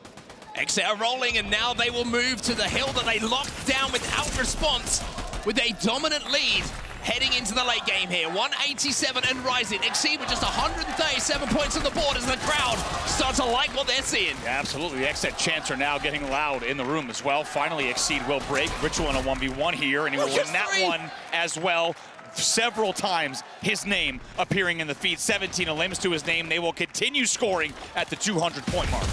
Getting closer and closer second by second, but here comes the break now. Okus gonna be first up. There's the body, there's the finish from Ritual. It's 2 for him again. He's looking for more damage from Ritual. You can't stop this man. Milk's next. He'll go as well. Ritual is a monster. It's a clean wipe yet again, and you thought that the break would at least have come in the last 2 pushes. It has not, and there's still 10 seconds left as well on this hard point as they will cross the 230-point mark before we even get back to P3. Ritual, the one-man army in and around that P2. P3 becomes so important here for Exceed. They need to almost be perfect, and that is a great way to start. It's 3 eliminations for them, and Ritual is last alive. It's a good response here coming in. But my goodness, have they ever set a tall task for themselves at the 150 mark. Exet only needing 15 to close this out, and there's so much time on the game clock. You have to think, even if we see 4 or 5 holds, it will not be enough. They need to play non-stop, relentless holds for the rest of this game. Exet only needs 1 break. They haven't been able to do it just yet. Here comes Cold. They got to deal with Cold, and you can't forget about this man. 14 limbs to his name, and plenty of time to close out here. on this P3 for XZ. 248, 249, make it 250 as they will go up in the series and be one game away from being your champions. You even might have saw in that third-person drone view there, Ritual even hits the shot on that final player pushing it as well. They are popping off, they are hyped. After seeing game number 4 ripped out from underneath them, they will take game number 5 and now lead with the score of 3-2. XZ is only one game away from being your EWC featuring Fortnite champions. We'll see if they can do it here in the next match. But guess what? We're going back to Keeper. Going back to Keeper, and we went to a final round on Keeper as well, the last time that we had it in this series, but XZ again. I mean, I'm gonna say one word, and that word is the name of one of the men on that stage right now who is doing special things. He's wearing an XZ shirt. Ritual on that P2 on the second rotation. I don't care who you are. I don't care what you have. Nobody was going through Ritual. Excellent angling away from the truck. Looks back base. Perfectly timed 1v1s as well, as we said, and then it continues to win the team fights on the last players that were coming in. I think there was 3 separate spawn rotations that we actually saw them winning that. Absolutely beautifully done by the side of XZ. Cold smile on his face because he's only one game away from closing this one out. Don't celebrate too early, Richard. True. But enjoy the moment.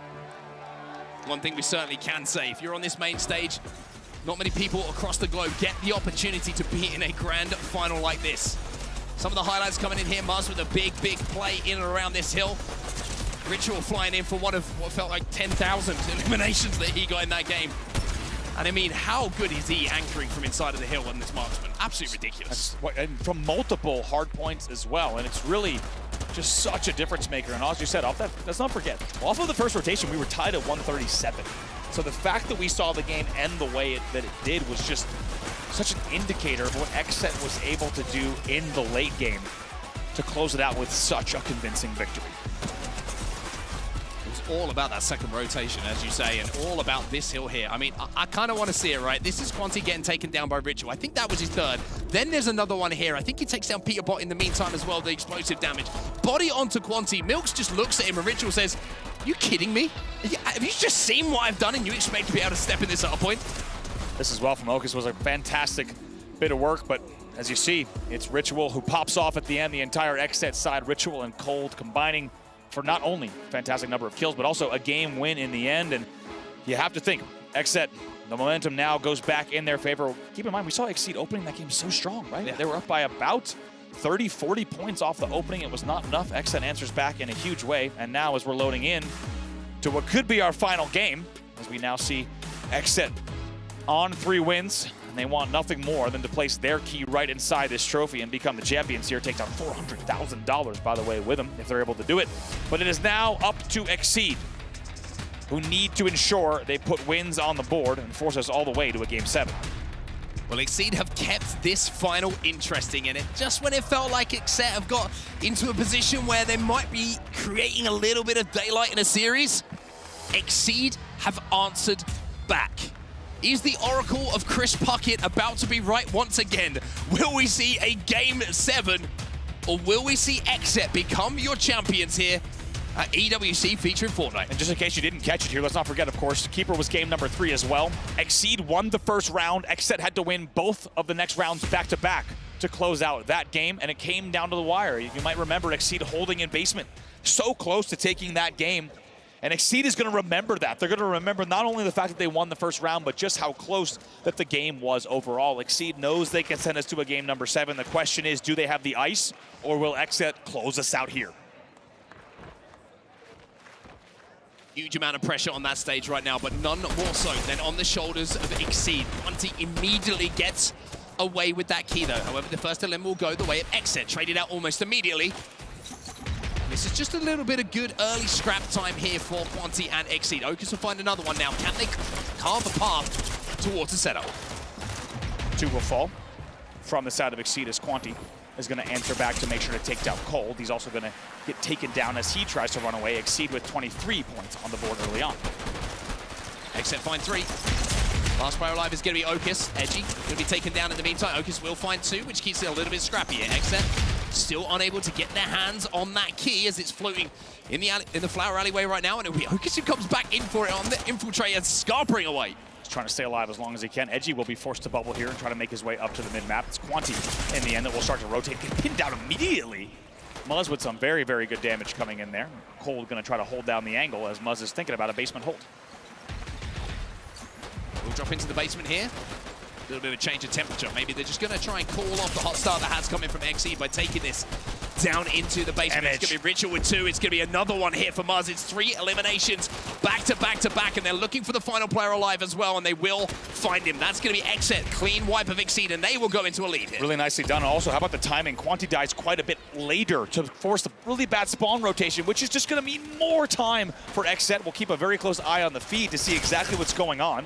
Edgy eventually will fall. Peterbot's going to try to capitalize on that, but a lot of carnage here, unsurprisingly, in the basement. I don't think this Okus grab is going to pay off. In the end, though, Milks might be able to get away with it. No, too much presence from Exet. Exet will hold the basement. Losing the feed. It's Ritual. It's Ritual again. 5 limbs to his name at the moment. Peterbot will take him down in the 1v1 in and around that bubble. Nade's going to go down. Explosion's going to be happening in and around the bubble. It looks like a very, very bad disco at the moment, but it's Exet who will come out dancing. They pick up the eliminations, 3 of them and the key in their command. They're about to cross 60 points. Exet is hype. You just saw Ritual with a let's go. The crowd reacting as well, and for good reason. Doubling their opponent's score at this time in the game. Exceed starting to look a little bit ragged here, just pushing in 1 by 1, not looking for that initial damage, and Exet are going to pick you off every single time. 75 points already on the board here for Exet. Exceed. It was a good start for them, but again, you see this 1v1 push. Ew, let's see what Edgy can do here. And they fall again! Once again, we know how difficult the basement break is, but Exet's making it look a little bit too easy here. 1v1 for just a moment. Finally, Peterbot will win that, but guess what? The Exet help is on the way, and now Ritual will once again combine with Cold to pick up a few more, but the chaos in the basement continues. You gotta wonder if maybe one team's gonna try to rotate this out. But actually, Exet's been pretty happy with the points on the board. And it's thanks to Cold. Look at the elimination feed. Cold gets 3. Peterbot answers back and will find 1. But he will go down as well. Exet cross 100 points already. This has been beyond dominant. Once again, the Bubbles also controlling the angles. Can Exceed get a good push here? Because with only 144 left on the clock, they're starting to run out of pushes. As Ritual's just going to hold kind of on the top left side for just a moment. Milks is going to get 2 in the feed. Okus gets 1 as well, which should now provide them with a basement hold for a brief moment. We'll see if they can do it. 90 seconds left on the clock. They need to have a very good hold here. 45 points for them at the moment. That is going up rapidly. So far behind that they're going to get an opportunity to scrap up that time and get it going up rapidly. Cold will find a couple though. Quanti has managed to finally get the key out of the basement, and I mean, that's the most important thing for them, right? Yeah, absolutely now. We look at 70 seconds left, so there is enough time for them to get back into this. But I'll tell you what, there's not a lot of free and extra time as Cold and Ritual pick up 2. And with that bubble going down, things are getting very, very different. Exet now trying to hold on a little bit more, just a minute to go. They're getting closer and closer, second by second, to making this an impossible task for Exceed to take this round away. Edgy finds 2, Ritual with the body himself, and now he's holding this down, holding this angle. It's extra limbs for him, as it will be Exet who make this mathematically impossible, and will go up 1 round to 0. Yeah, look at that. Next set, very happy with what they see on their side of the stage, as they will put that first round in. As you said, mathematically impossible for them to be able to get back into this one. We'll get ready for the next round in just a moment. Exet, only 1 round away. 1 round away from being your champions. They are so close that they can taste it. The crowd know it's only 1 more round. And trust me, Exet and Exceed, they'll know it even more than anyone else. Exet have the chance to close out here. If they win this round, they will be your champions. Absolutely wild, the amount of pressure that's on Exceed right now. Let's not forget, Exceed has beaten Exet in this game type. They took the first round the first time we saw this, and they have a very good opening as well, as 3 will fall. Exceed with a convincing opening, and now they will look to win these 2 rounds back-to-back to force a Game 7. Can they do it? Well, not if Edgy and Cold are going to continue the way that they have in this game so far. Conti's trying to escape, and we'll be able to do so momentarily, but now he goes down. It's Ritual again in that feed, finding eliminations. Cold, he's going to be on the flank. A lot of damage done in and around that bubble. He'll find one. Can he turn two onto Okis? No. It's going to be Exceed who hold. Huge from Okis there. That's a big 1v1 in the end. You think that Colt might have been taken down eventually. However, it's a very good hold. What is Muzz doing? Ritual and Edgy also in the feed. And what was, for a second, an Exceed hold, 4 straight limbs come in. Exet now scoring. Almost an exact carbon copy of what we saw in that first round. Exceed get out to a good start. 30 points or so on the board. 30 points or so in the bank for them, and then Exet break. And from there, it just felt like the round really got away from them. This is a moment for Exceed to show that they've learned something and that they can formulate a comeback. But we're back to the basement, and this is where the problem started last time. And Muzz is picking up their limbs inside of the basement once more. When you got Muzz doing things like that and just dipping, dodging, and diving here up and in out of the floorboard, it's not going to be easy. He can even 3P with that floorboard angle as well. Quanti is outside of the door wondering, how are we going to break this? They are going into the funnel. They are going into the choke. Exceed players continuing to fall. Exet continuing to score. Ritual just sitting in the basement with a sniper rifle out as well. He's feeling all sorts of confident. He'll finally will go down, as will 3 members of Exet. So Exceed now have that key. Gonna pass it off to the Infiltrator. It's gonna allow the rotate to be a little bit more effective. Nate's come in with do some chip damage. Cole's gonna challenge. Cole gets that entry. Muzz will follow up with 2 himself, and like wet paper, the setup just falls apart. Milks will go down as well, and Exceed, even though they got some time there, it was an easy, well-formulated break coming in from Exet. Ritual will help for Muzz as well from that top staircase angle. Finally, Peterbot picks up 2. Yeah, I think Peterbot's been largely silenced over the last few games. One of the best players to play the game, and pro players would tell you that as well, but Exet pressure on Peterbot has been too strong. But let's not forget, we're just about tied here. 54-66, still a lot of round yet to play. Just fired up, you can see he's just clapping, applauding his teammates for making plays, and the man who made that play, picking up a double limb in the feed, is going to be the man with a key on his back right now. It's Cole. 16 HP, but manages to slide around that corner. He's dropping a 30 bomb, by the way, in a game that could decide if they become champions or not. Edgy picks up 2 there. Peterbot also enters back with 2 as well, as Peterbot's going to try to wrap and stay alive here on the courtyard. Edgy trying to start some opening damage here. The key is actually going to be rotated away by Quanti, as we said, on Infiltrator. Just trying to get more time on the board. Still, anyone's round. 3 eliminations here for Exceed. That's his last player alive. He has to back down. He has to play his life, and even though he took one with him, it's Exceed who will turn this game on its head. We essentially have a tie game now. A couple more limbs going in. Edgy finds 2, though.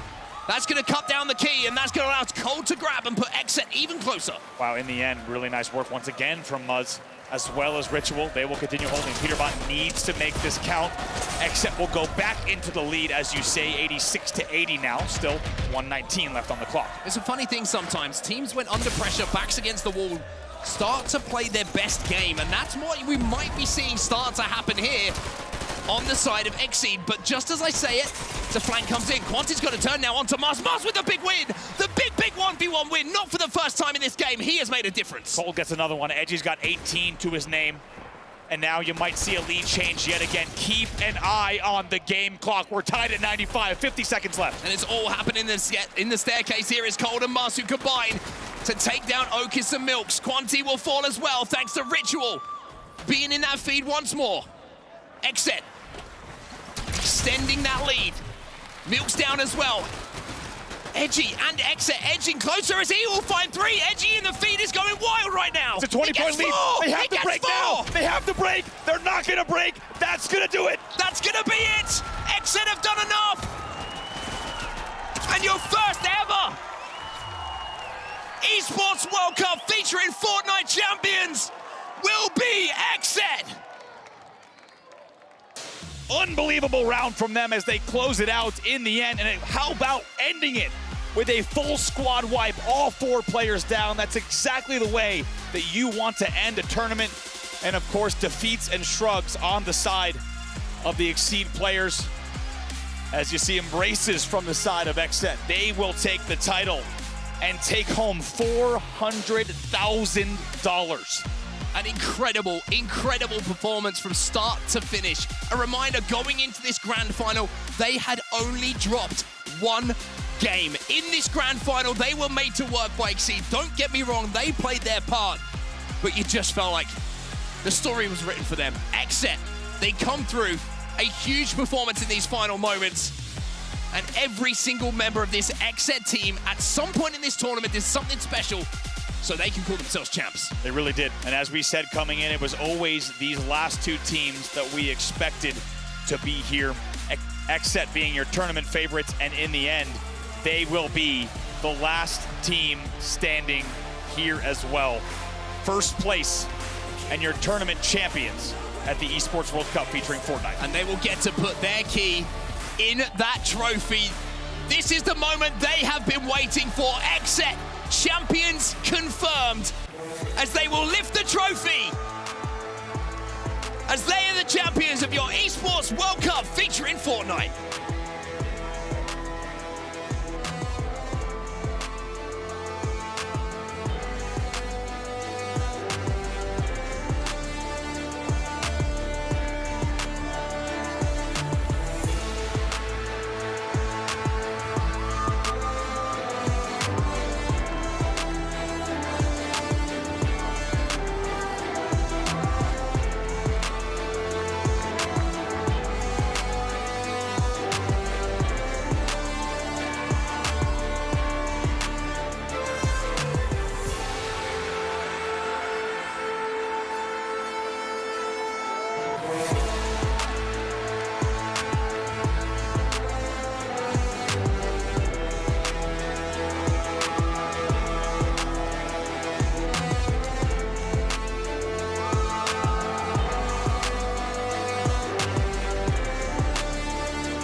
Would you please give it up one more time for your Esports World Cup featuring Fortnite champions, it's XZ! We want to talk to you guys, of course. Congratulations, Cole. I'll bring you forward here for a second, buddy. Shall we say the greatest lone player of all time at this point? I mean, this is incredible. What's it been like for you, champions? How are the team feeling? It was an incredible final. I mean, we're feeling amazing. I've never felt this experience, like something like this in my life. Playing with the team is also amazing. I've never played with a team like this. We're all so passionate, we're all so close, and it's amazing. The fans, obviously, you won them over here as well. For you guys amongst the team, one thing we've noticed here the entire weekend is vibes. You guys, every time we watch you guys, that we listen to your comms, there's always positive energy. It's always a good vibe amongst you guys. How crucial has that been for you guys to help kind of galvanize you and get you to this point too? Oh, very important. I think vibes are one of the most important things in the game, just overall in any game mode. Most of the times when we're doing bad and we're not in our mood, we kind of we talk about it. We say, get our vibes up. Come on, let's go. Because vibes are so important to our team, and I think that's a big reason why we won. It was, and you've been incredible as well. The eliminations, left, right, and center. I mean, you've had a big influence on the team. How are you guys going to celebrate? I mean, this is a great opportunity now as well to perhaps come back next year and join the team again with us as well, Cole. I'm not sure, but we're definitely going to celebrate. We have to. Well, congratulations. I'll ask you to step back in. I'll bring in Edgy for a second here as well. Edgy, come in here, buddy. Edgy. Dude, congratulations on what's been an incredible final as well. What was it like for you personally? I mean, Game 5 seemed to be a big turning point, and you guys held Hardpoint, and it kind of the rest of the thing just kind of unfolded, and you are now the champions. Yeah, I mean, I was playing rough. My team was just playing crazy, but I think I pulled through on the last map, and it was just amazing. Obviously, we heard a lot from XZ as well over the weekend, a lot of confidence. How much that kind of, on a scale of 1 to 10, I should ask you, how good does it feel to defeat that confidence and make sure that XZ are the champions, the Esports World Cup champions, should I say?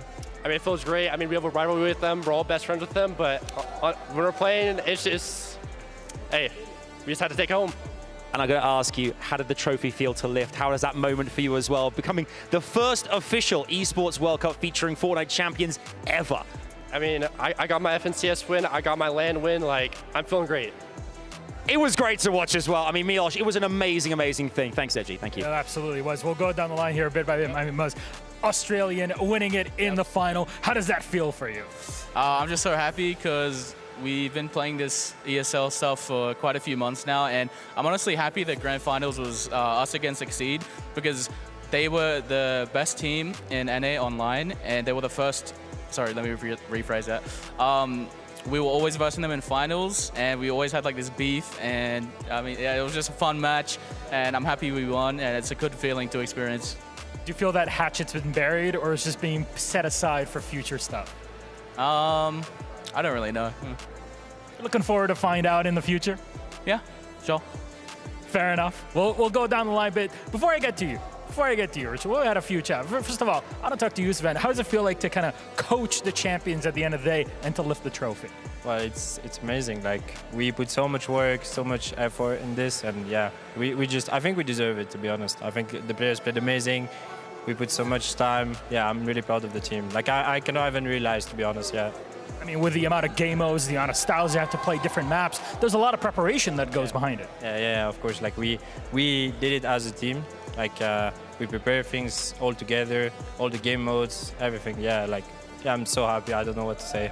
It's beautiful to witness on our end. And now, finally, Ritual, buddy, you and I chatted for quite a bit, but not only are you the first ever EWC featuring Fortnite champion, but you're also our first ever MVP of the tournament. And if you didn't know, that also gets you an extra 50K on top of your earnings. How does that like? I mean, that's amazing, but I'm gonna split it with my friends because they deserve it. You know, we're a team here. Those are my guys. I love that. That is so absolutely adorable. But because of it also, you're the one that gets to take the key that'll be placed at the end of the tournament. Look at him. Ritual, our MVP of the tournament, of course, with XSET. Victorious. Any final words? How does this go on from now? I just want to thank everyone that came out here. I want to thank Saudi Arabia for having us and hosting such an amazing event. And yeah, we put in so much work, and I'm just happy that everything paid off. It was awesome. Thank you, guys. There you go, your MVP, Ritual. I want to ask you, Ritual, as you're the MVP as well, I'll come over here. What three teams are you going to have? You can those crush keys. Who are you going to have in the trophy? I maybe ask each of you down the line. Edgy, you kick us off. You kick us off here. Which team would you have in that trophy? Got to put Agent or Exceed. Okay, so Exceed, Cold. Definitely GG. Okay, GG in there. Sven, any ideas? Exceed, yeah.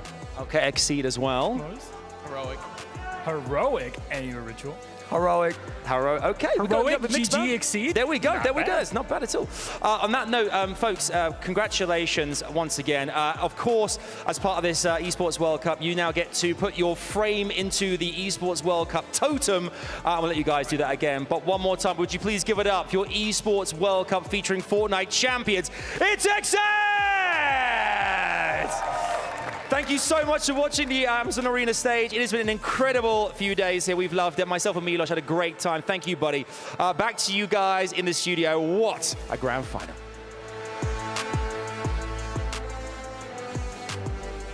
What a grand final indeed, and well done by Milos and Adam Savage. But we have to break it down here as you see Big Levin hitting the XSET rep. And of course, Jess, Ritual almost made you cry. I knew you would bring this up on the desk. Please don't go to a close. They went to a close-up. Do not go to a close-up because he said something at the end there when he was awarded the MVP that he was going to split the money that he wins as an MVP. And I instantly, my eyes just filled with tears because I thought, you know, sometimes, you know, you win, you do well, you win something and you go, that's mine. But he said that wasn't mine, that was us. And I was like, that made me so emotional. So wow, like, good on him. Ritual takes home our MVP honors of the grand final, the first here at the Esports World Cup featuring Fortnite, and it's for plays like this. Let's take a look at what the marksman was bringing to the table. Levin, he said, Quanti, go ahead and watch this replay, buddy. What a W, man. I mean, he was constantly in there with this hardpoint here was the one that I was like, this is special. It was on Quanti. I love it. It was so close. The matchup at this point was so close. Exceed had been doing a phenomenal job to make a match out of a blue side Hardpoint Chalet. And at that hardpoint there, 0.5, Ritual ended the game single-handedly there, just saying, no, you will not get this side, you will not get those points. And from there, it was barbecue chicken. They won the rest of the game. I mean, he's been doing this all week long.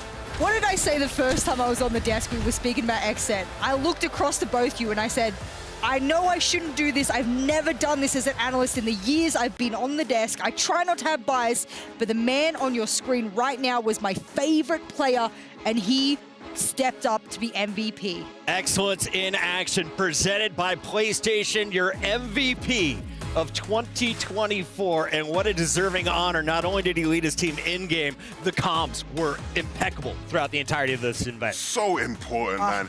You know, a lot of people coming into this tournament expected dominance from Cold, and we got that in spades. Yes. But when I spoke to Sven at the start of the tournament, right, I said, who's the player on the team that's most important that people don't really give that recognition to? And he said, trust me, Ritual makes this team click. Yeah, he said that. He told me at the start, he said, Ritual makes this team click. He's the glue that pieces it all together.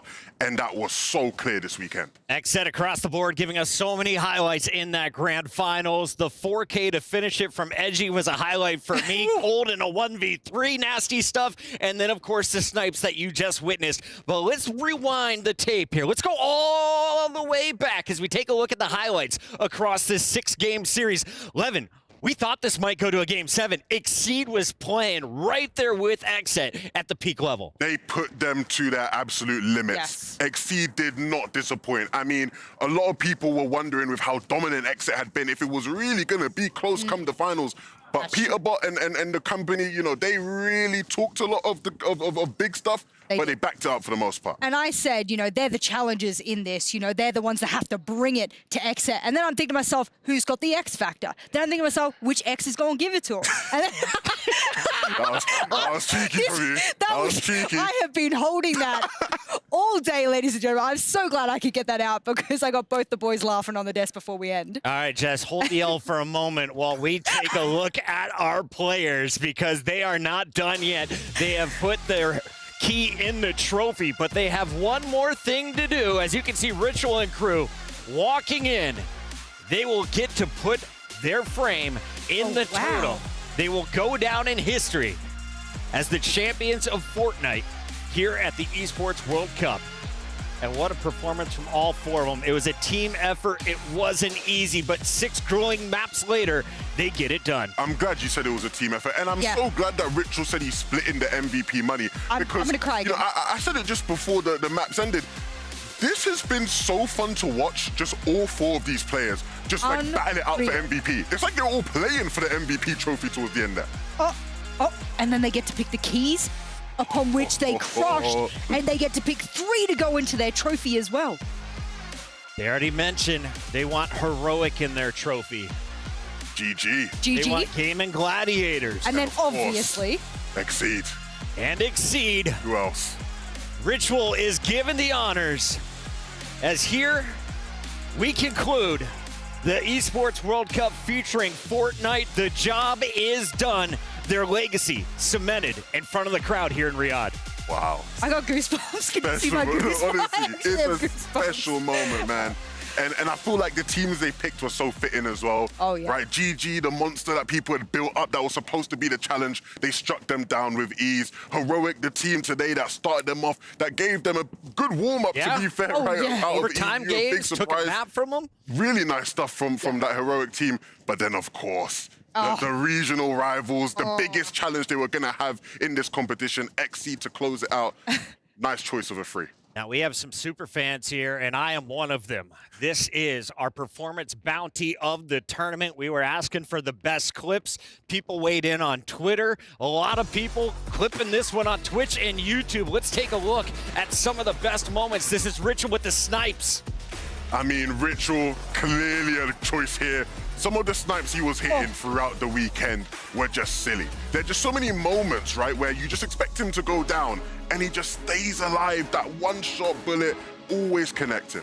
Earning our best clutch, that is Ritual, and you saw him put the exclamation mark there at the end of Hardpoint as they went on to take it all. XZ our champions, but Exceed was right there with them along the way.